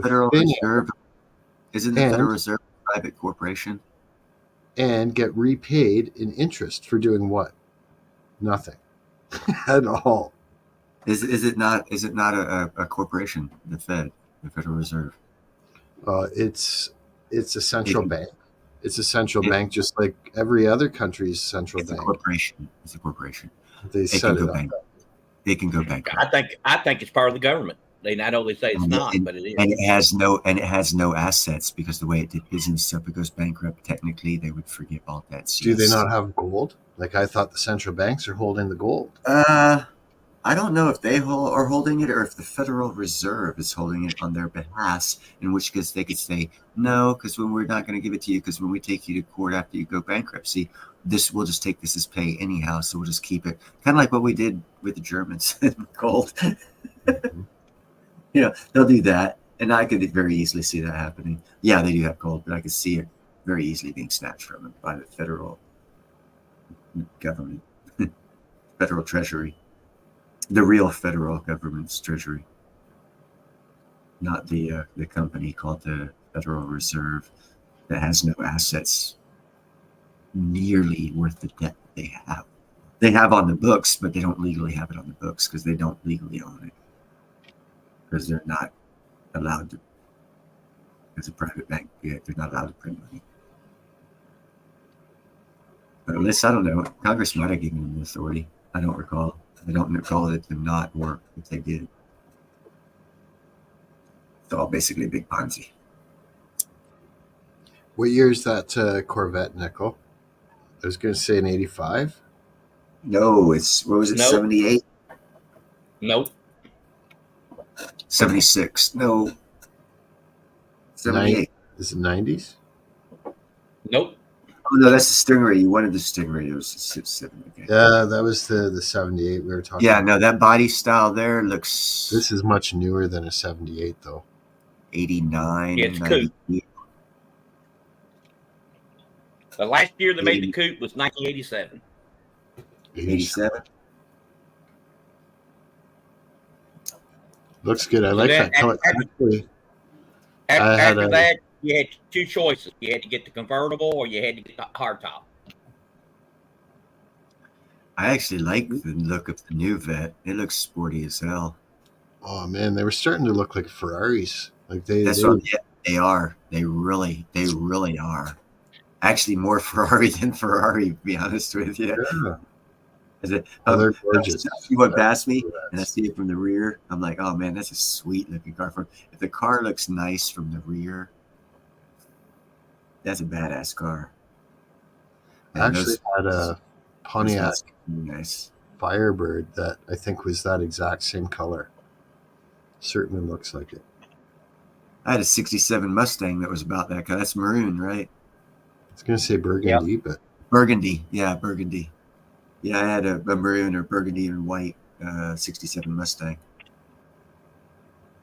Almost that exact same color.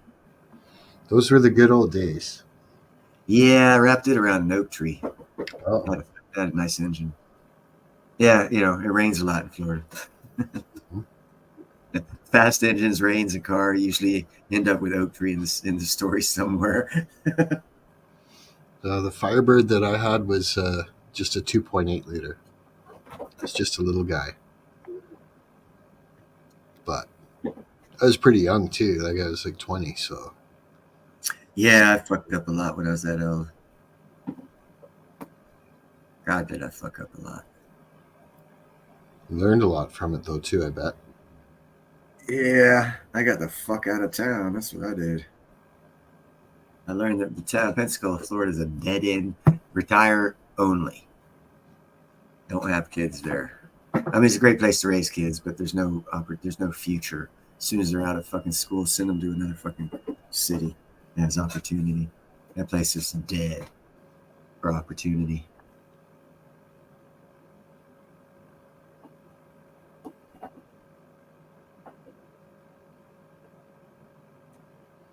Yeah, that's Yeah, crazy. I knew about that. What was that, Jam? I just read Anti's comment. I heard it's more difficult now for me to cross into the States too. Like, it seems to me all I used to need was my driver's license. You know, if I was just going into Buffalo, New York, you know, for the day, go shopping, which I did, you know, several times. But yeah, now it's really tightened up. Yeah, we don't want legal visitors. We'll only take you if you're illegal, motherfucker. I'm legal, man. That's why we don't want you. We want someone who'll just walk across the border and avoid our laws. That's who we want. Right. If that's you talk about putting your best foot forward, right? Make a good first impression, right? Like, you win the America's Got Talent, freaking loser.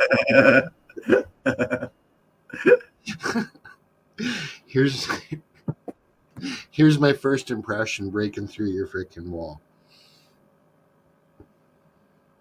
I haven't had a passport in this millennium. Yeah, mine's expired. I haven't wanted to leave this country. I was just sorry. I haven't seen. You know what? I spent a fair amount of time in like down south, and the amount of what do they call them? Expats, expatriates. Yeah. Down there would blow most people's minds. Oh no, I'm sure there's fucking thousands. When you go down there, like 2/3 of the population is expats. That's why they get more friendly because their economy is almost 100% based on expats. You know what? They all love America, but found a common thread was they're just too they don't want to freaking, you know, enjoy their lifestyle like with that sort of stress, we'll say. No, those countries with a lot of expats and that's just American. There's English and all kinds of other expats living there too. Oh yeah, because it's a beautiful place. The fucking $1,200 a month, you're living sweet. Fuck, who wouldn't go down Number there? one spot that came to mind was Belize. I think you've been to Belize before too. Belize is gorgeous. I've only seen pictures, but of the two places down there I'd go, it'd be Belize or Costa Rica. Oh. Those are the two. I was thinking Panama, but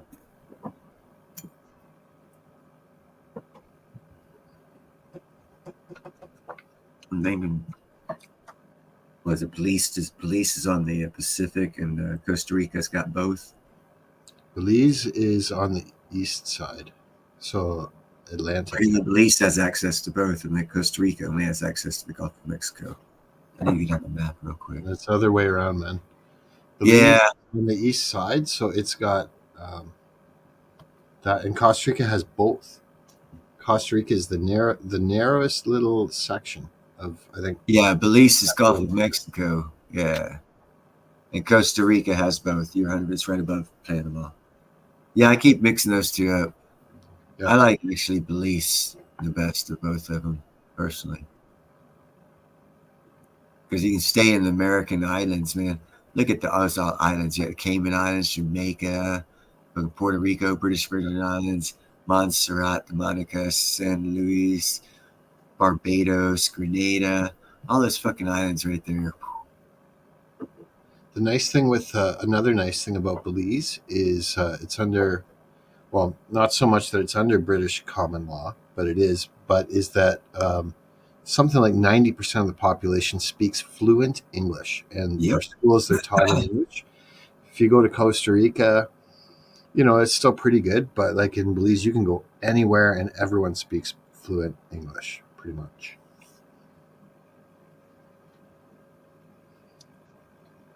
I'd like for Colombia to be more friendly.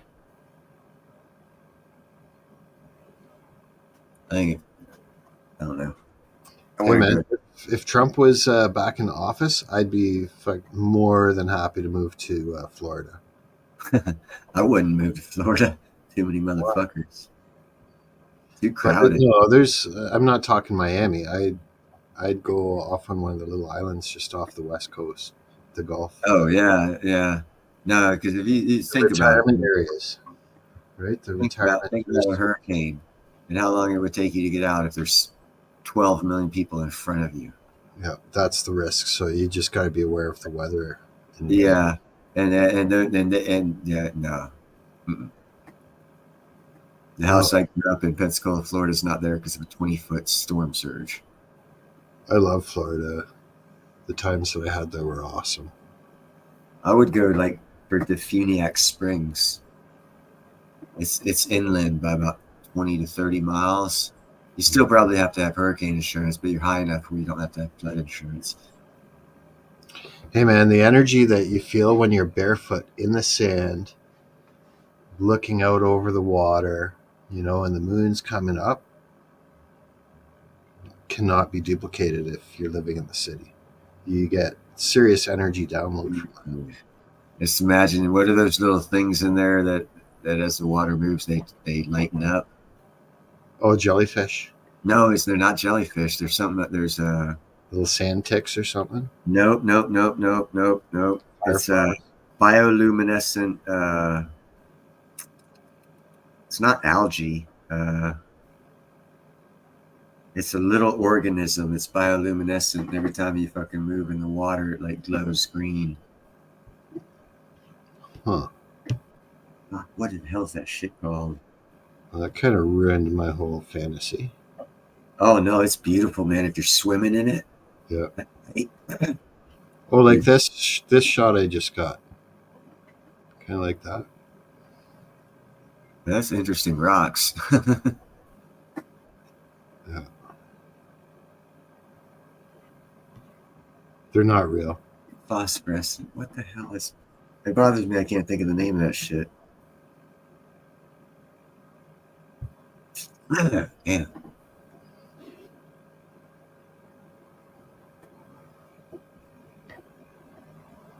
Yeah, Jamaica is close to Mexico. We actually, when I left Florida back in the early '90s, there was a turf war between the in the Miami and South Florida area for the drug scene. There was I think the Jamaicans were moving in on the Haitians, the Haitians were moving in on the Jamaicans and taking their territory, and they were using machetes, and it got ugly. So yeah, Jamaica, Haitian, I'd stay away from both of those. Jamaicans or Haitians are actually worse.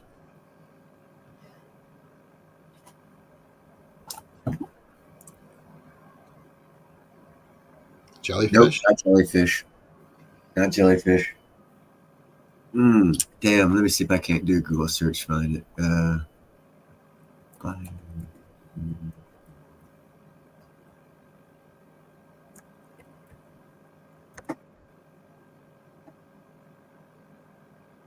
Not now. Let me see here. Is it something that Klaus Schwab wants us to eat? Part of your nutritious breakfast?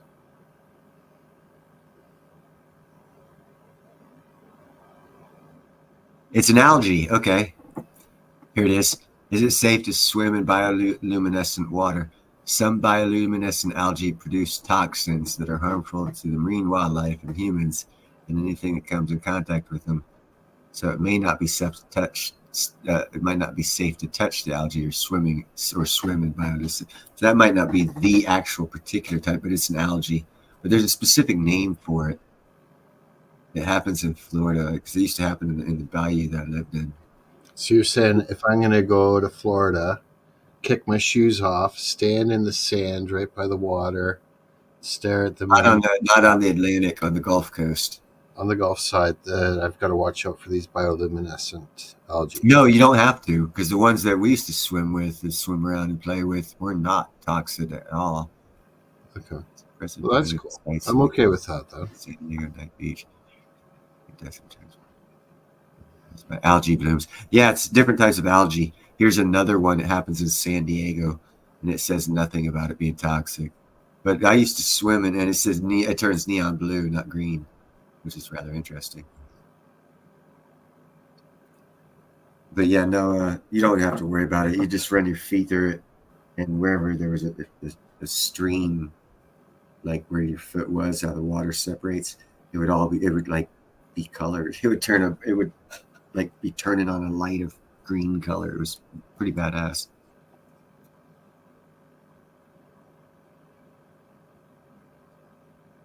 Flagtite. No, not flagtite. Flagtites. Dino flagtites. Flagtite, I think, yeah.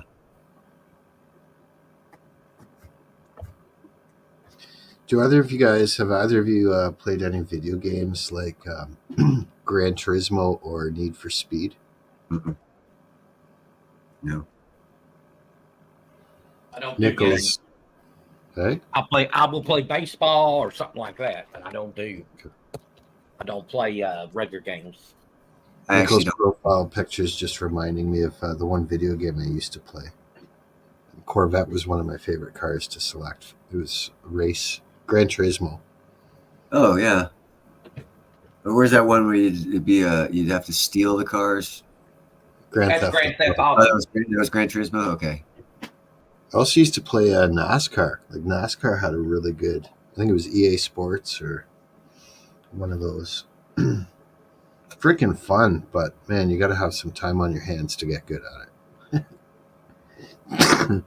But the point is, Nichols' profile picture keeps reminding me of that.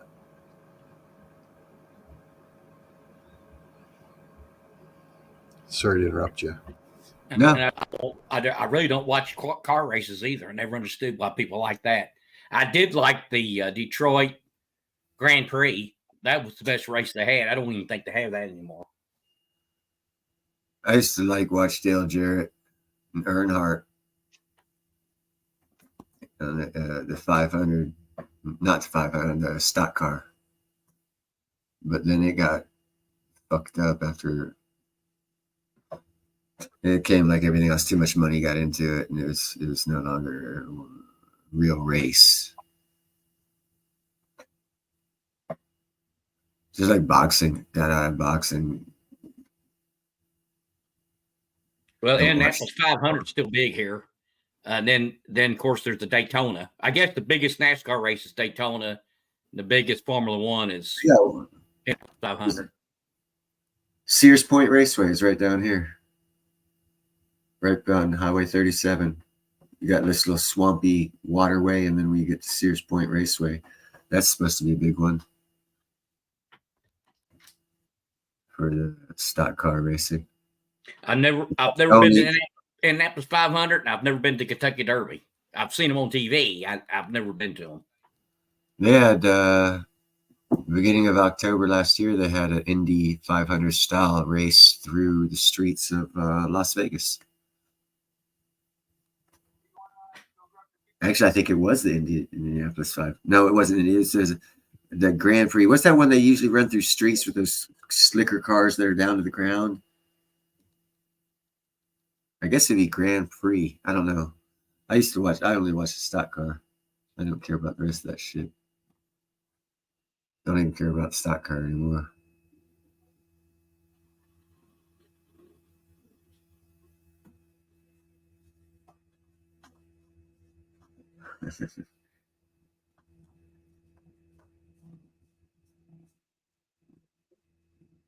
Does anyone else want to talk about anything?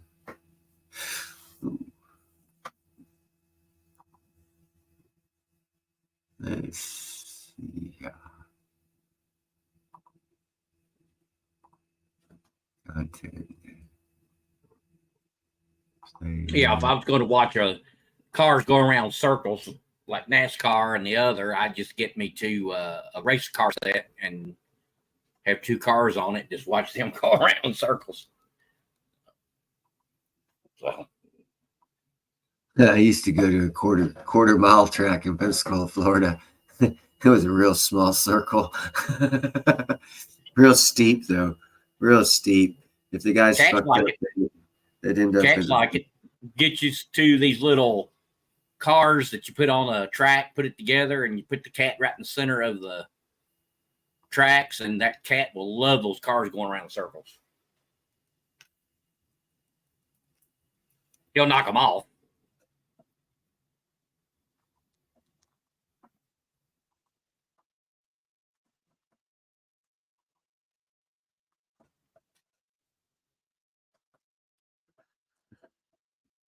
Chico the Chihuahua wouldn't care if he was living.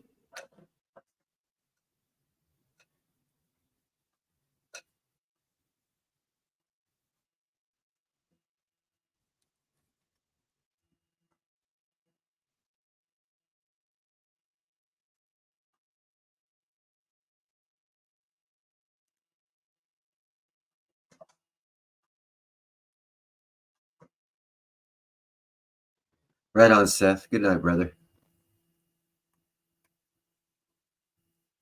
BitChute video.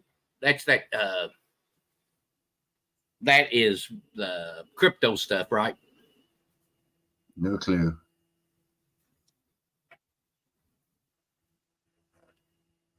But I'm gonna go ahead and end this stream. It's been 4 hours and 22 minutes.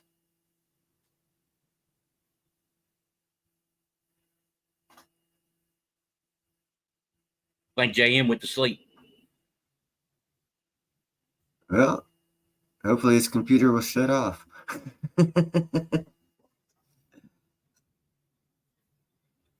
Yeah, I'm gonna end this. I appreciate Nickel you coming up here, Seth, Zardo, everybody, Anti, or JM if you're not passed out. Appreciate all you guys being here, and have a great evening and even a better week. Remember, be kind, uphold, grateful. It's better than being a jerk. And I will talk at you gentlemen on YouTube. See you later. Bye. Bye-bye.